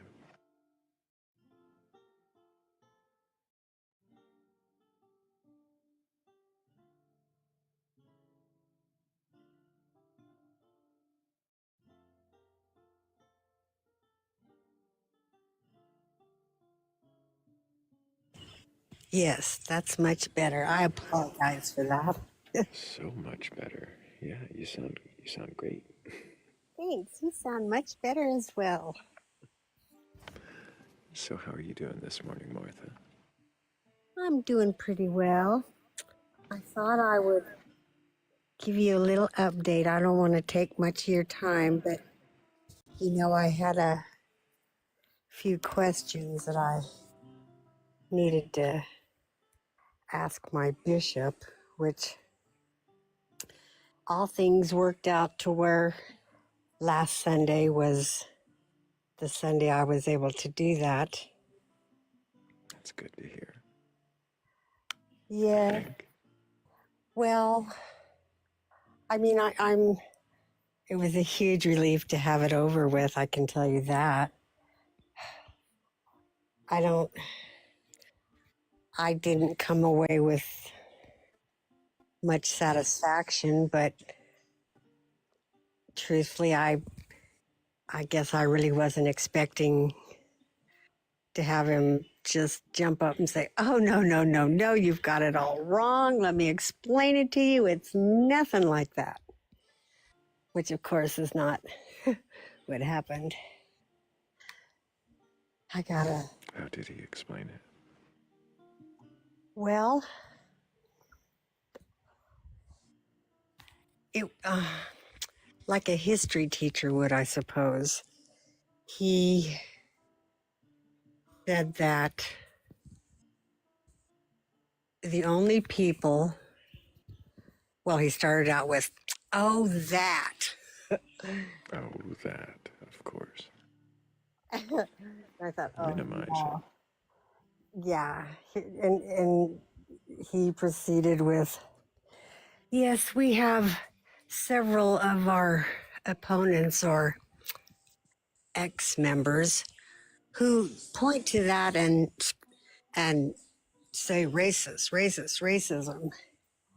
And I said, "Well," I said, "not to jump on the bandwagon, but I said, maybe I'm not understanding it correctly, but that was certainly my first take on it." And I said, "As you know, I'm much more familiar with the Holy Bible than I am the Book of Mormon." I said, "So I'm on my own going through these scriptures." And I said, "I'm more than willing to admit I may have not understood them properly."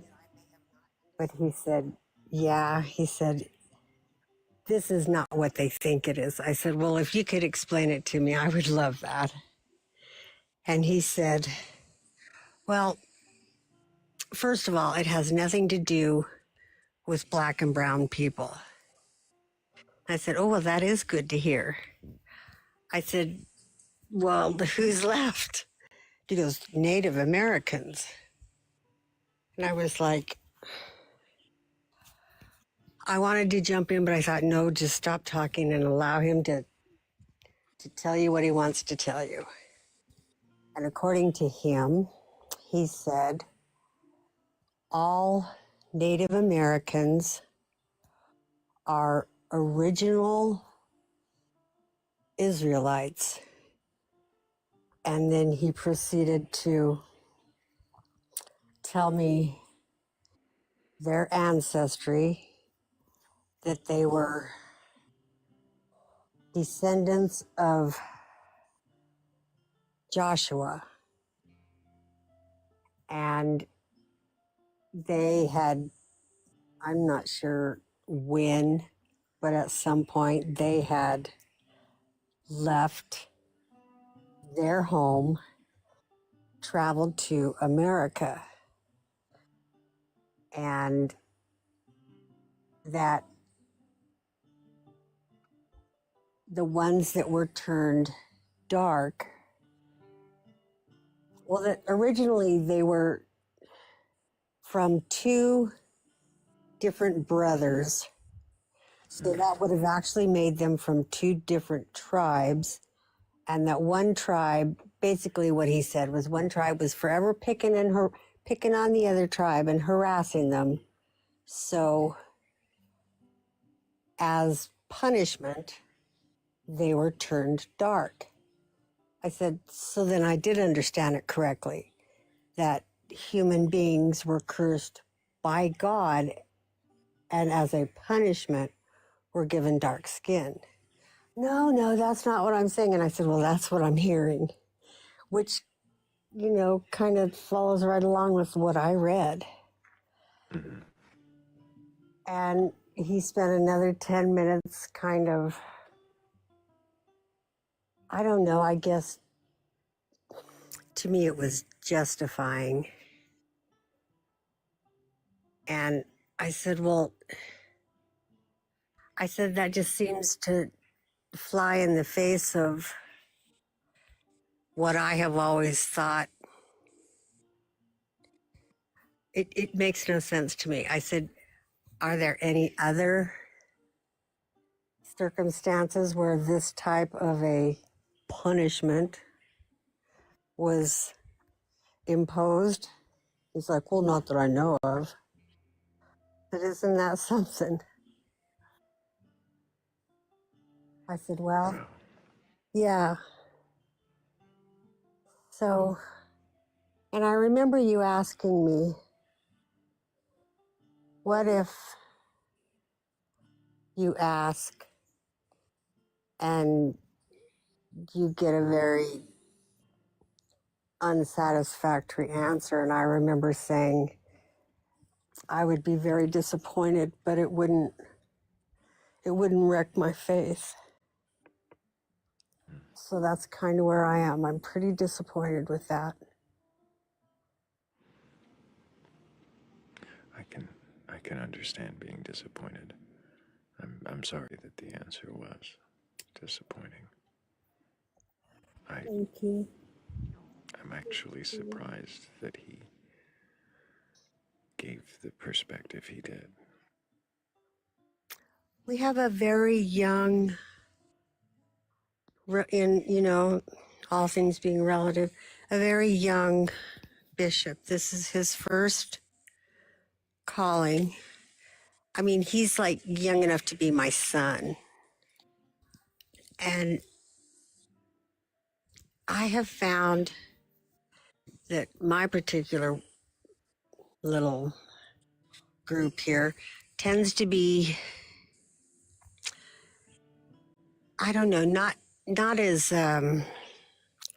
hardcore or conservative, maybe in the word,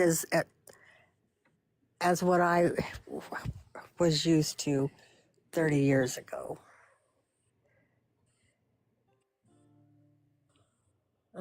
I don't know if his age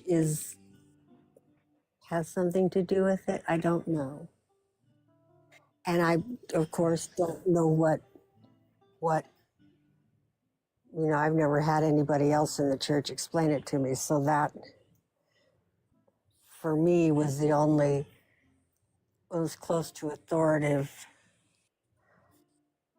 explanation that I have received.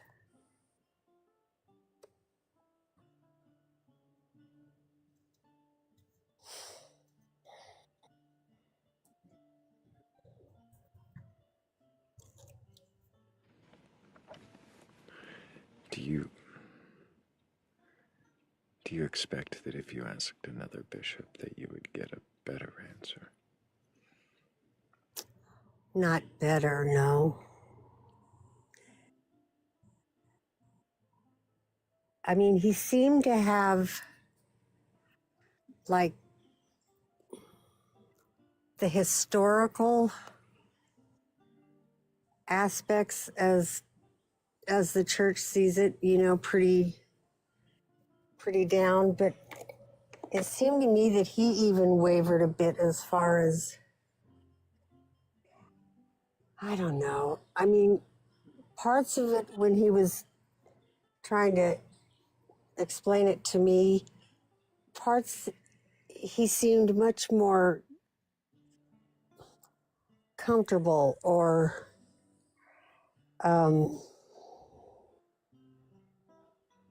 just, yeah, confident in how he was explaining it to me. And then when it came right down to the nitty gritty, I don't know if it was shame, because I know that was a huge emotional thing for me. I was very ashamed and hurt and angry. And he didn't seem to be as confident when he was, just had to just come right out and say it. Yeah. Like it was either shame or. Do, do you think that you. Do you think that he had heard all those questions before? Well, he started out with, kind of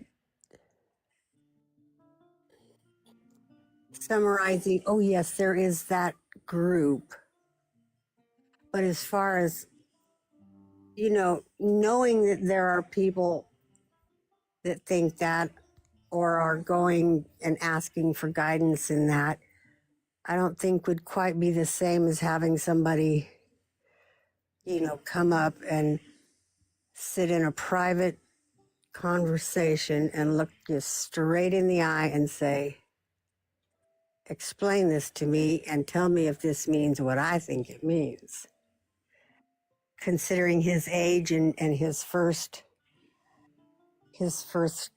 bishop calling, I wouldn't expect it has happened a great deal to him, but I don't know.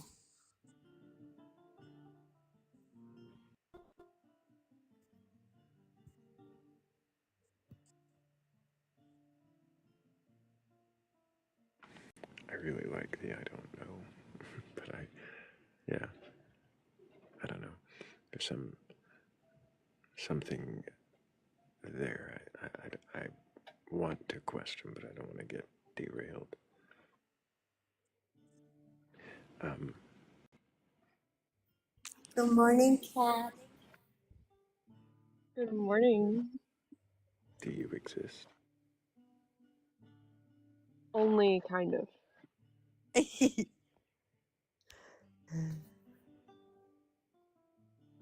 Got raptured during the important part of the story, so I didn't hear that Oh, part.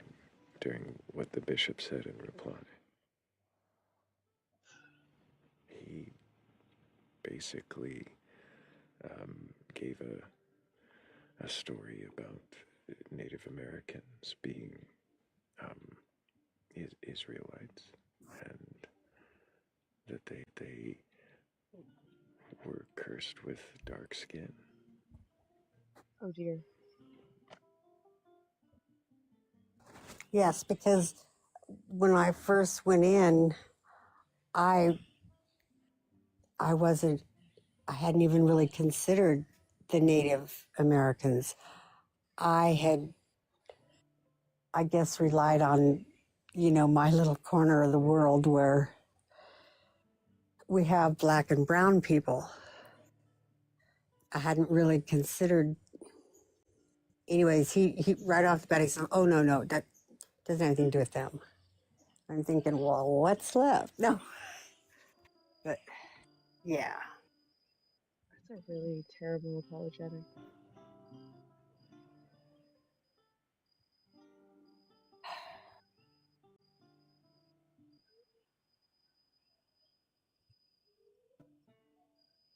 Hmm.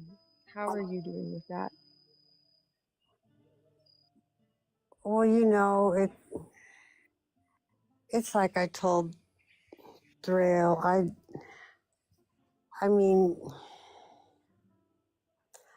I I had the feeling that I was going to be disappointed. I mean, I was hoping that wouldn't be the case, but I mean, it wasn't shocking. I mean, to have been, I didn't expect him to say, oh, no, you got it all wrong. Let me tell you how it is, and it's a much happier, cheerful thing. I mean, I couldn't really see where I was going to get up and walk out of there going, oh, gee, I feel great. And I'm not going to let it wreck my faith, but it's certainly, there's thinking you know something and then knowing you know something. There's talking to me and Thrayle about it, and then there's talking to the bishop about it. Yeah. Yes. And I was just pretty nervous. I mean, when I first went in, I was sick to my stomach. I was dreading it, but it had, it had taken so long to go from point A to point B. And the timing, I mean, I knew that was the time. He had the time. I was there. There was nobody else, wishing to have his time or, needing an appointment with him or whatever. And it seemed like, and then there's, just the rip the Band-Aid off kind of part to it too, It needs to be done. Just do it. You'll just deal with it once you have what you came for, I guess. How do you feel like you're dealing with it? I'm sick about it. It breaks my heart and it embarrasses me. It makes me want to not tell anybody I'm a Mormon.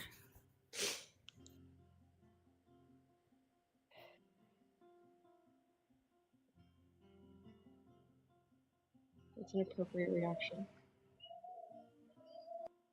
I wanted, after I left, I came up with probably one of my best questions, but by then it was too late.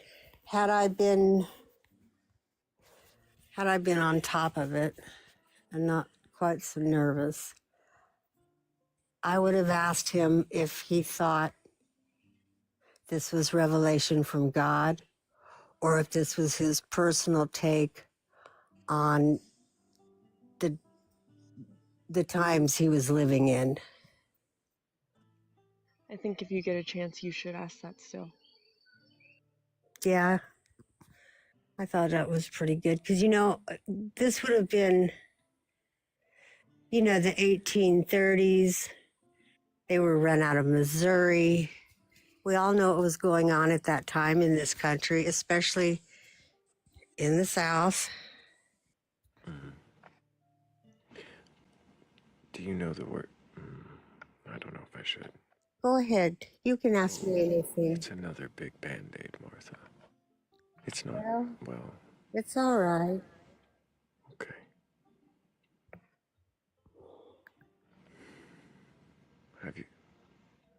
Do you know what happened at Mountain Meadows? Is that where they dressed up like Indians? Yeah. Yeah, I hadn't thought about that for a while until you said it. But I don't know all of it, but weren't there a lot of deaths there as well? Yes. Civilians, innocent people, settlers on their way to a new life out west. Yes. And, man, Oh, jeez. Yeah, that's a big one too, ain't it? Man.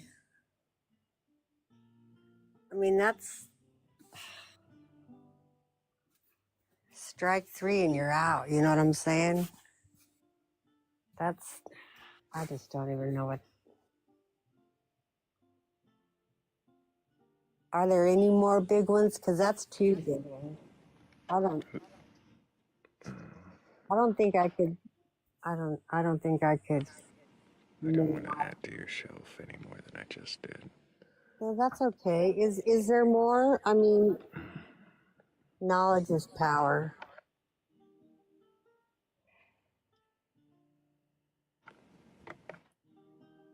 There's a lot to know about both Brigham Young and Joseph Smith.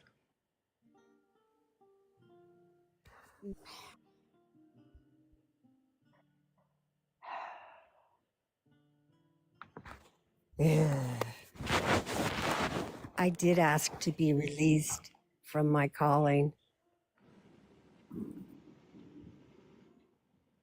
How are you feeling about that, Martha? I feel it was the right thing for me. I mean, considering how I'll never be able to come to terms and be okay with that in my heart. And I can't teach. I mean, that's teaching racism to a child. I couldn't do that. I mean, how do you get to heaven if that's what you're doing? That's, yeah, that, I can't do that. And I miss them. I mean, these are such bright, lovely children.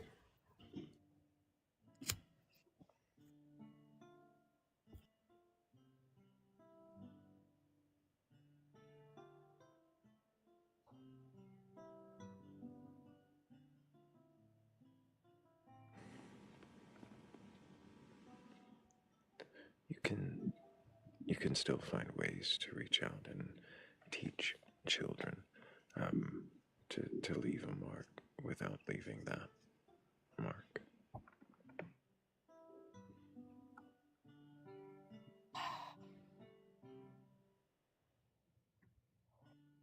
That would be nice.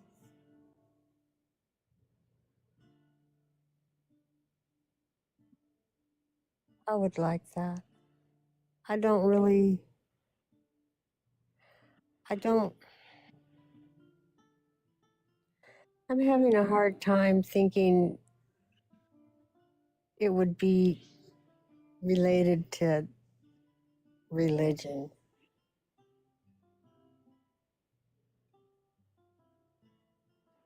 Why would it have to be? Couldn't it be something more practical? Yes, I'm good at practical.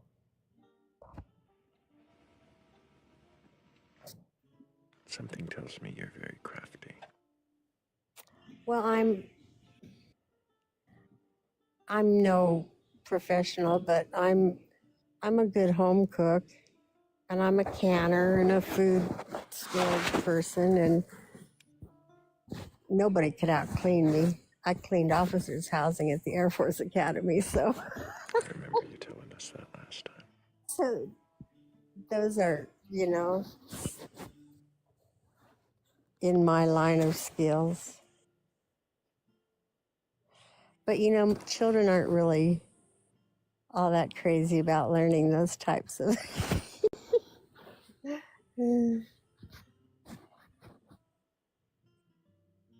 I don't know how excited they would be to learn the proper way to organize a closet. No. I think you'd be surprised. That's funny.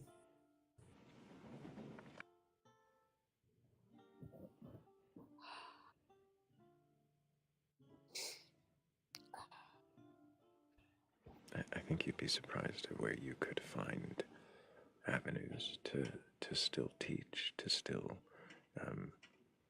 inspire another generation without having to add something that you don't endorse and don't know. You know, the first time I listened to your program, I was so impressed because I thought, you know, some of the conversations were so interesting, but then it also brought up things for me that I had not considered. And then I went and got all brave and requested up. And well, you're a wonderful questioner, I'll say, and a wonderful listener as well. Thank you, Martha. But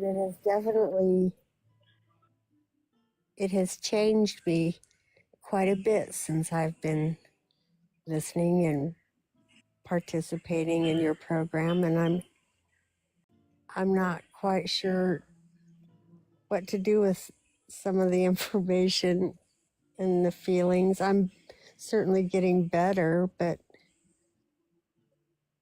I'm struggling with this quite a bit still. I hear you. And No, go ahead, my dear. I just want to reinforce that you don't have to struggle with it by yourself, and like this is a space where you are welcome. I do appreciate that. It is definitely the only place that I am comfortable trying to find my way through this. I'm glad I'm not so just angry. I was so angry. Now I'm just thoroughly bummed. I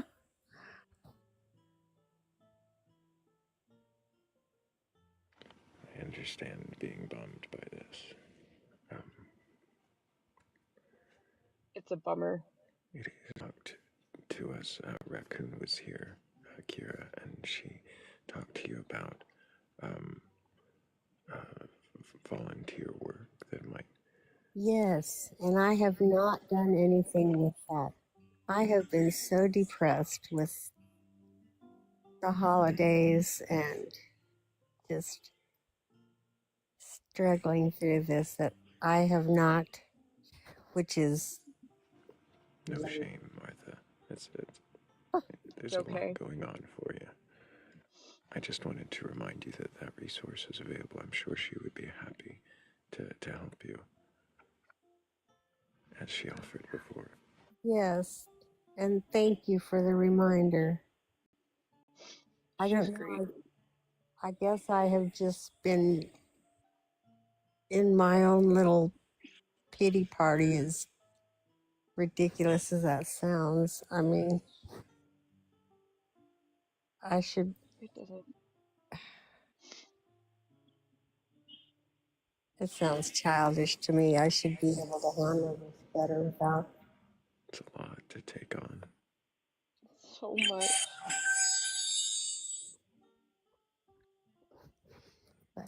Well, I won't. Grief. It really is. I won't keep you. I know you have other guests that would like I've to. got space for you, Martha. Oh, Yeah. thank you. I feel like you are like my personal friends now. It's because we are. Well, I guess I won't speak for Thrayle, but I feel a connection for sure.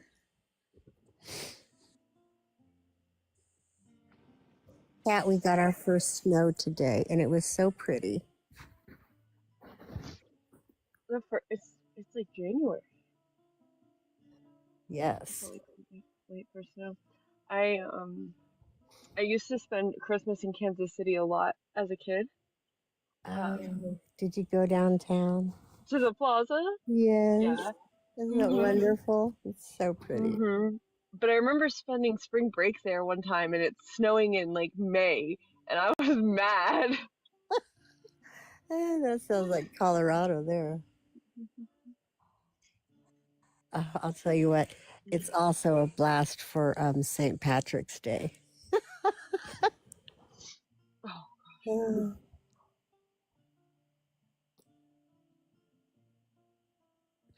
I need a I'm run. glad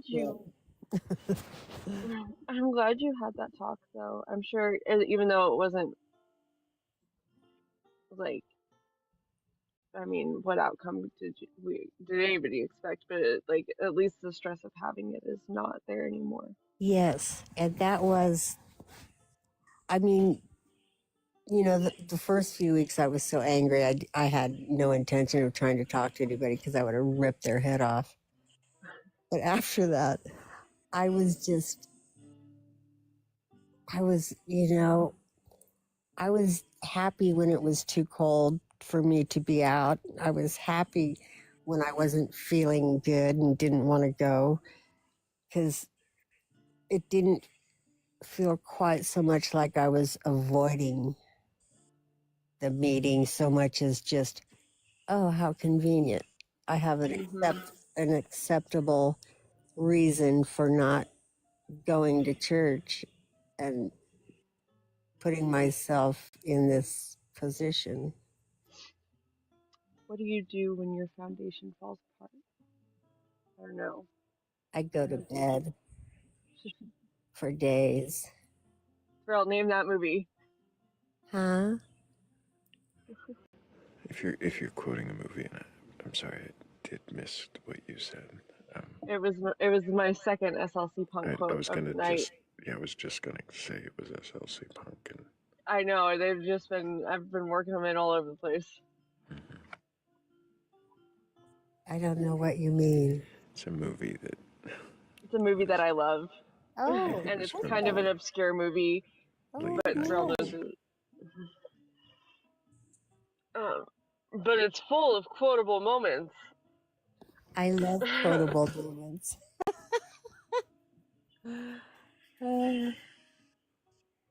I used to get mine from the Golden Girls. Well, I mean, a great series. I admit, I enjoyed the Golden Girls. One that sticks with me. Everybody liked the Golden Girls. It was wonderful. I mean, when Blanche told that gal she was too stupid for color TV, I went, oh, that one's mine. I know several people I can lay that one on.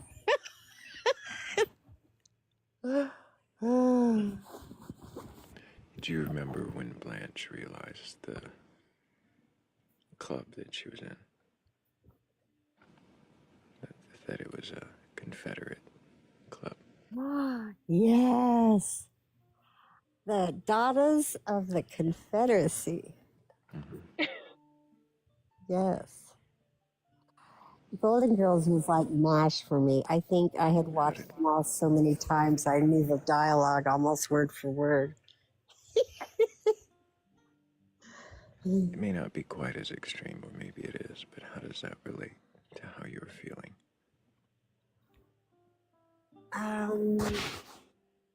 Well, I don't know. She was proud of that heritage.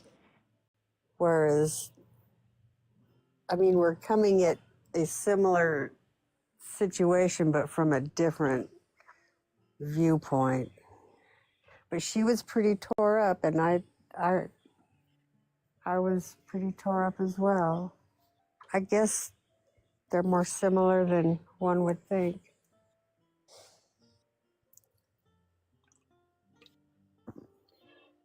I am not like I've watched the Golden Girls, but I'm not familiar because I'm. Honey, you're not old enough. That's okay. Right. I'm barely old enough. It was like, syndicated. How did Blanche like handle that. Well, in the end, in her typical fashion, she just pulled herself up by her bootstraps and accepted that she was a Yankee.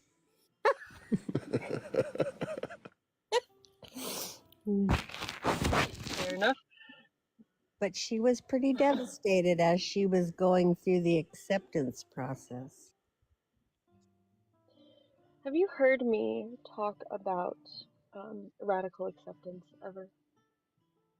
I don't believe that I have. So, I mean, it's exactly what it sounds like, right? Um, the way I usually break it down is if it is a thing that you cannot change, like you have no control over this thing, you have no control over what's written in the book, right? Um, then like you don't have to like it, you don't have to like endorse it, um, but you do have to accept it because it is what is, and you cannot change that. And sometimes this acceptance is like this kind of acceptance is extremely difficult. Um, and you know, acceptance doesn't mean like you have to be like, oh well, it's fine. You know, acceptance just means this is what is, and I have to find a way to understand and now integrate my awareness of it into life, right? In whatever way that looks like.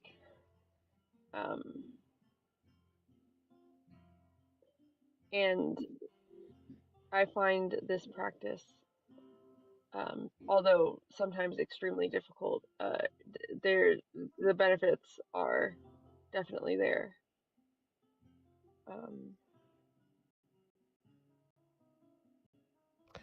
And something else I've been thinking about is to these scriptures on your program here. I was completely unaware of it, had never been in the presence of any members speaking about these scriptures, and except for that meeting with the bishop. So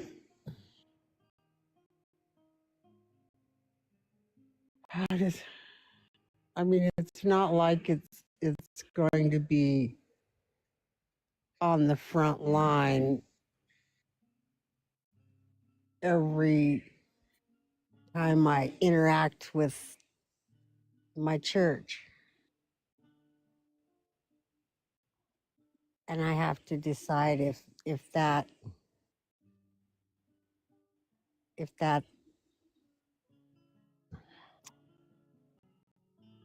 makes it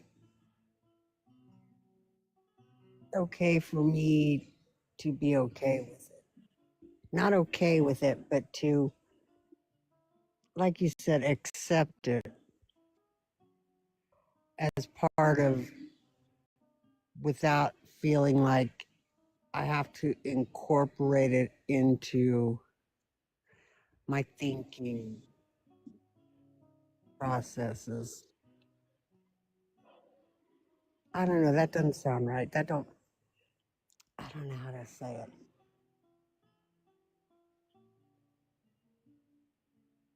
I'm just such a black and white person. I don't really do a lot of gray.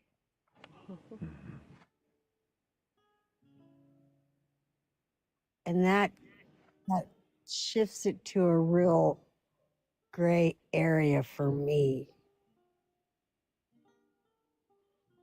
Why? Why is it gray? Because fundamentally, I find the whole concept just ugly. Well, that's because it is. But But can we acknowledge that that is an ugly concept, while also acknowledging that, um, well, Joseph Smith is kind of just an ugly person, but also this way of thinking was,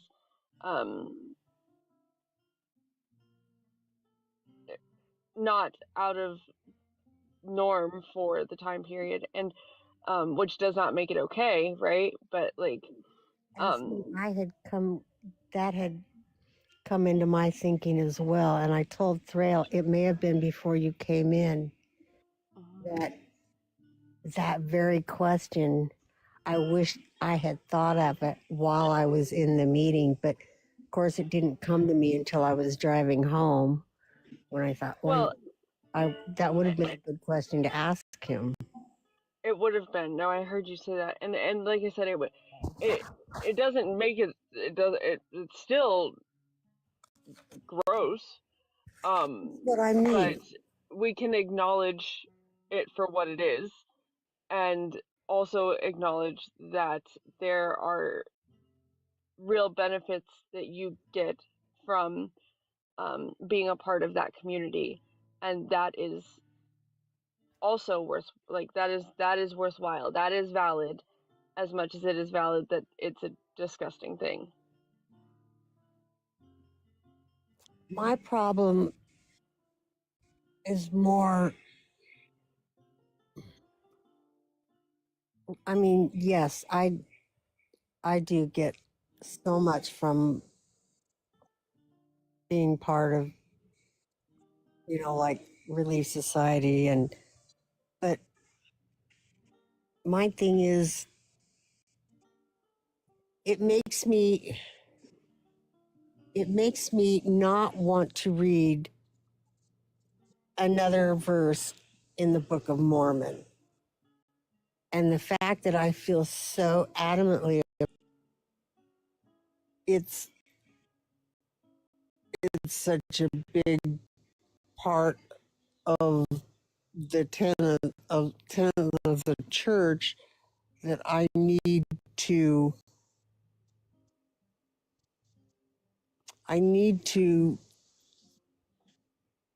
learn more about the book, which that to me is what puts it in the gray.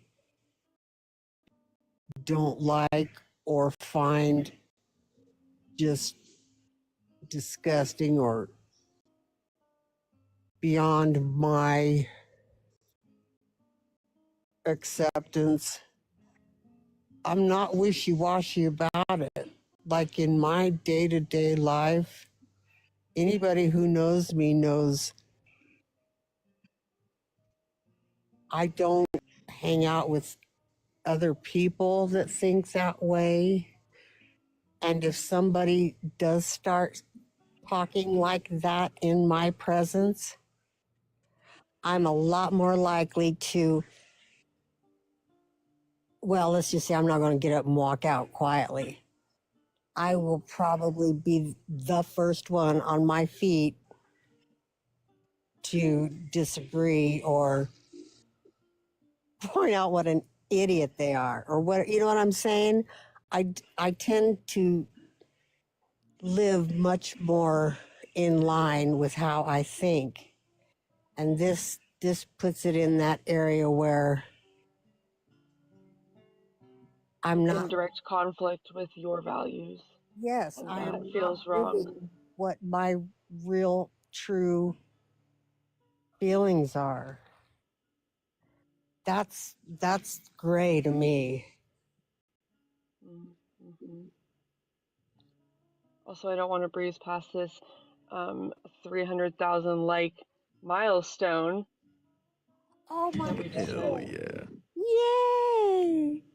How wonderful. You guys are the best audience on TikTok. Congratulations, Absolutely. you guys. Appreciate everybody tapping. I really do appreciate everybody who's here. And I really do appreciate you, Martha. Thank you Thank so you. much. I hope you guys enjoy your new year and best Thrayle. I didn't get a vest, but my wife did get me a heated blanket, so I'm quite Oh, that's comfy right nice. now. Oh, good. Well, maybe you can wrap up in that and stay warm. Absolutely. I think Kat did have another question for you. Oh, all right, Maybe my cut dear. out. Lay it on me, darling.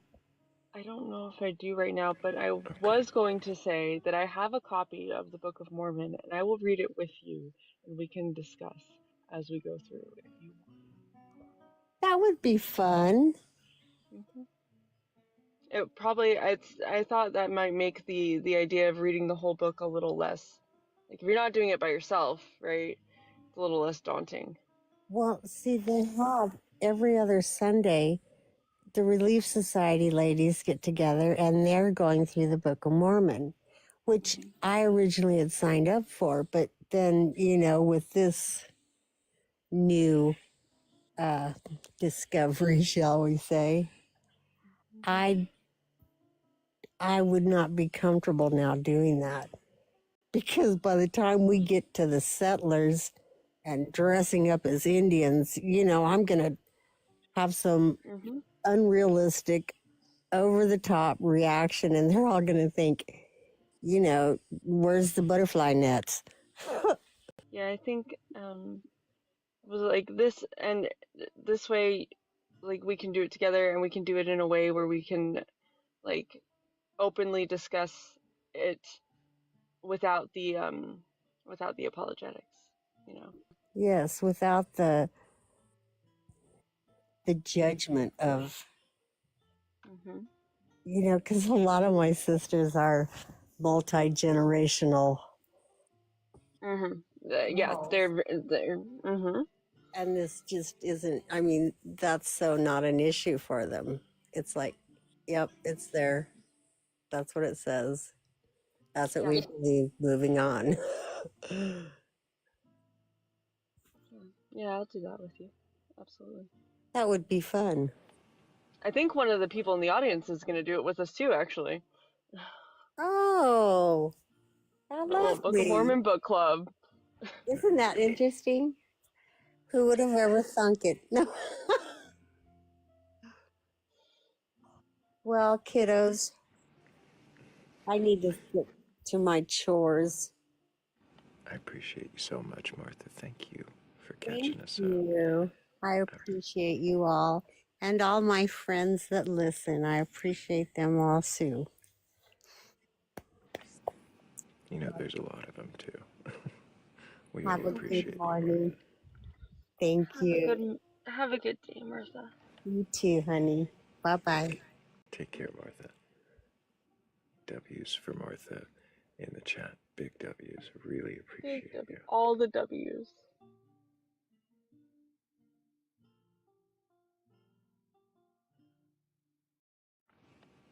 I mean, okay.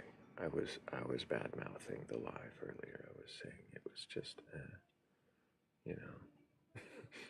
And then we got to talk to Martha again. You were bad mouthing your own live? Well, I mean, it was just, we could have had better conversations. Some of them were good, okay, but no real good conversations. And then we get Martha. I feel better about it. The whole thing.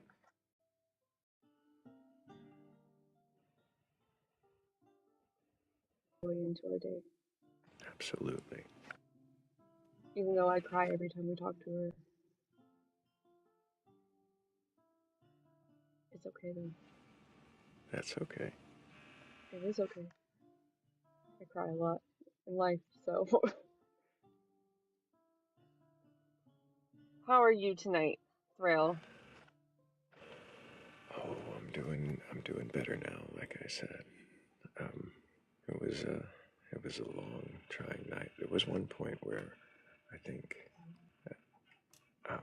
well, I mean, long story short, I lost my shit hysterically over.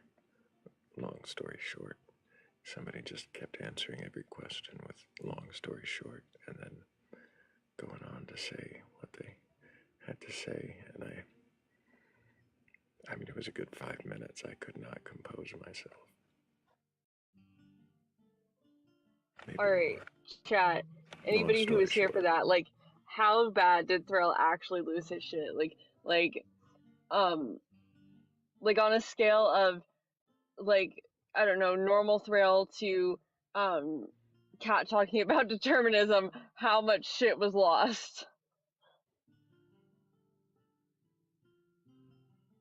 Sheikh Zula, you're too generous.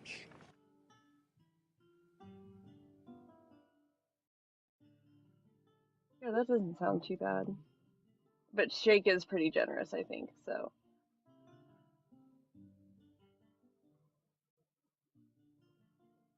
Oh, a 6 6. is more Okay. like it. That. Oh, a 7 even.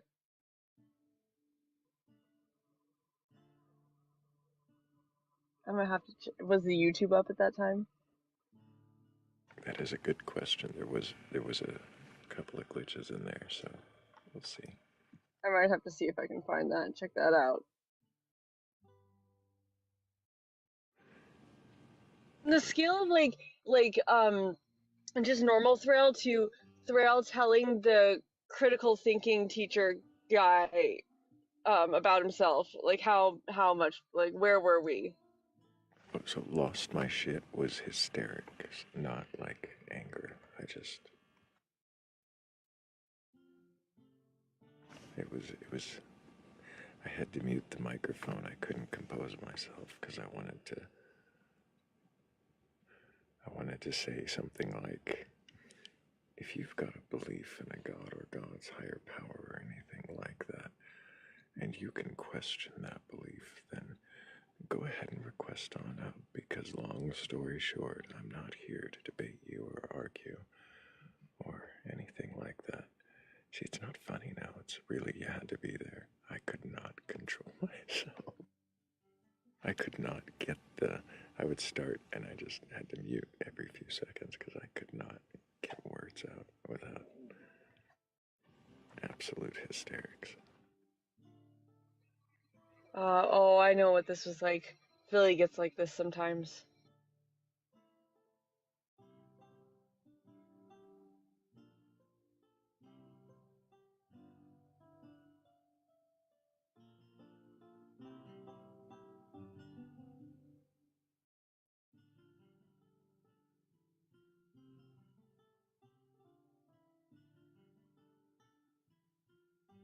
Yeah, it was pretty bad.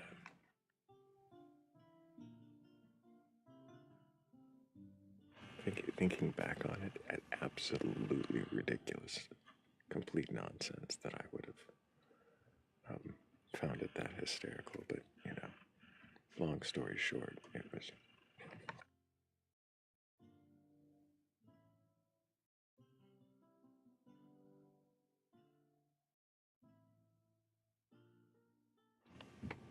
That's why Shake gave me a 4 instead of a higher number. He left because it got bad.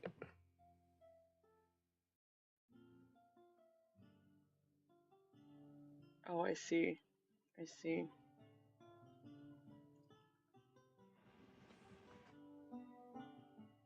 I even had to sneak a few long story shorts in with the next few guests after I finally composed myself.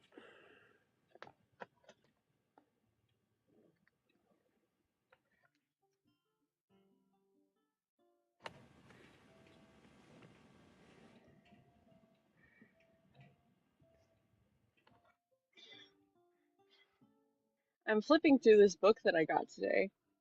Mm-hmm. You know the one. Oh, yeah, oh God. Don't even say the title. Somebody might think something of you.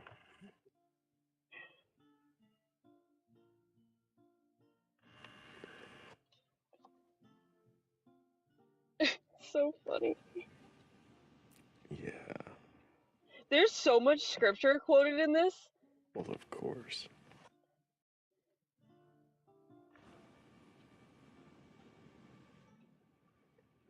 That's That's something we could question. Why? Why is a book with this title full of scripture? What does this say? I mean, it says a lot. Oh, here's a list of this is good. That's an interesting list. It is 7 types of women to avoid.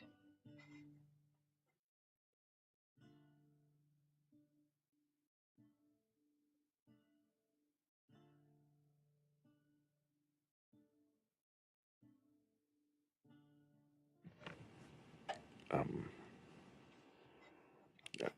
I don't need the. No.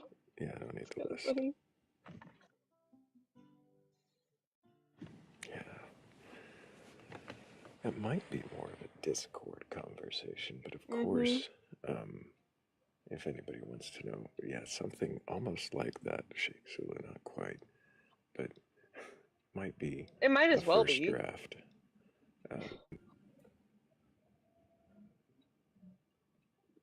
But if anybody wants to know what the fuck we're talking about, well, I guess you might have to join the Discord. Of course, link tree is in my bio or in Batcolyte's bio. Either one will take you there.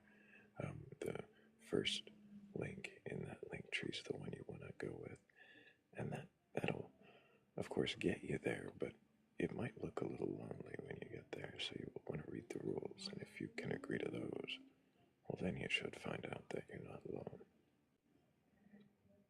And also, I've got to make sure that I thank Heather's Descent, Cat DeWitch, Enki Bubs, Witty, DD Chickadee, and Angel. Thank you all so much. I really appreciate you all helping with the goal. Is somebody street racing? It does sound like it. There's a highway not that far away. Like, I mean, maybe 3 miles, 4 miles in a straight line.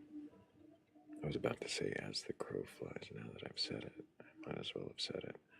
But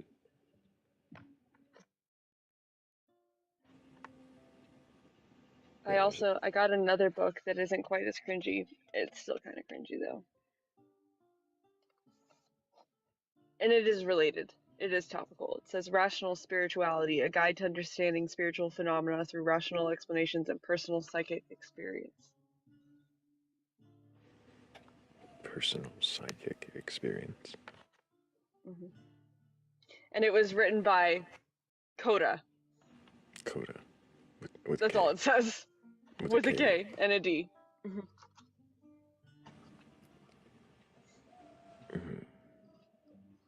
Rational explanations and personal psychic Experience. Oh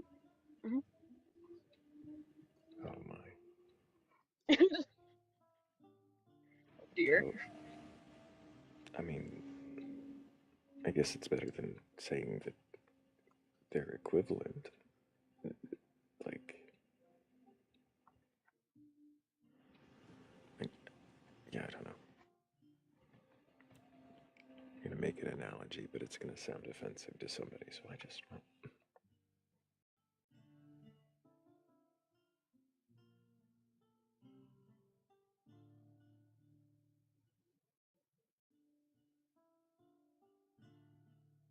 Psychic party games. That sounds fun.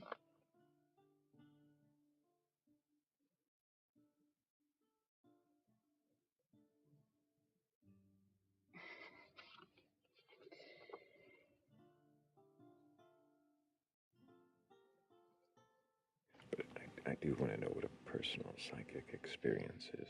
Is it? I don't know. Hold on. Is it somehow less?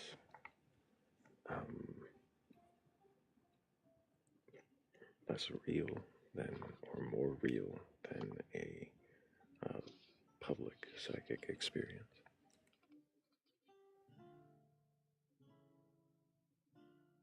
Hold on. I'm trying to like TLDR it real quick.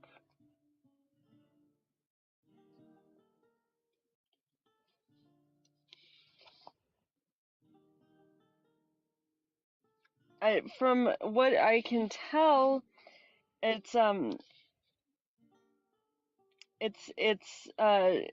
it's when you're 15, hanging out with Lucy alone in your bedroom. I don't think that's... How is that psychic? Well, I mean, it was... There was... Oh, I just saw the name. I just saw the words Don Juan. So that's...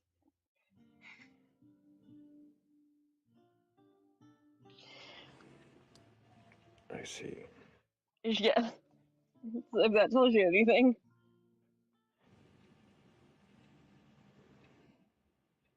I mean, everybody can write a book. Anybody can write a book.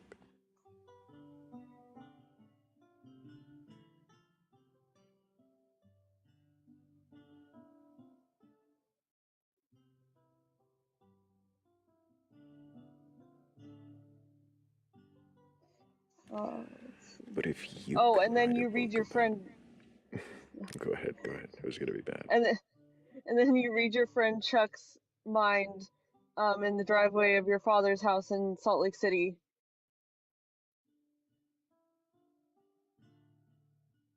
Because you decided that you could while you were hanging out with Lucy. And so later your friend Chuck let you be... decided that he would be your test subject or whatever. And then you learn how to astral project. Once you learn how to astral project, then you've officially had a psychic experience, or can we or It was otherwise probably... mind induced? Well, the next section of this chapter on this person's personal psychic experiences is there's like a little header that says telepathic staring contest. I don't know what that means, but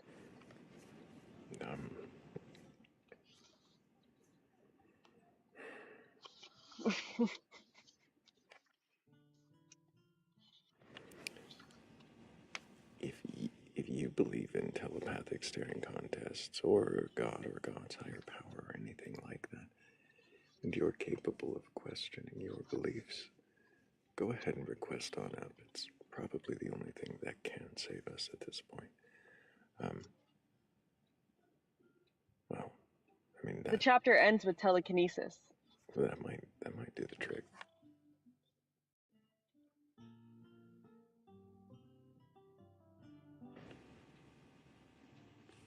What is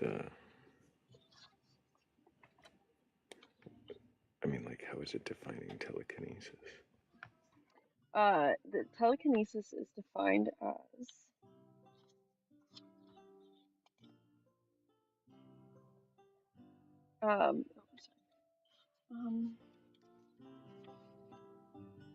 mind moving matter. I mean, like, if you reach out your hand, if you think No, about I it think it first. means if you think about something hard enough and the thing moves.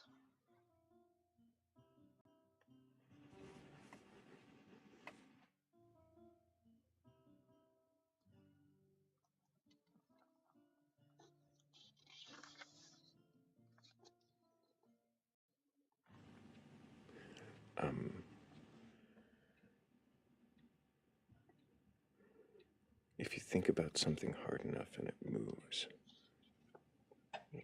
could it have still have been the wind? Well, If you think about it hard enough and you're staring at it, did you breathe on it?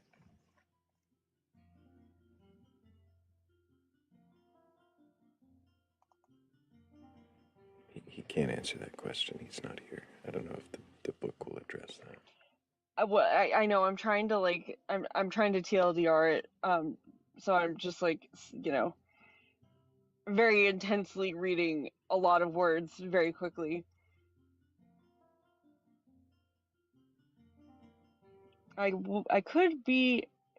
After 2.5 hours of this, I finally noticed the spoon beginning to move in a way that I could be sure wasn't the result of the air conditioning, my breath, or the pressure of my elbow resting on the countertop. He could be sure. So apparently. Well, I mean, if he's sure, then he's sure.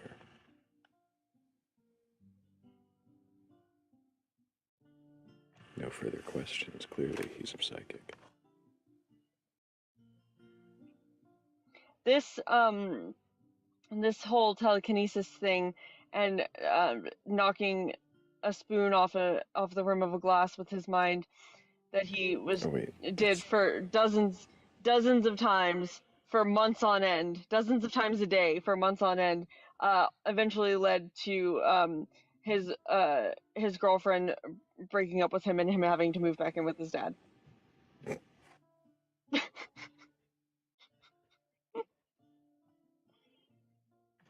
He moved her right out of the apartment with his mind.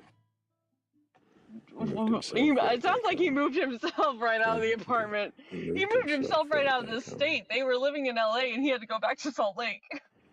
Holy shit, that's some telekinesis right there.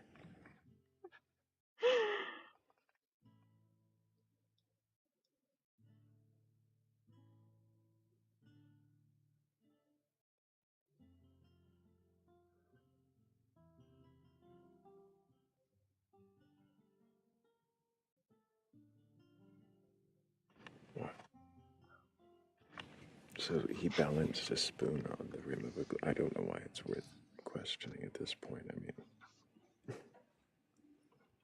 he balanced the spoon onto the rim of a glass, and then he, for months, apparently knocked it off the rim dozens of times a day. Dozens of times a day?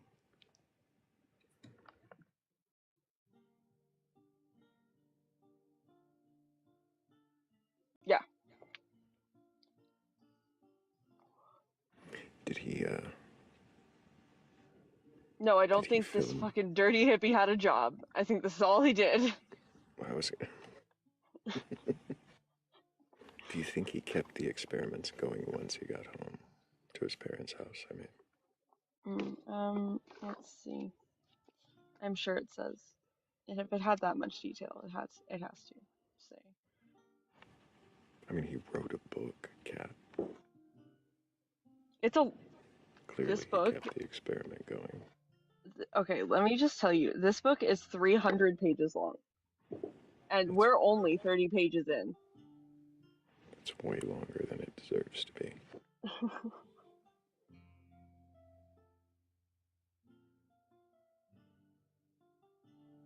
Life was so tall for a few weeks that I hadn't been practicing, and when I returned, my first effort to do it again was in front of a good friend who was also the most chained to reason person I've ever met.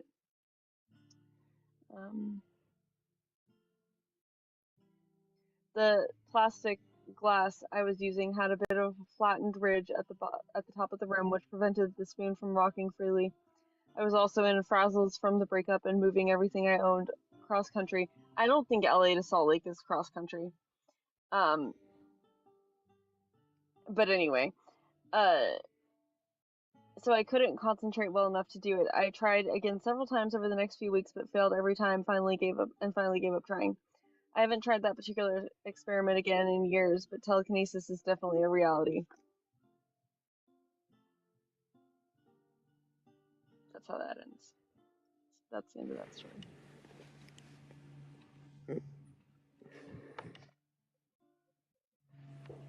So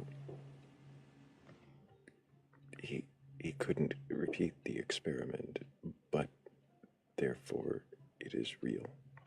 I bet you this guy lives here.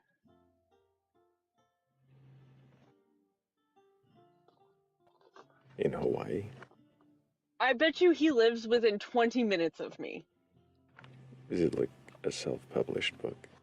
Yes, and I guarantee you this person lives in Puna. Like this is the Puna-ist of the Puna things.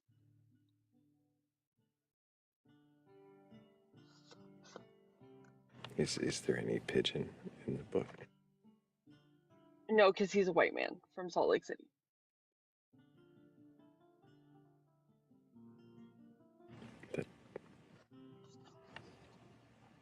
Do you know white men from Salt Lake City?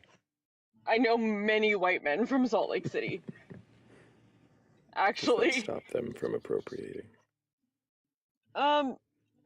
no, but so there's two types of people that generally live in Puna, and it is these people that do this, and then locals, and these people can't speak pidgin. They would be laughed into oblivion and just clowned for their entire existence if they did. So they don't. Wait, Which are is you these people? I look like these people. I sometimes gather with these people, because these people often have things that I like. I think I need to read the others.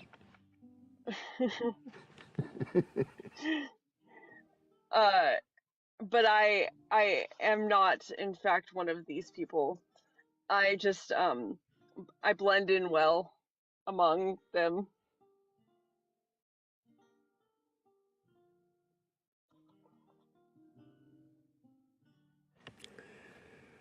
Take a look at all these others with their other points of view. Well, then you don't even have to have an AI write the poems tonight. I mean, there's that. There is a chapter in this book that, God, you'll never guess what this title is. This is, it is something I'm gonna rage about when I read it.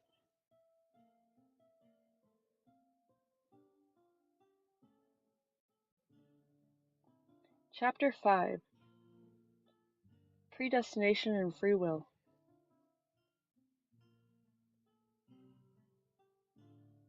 Are you fucking kidding me? We found Kat's favorite chapter in her favorite book. If you believe in a book and have a favorite chapter, or if you don't, and you can still question whatever that belief is, whether it's a book or a god, or God's a higher power, a Yeti, a mermaid, an alien, or Jesus, whatever it is, if you believe in something like that, you can question it, then go ahead and request on up. Not here Oh, to Thrayle, debate there's you. a poem. Oh no.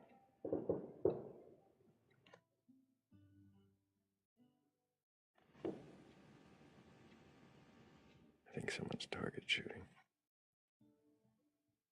Oh, there's a poem.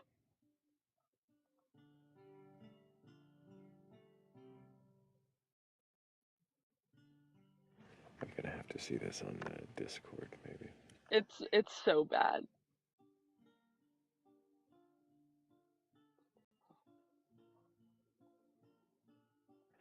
Hello, oddball. Can I get your age for TikTok TOS? I am freshly 36. Well, happy fresh birthday.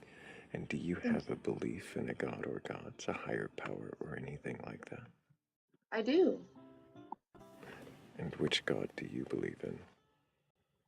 I believe in the God that is traditionally taught.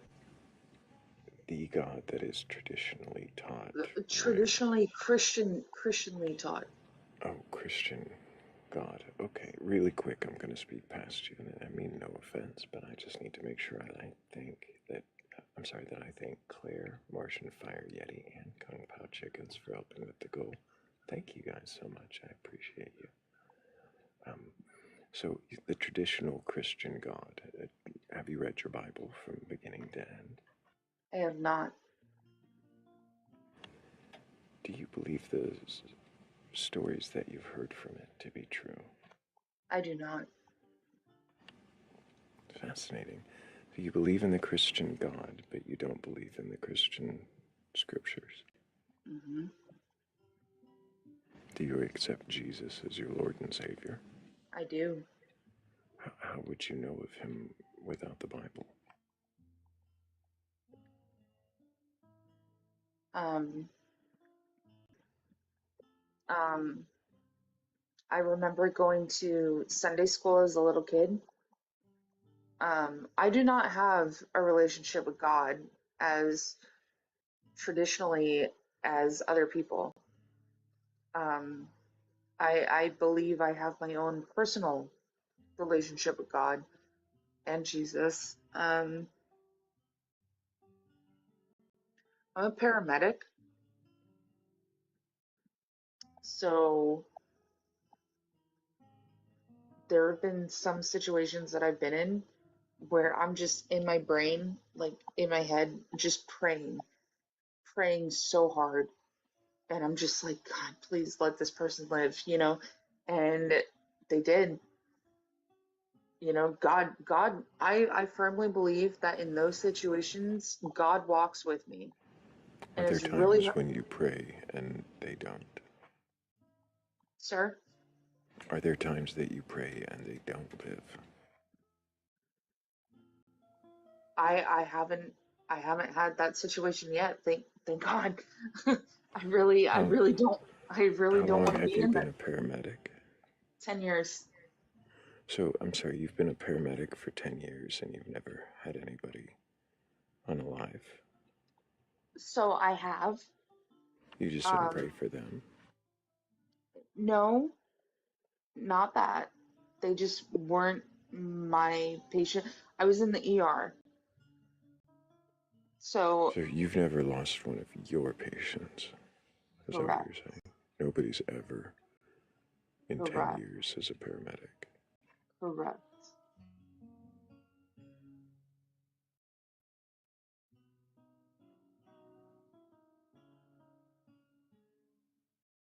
I did the majority of my career in the ER, and now I'm in a truck.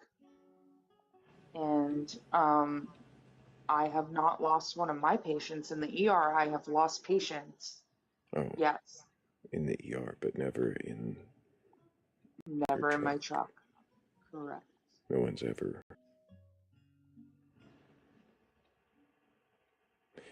So, because you prayed for them. I don't think it's solely that, obviously.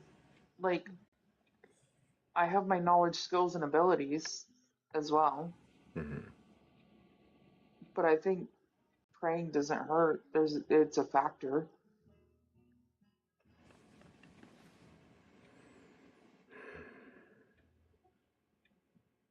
I'm sorry, I'm not sure that I have any more questions.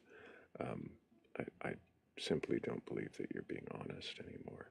So I could be No, wrong, and I don't know how to no, I'm approach it absolutely, otherwise. I But am. it feels as though you're being disingenuous. That hurts a little bit because I'm absolutely being genuine.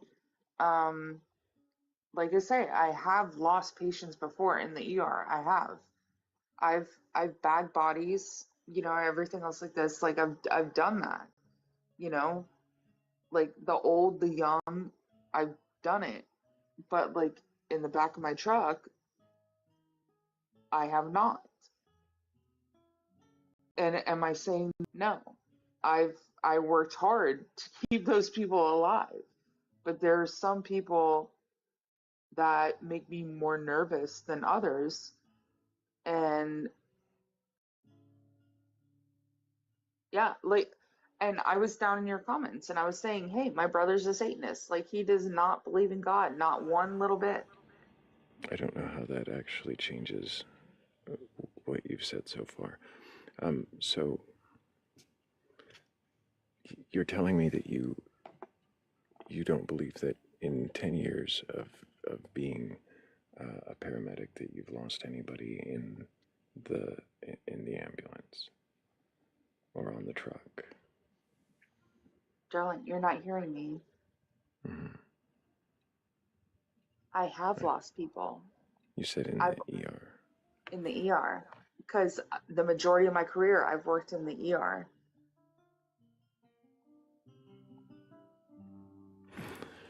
So when you were in the ER, Hmm. did you not pray for those people? I did. and I prayed for their families after I lost them. So what is it that's confirming that a God or Jesus is real if you're praying for people who sometimes live and sometimes don't? What is the confirmation that there's a God involved?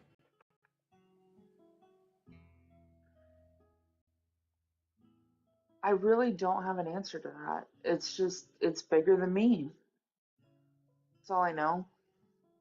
Um, my mom and my dad both also work in emergency medicine, and when I started, my mom told me, she's like, "You're not God. Like you can do everything that you can do to the best of your knowledge, skills, and abilities, and if it still doesn't work, as long as you know that you've done everything that you can for that patient, if they still don't live, then you weren't meant to save them. It was God calling them home, So, and that's it.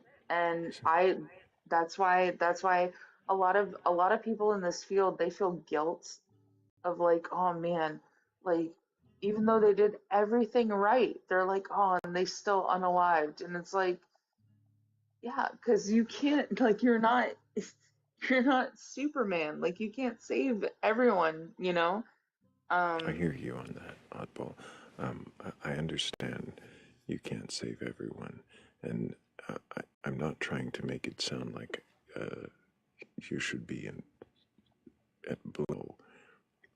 If you're not reading the Bible or believing the stories of the Bible, how is it you're coming to Jesus? Um, you had said because you prayed and people were saved, but some people aren't. And so, how is anything confirming to you that Jesus is God, or that there even is a God? I hear you. It's very difficult to explain. Um, in those situations where I'm doing everything right, and um, it's like by the skin of my teeth. You know what I'm saying?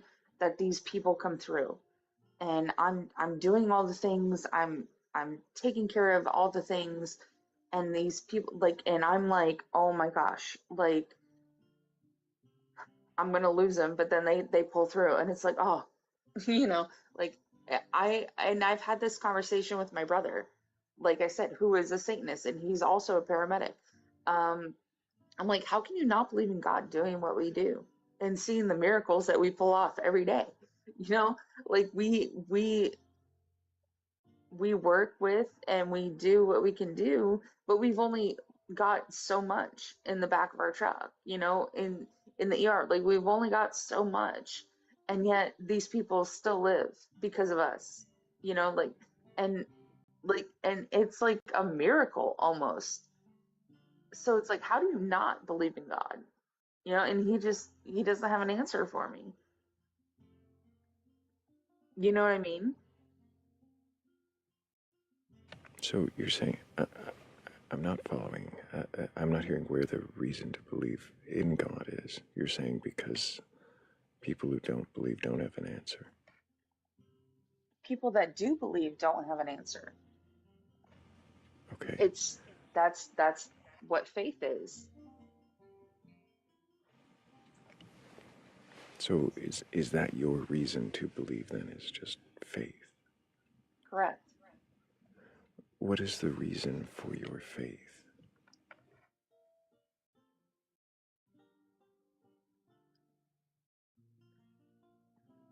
How do I put this?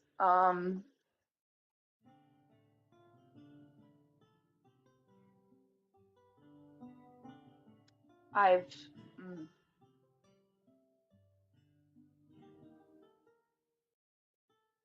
I've seen people survive that shouldn't have survived.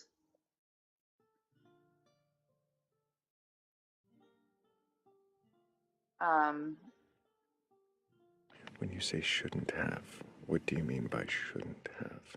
Like they should have unalived. Absolutely, they should have unalived. How do you determine should have? I've seen vehicles destroyed and the people walking out of it just completely fine. Completely fine. And they're Could that not. not be due to safety features? No. It couldn't in any way be due to safety features. No, because one of the times I'm thinking of specifically was a 17-year-old kid who was not restrained, should have been ejected, should have been crushed completely, and Should have been. should have been. If you had seen the vehicle, should have been. Do you know the way he was sitting, the way he was positioned? He was driving. Okay. He was not restrained, and he was completely fine. Completely. Completely. No Fascinating. fractures, no lacerations, no nothing. And I'm looking at this kid, like he had little plebs on his lungs. Yeah. And that's why I was transporting him, because he might, maybe. Did you follow up the weeks later, the months later? Do you know what he went through after you took him to his destination? Unfortunately, I'm not able to do that. So there are how several can you know patients. that he was unharmed completely? How do you know there were no internal injuries that were Because later discovered? Right now, I do interfacilities, so I can see results from CT scans, X-rays, everything else like this. Like I You can just see all that. told me you couldn't follow up. No, but darling, listen to me. Okay, I do. I really I do appreciate you coming up, but I don't have any more questions. Maybe Sheikh Zula does, but I think I'm going to step back for a moment. Yeah, oddball. Hello, and Hi. thanks for having me up through. I do Absolutely. hospital to hospital transport. So one hospital will do scans and X-rays and everything else like that, and I take them to the next hospital where, like, if one facility doesn't have, like, for example, trauma, like okay, so you get into an accident, I don't know why you're explaining. I think Sheikh had a question. Yeah. Well, I was gonna hear her out. I don't know where she was. Did you have a point to lead with that, oddball? I did. Okay, so yeah, just summarize it real quick, please. So he's like, how do you know, like, if you don't follow up, how do I know all that? It's because I take the patients from point A to point B, which is right now, at least, which is like point A, you're in an accident, you go to the nearest facility, but the nearest facility doesn't have a trauma center. So, okay, fine. They still do So scans and stuff. then So, you're saying that's your responsibility at that point? correct. Okay. Do you That pray for all your patients? I do. Mm-hmm. So like, does that mean that 100% of the time that it's they feel better, like you said before? Like, It's not that they feel better. No.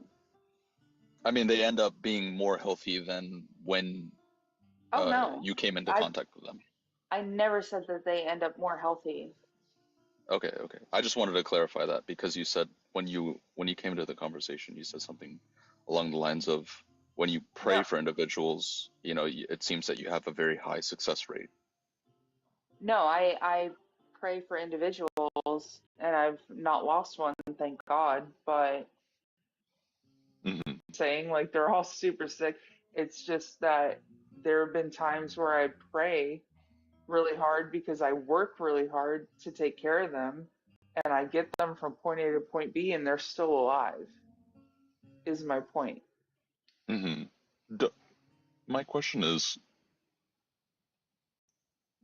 Although, like, I appreciate the sentiment of prayer, don't you think that more realistically, it's your skills and your abilities that allowed that patient to survive within, within your responsibility? Probably. What do you think? Do you think that prayer sort of gives you a placebo effect to um, make you work harder, perhaps? Like what, Um, like what utility do you think prayer gives if you can recognize that your work is the primary cause of, um, sustainability of a human life?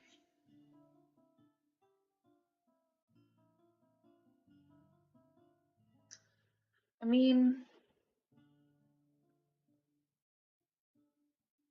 the best way I can answer that is by saying no matter how sick you are, I'm going to utilize like everything that I have at my disposal. You know what I mean?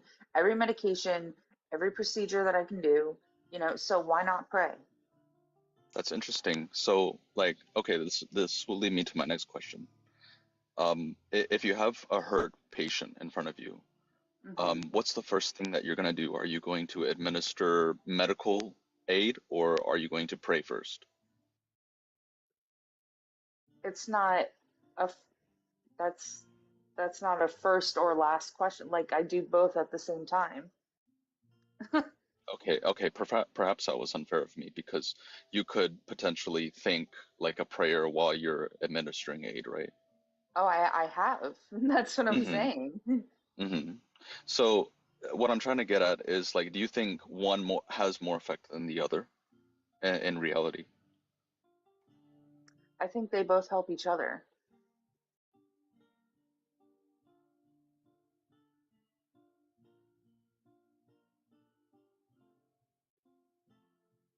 Do Is you that think prayer? is that Do you think unreasonable? it- it's it's not because this is your lived experience? Um, do you think prayer works more so well than administering medical aid? I wouldn't go that far. Hmm. Okay, I just wanted to make that clarification because when you came in, I'm sorry, Thrayle, you want to say something? No, go ahead. I'm sorry, when you came in, it just seemed like prayer seemed to be dependent upon your success. Well, I and just wanted to clarify. I apologize a little bit how I meant it. I Okay, meant fair that enough. I meant that it helps. It helps a lot. You know what I'm saying? Yeah, But no, absolutely. Like I think for even for like um, your own self health, you know, mhm, I feel like that could be a viable option. I think mhm. it might help for yourself in some ways. There might be some evidence that thinking positive thoughts for yourself can help you. Um, have you looked into the studies on intercessory prayer and their effects on healing? For me personally, no, I have not. There- Do you, Would it surprise you if you looked into it and discovered that um, when studies have been performed where people pray for patients, that outcomes are no better than chance when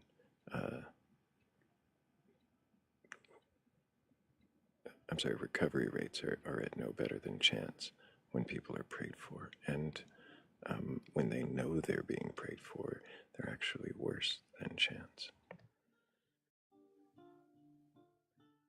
that's a study? There are studies into it. I honestly do not have the DOI number right now, but you could look into it. And if I'm wrong, of course, I'd be Hmm. interested to know. I mean, that's interesting. But would it surprise you if you found studies like that? It would, because honestly, I'm not the only first responder that does this.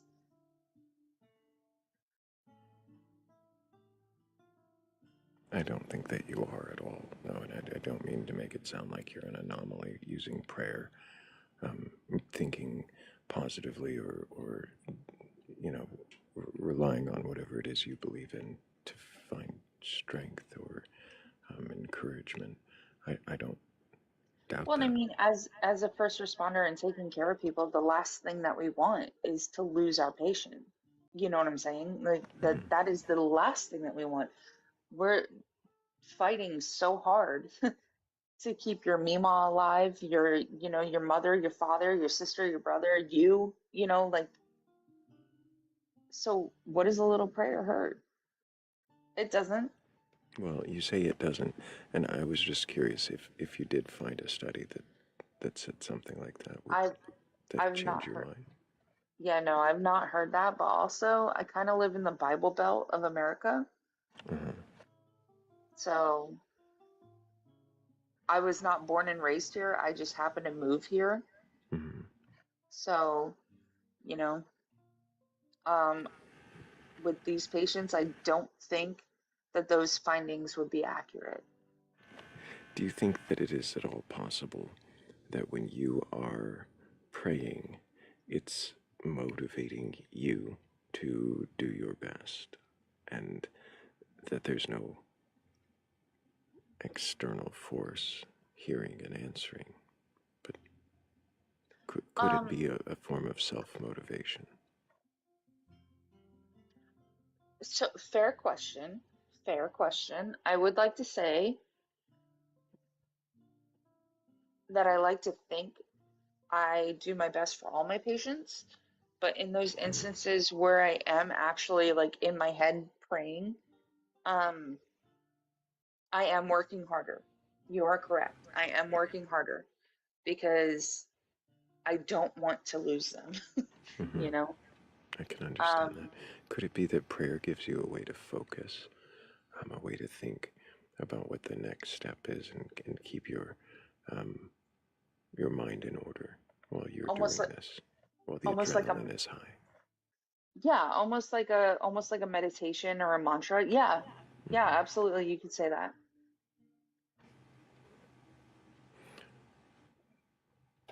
Do you think that if you prayed in the same way, with the same clarity toward another God, that you might yield the same results?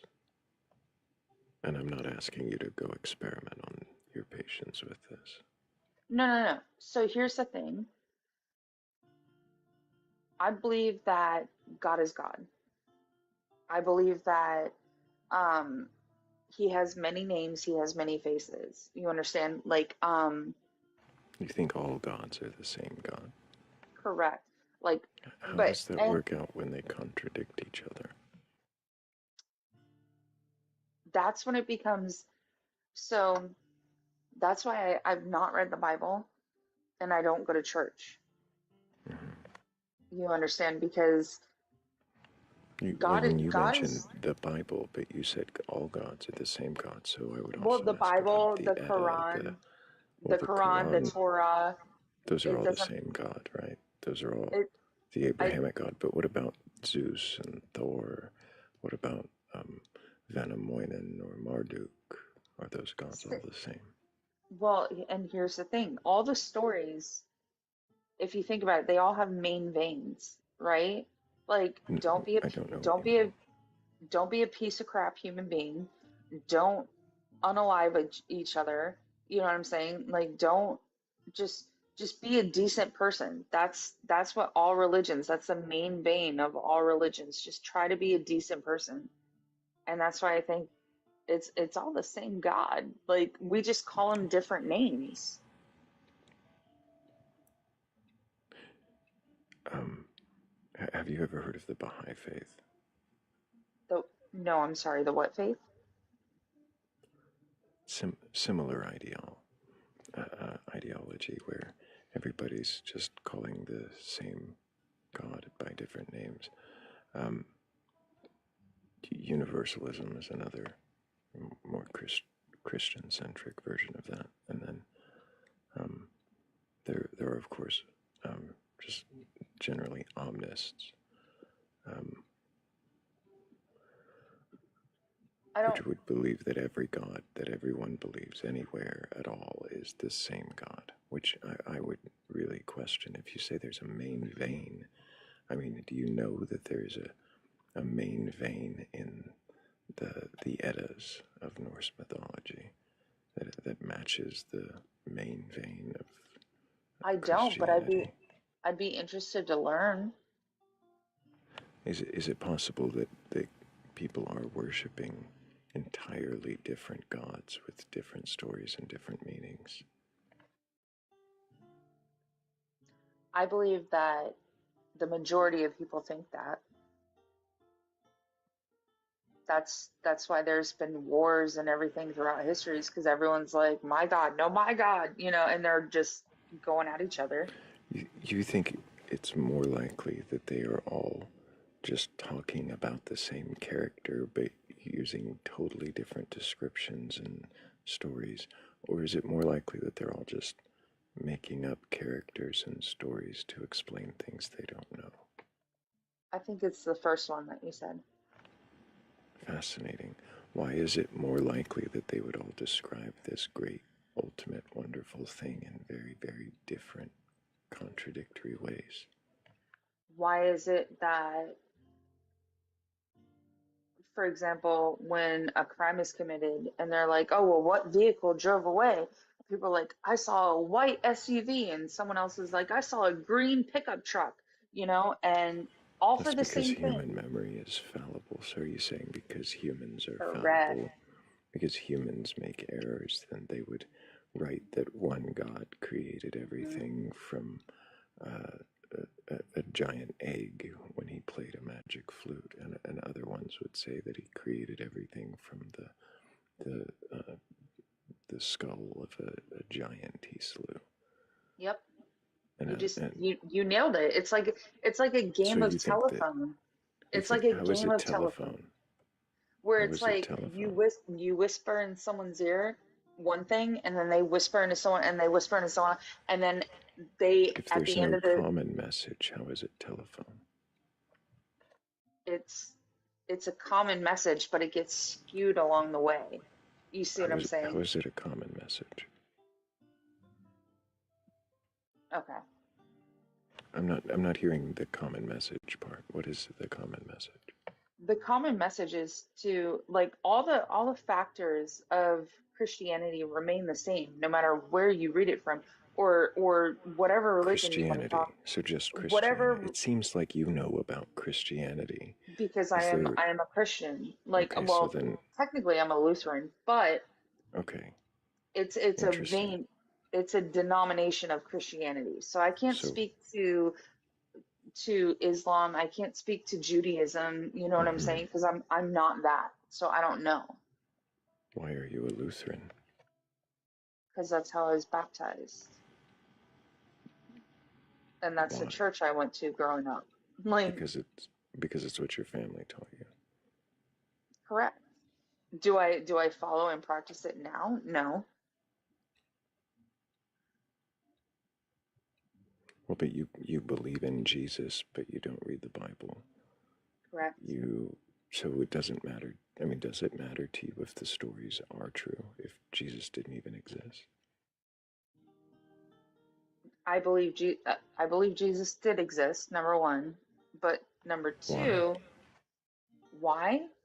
Because do you believe Martin Luther King existed? Do you believe that JFK existed? Do you believe that uh you know what I'm saying? Like, there are people in Do we history. have as much evidence?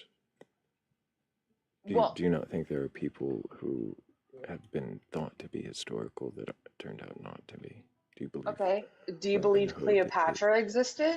Holy shit! That's what I'm saying. Like, it was so Well, long to ago. be fair, we have Multiple independent mummies, records. independent contingent records. We have a lot of evidence for these historical figures. My question is, like, does the historical account really even matter to you? It sounds to me more like the teachings of Jesus are what you subscribe to and to be a good person. Why, in your opinion, is the historical account so important? The historical account to me is not important. I mean, okay, let's be real, all right? The Catholic Church is like the artifact freaking central of Christianity, no matter what denomination you are, okay? They claim to have all these artifacts of Jesus Christ and everything else like this. So if you want historical whatever, you look at them. Look at what they got. You said a very key word in that claim, right? Well, I mean, yeah, the word claim. So you said they have these claims. How do we verify these claims? Is it only through the church? Does the church validate its own claims? I don't know. I'm not part of it. Like, you know, like So why? you would need But why you would would you need. subscribe to it? I don't. Well, but you're telling us that, hey, this church has this, and the historical accounting of Jesus this, and really justifying any of it. You're just saying, Okay, this is that. so You know what I'm saying? I do. I hear you. So let me make it completely clear. I do not subscribe to a church. I do not go to church. I do not follow any kind of religion. I have my own personal relationship with God, and And I've Jesus. and Jesus, and I have seen them work. I've seen them work through my job. But we've already clarified through your works, right? Like we've already clarified, the reason why you came in here is because, I pray and I have a great success rate toward with my patients, I'm not but I'm not saying that I save every single one. Like, don't get it twisted. I don't save every single one. I oh, have oh, losses. interesting. Well, aside from that, we already recognize that it's your works that put this into place. So if it's not really the historical accounts that justify your belief, and it's really just your understanding or your perception of the teachings of Jesus, do you think that it is possible that you could come to the life through the teachings of Jesus without actually subscribing to the teachings of Jesus?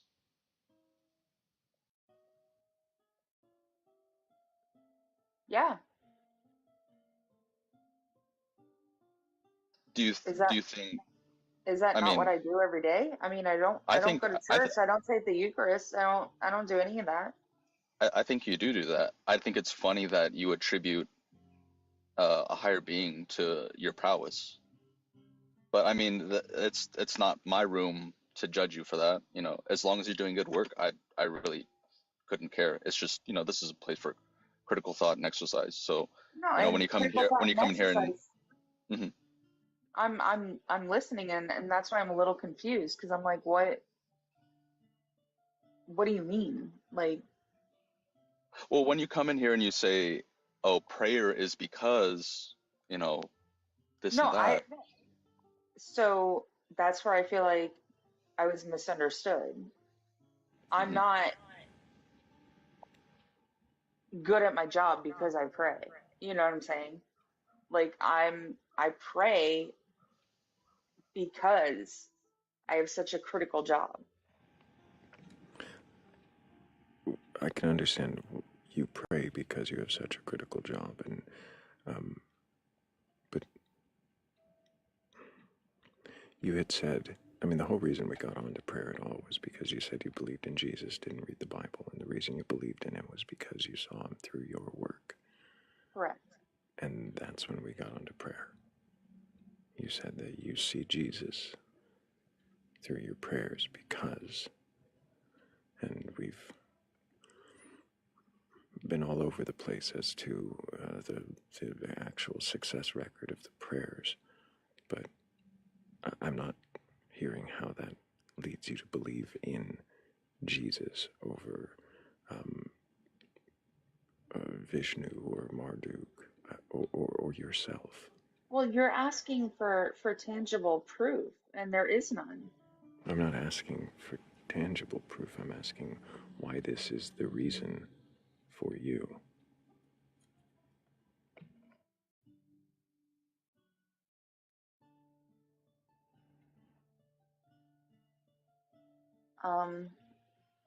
Oddball, can you question your beliefs?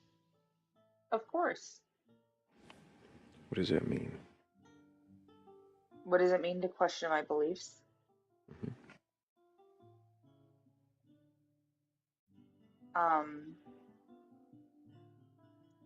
When I'm part of a team that does everything right, that fights as hard as we can for a 3-year-old, and they still don't make it, you walk out of the room after time of unaliveness is pronounced, and you're just like, what could I have done differently? God, why weren't you there? Like, why this one? Like, why? Do you get justification from any of your questions? Do you get an answer? No. But What do you think? What do you think that means? it means that it was their time, and I don't understand it. It's, it's just how it goes. I don't want to sound dismissive because that is a powerfully emotional thing that you're describing. But is it questioning your beliefs, or is it questioning the motivations of a God that you still believe in? Do you question the existence of God, or do you just question why he lets things happen? No, that's a fair question, because I didn't question his existence. I questioned why he let it happen. So that is a fair question. Can you question the existence of a God? I could, if given a provocative argument as to why he might not exist. So for you, you'd rather believe until given reason not to than withhold belief until given reason to believe. Yeah, I would say that's fair. It's just like loving somebody. You love them until you're given a reason not to. Why do you fall in love with somebody? Why do you fall out of love with somebody? You know what I'm saying? Like I don't that's know not that, tangible. but you don't fall in love with literally everybody, do you? No, I do not.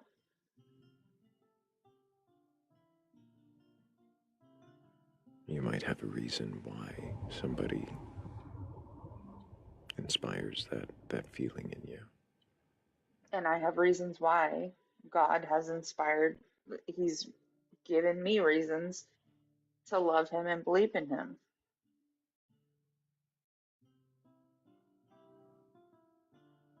Several over my lifetime. Can those reasons be attributed to anything other than God? Must it have been God?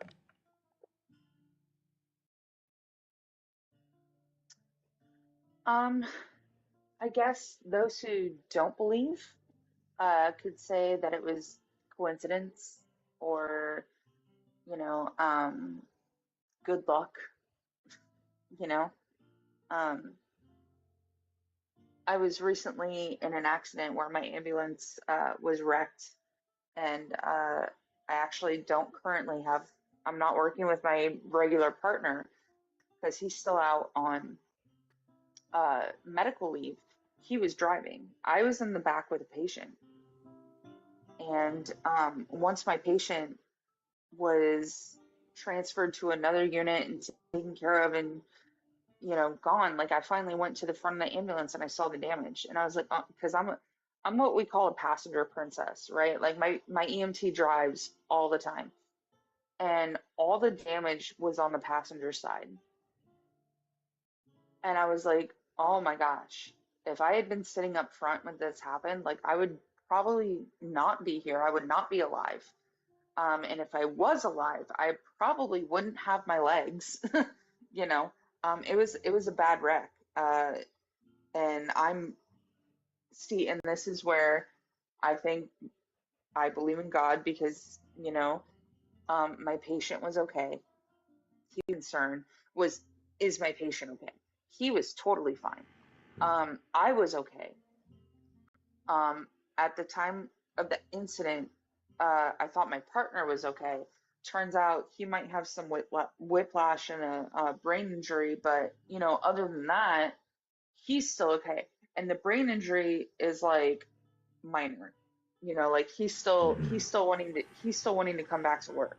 You know what I'm saying? So for as bad as the wreck was, we all walked away from it. Yeah. And meanwhile, there are people who get in minor fender benders and hemorrhage without care. Exactly. Would you like to see it? I can show you. I don't need to see it, Otto. Mm-hmm. I'm glad that you survived. I'm glad that you and your And this, your EMT were what's today, the 9th? 10th. Yes, the 10th. So this was on January 2nd. Okay. So I appreciate that you're alive and that you and your EMT survived the wreck.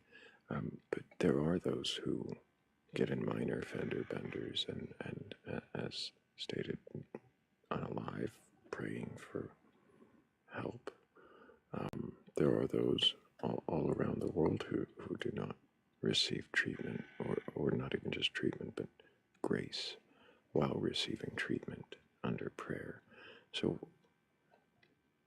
why do your encounters and your experiences account for a God?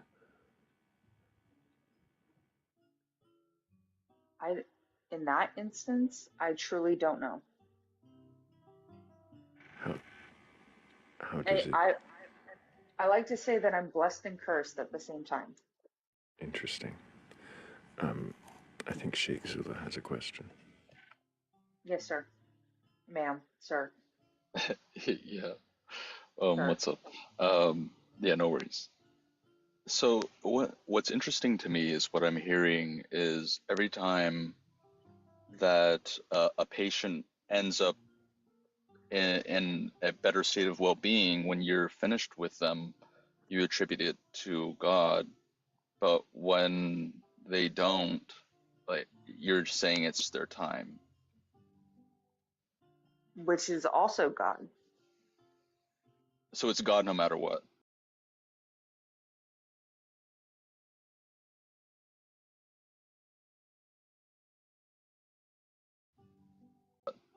It's all up to God's plan. I pray for their families and I pray for their souls.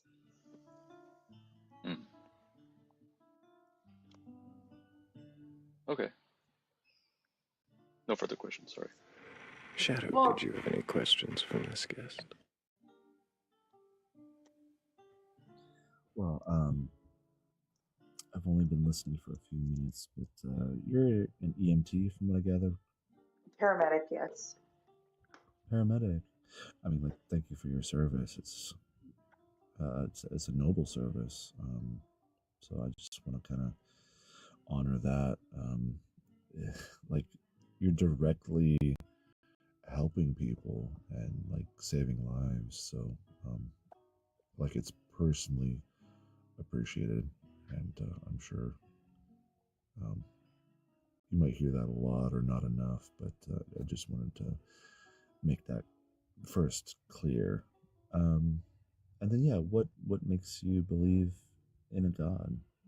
Is it like, did you grow up in a religious household, possibly Christian? That's just a random assumption, only because it's the most popular, like, a religion on the planet. But why don't you kind of explore that a little?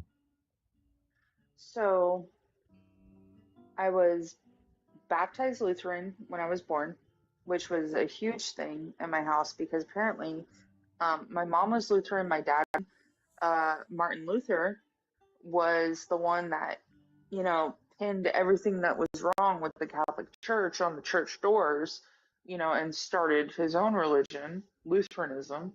And so when my sister and I were baptized Lutheran, we were the devil children to my dad's family, like especially his mom, like, oh my goodness, like it was a huge thing. But yeah, I was baptized Lutheran. I went to Sunday school when I was little, just so I could get the foundations of religion. And then after that, nothing. Like we didn't go to church every Sunday. We didn't do any of that. Like we went to maybe Christmas mass and Christmas service, depending on which side of the family I went with. But like no clue, no freaking clue about any of that nonsense. Um, my relationship with God is my own, and it didn't really start until I started working the job that I work because I saw his miracles. I saw people that should not have survived survive. And I'm just like, dang. Like, okay, I see you, friend. Like, okay. And it's like I say, it's like a blind faith kind of thing. Does you talked about Martin Luther for just a moment. Does his relationship with Judaism and Mm-hmm. the use of his ideologies by a certain German political party in the 1940s, does that bother Yeah, you at all? it does. It does because that was weaponized essentially. What was weaponized? What exactly was weaponized? That certain German party in the 1940s that you're talking about, Yeah, they weaponized what? religion. So So you're people upset that they weaponize. weaponized religion, not that they weaponized the founder of your denomination's anti-Semitic views. Well, that's upsetting too. Honestly, Are you familiar with Martin Luther's the only anti-Semitism? the only part no, the only part of Martin Luther that I'm familiar with is that he pinned those things to the Catholic Church's doors Mm-hmm. and said, "F you, I'm going to go start my own religion." And do I absolutely follow him? Am I a protege of his teachings? No, I'm not. I mean, whatever. Like I say, I don't follow religion. I don't read the Bible. I don't do any of that. I know bare minimum basics, and I'm going off of what I've seen in my own personal life as faith. And I just try not to be a piece of crap human being. That's it. I okay. I'm gonna let somebody else ask a question. Yeah. So, okay. So you grew up Lutheran, but you were saying you left it a long time ago. Like when I was a child, yes. Okay, that's fair enough. And then is that where you first were introduced to the concept of God? In my childhood, Yes. yes, yes. Right. So before someone told you that God existed, um, did you think you believed in a God before then? Well, I was probably like 1 or 2 years old, so I don't remember that. But Mm-hmm. probably didn't give it a thought. Well, that's fair enough, and I do appreciate you answering. No, of course. my questions. I know they No, can so get a little you're provocative bringing up sometimes. a very good conversation, or a very good topic here, because it's like, do any of us believe in God before we're told that there is one? I don't know. Yeah. You know what I mean? I think for a lot of us that believe, um, there are some people that are just like, he's real, and they're just like so adamant about it. And for me, it's like, yeah, I believe he's real, but if he ends up not being real, okay, like that's fine too, you know? Find there was no reason to believe that your God existed, that there was a reason to believe any of it was true, then uh, would you change the way you live your life in any way?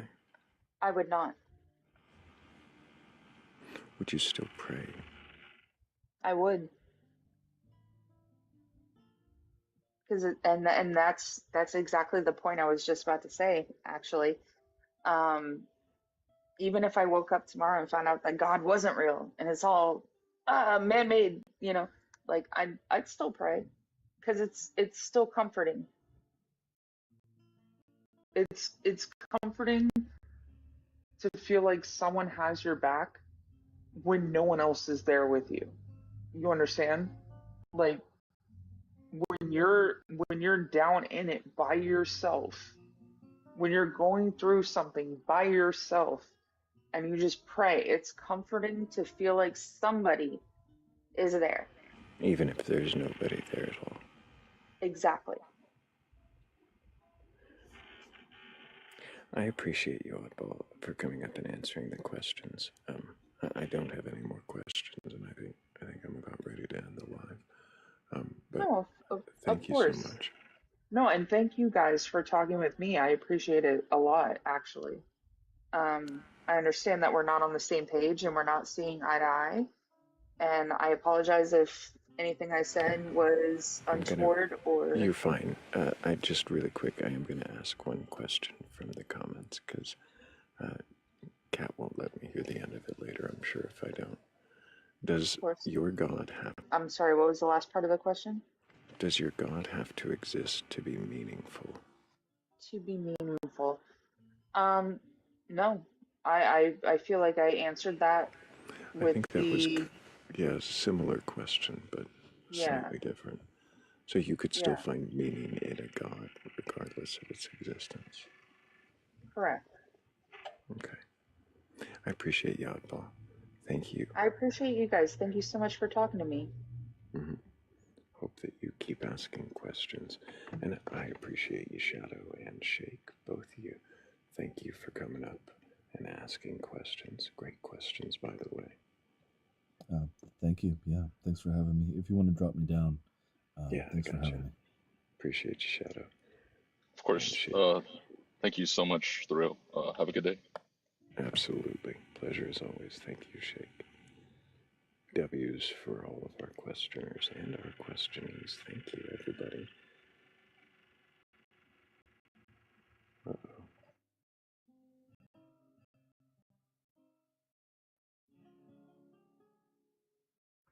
My computer's decided to make all the terrible sounds right here at the end.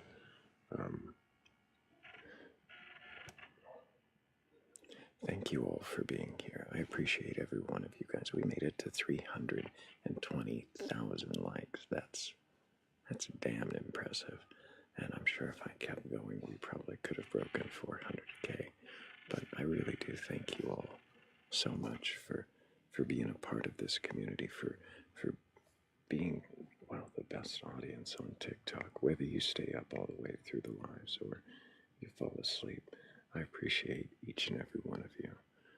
Thank you to the tappers, the sharers, the gifters, the sleepers, the mods, and everybody else. If I didn't mention you, thank you.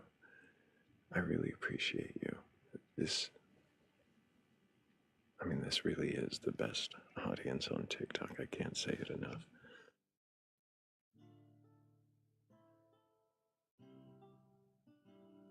And if you want to be a part of the community, well, I mean, you really already are, but if you want to see what we get up to behind the scenes between the lives, you can always join us on the Discord. There's a link tree in my bio or in the Batcolyte's bio.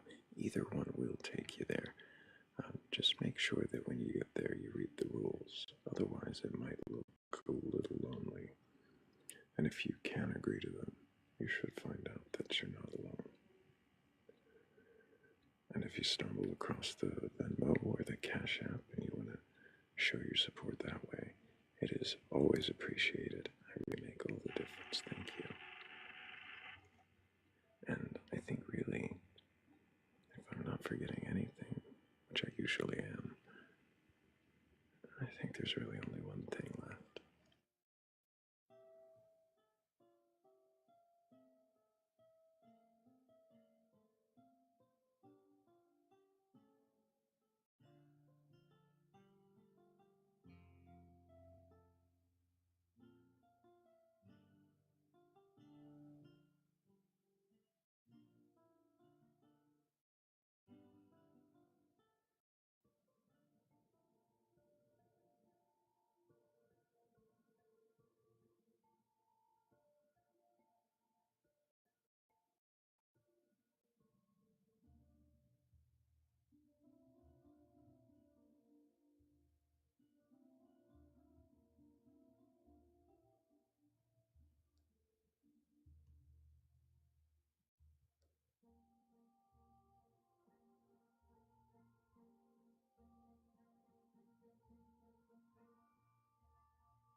Take a look at all those others, with their other points of view. How dare they be so other? They should all be more like you. The other ways the others have, those other things they do. They should go other somewhere else if they can't behave like you. They spread all of their other facts, regardless of all your truths. Well, if facts be damned, then damn those others who refuse to think like you. But the other has another take, and they see others too. The other who has cursed their name, an other who sounds like you.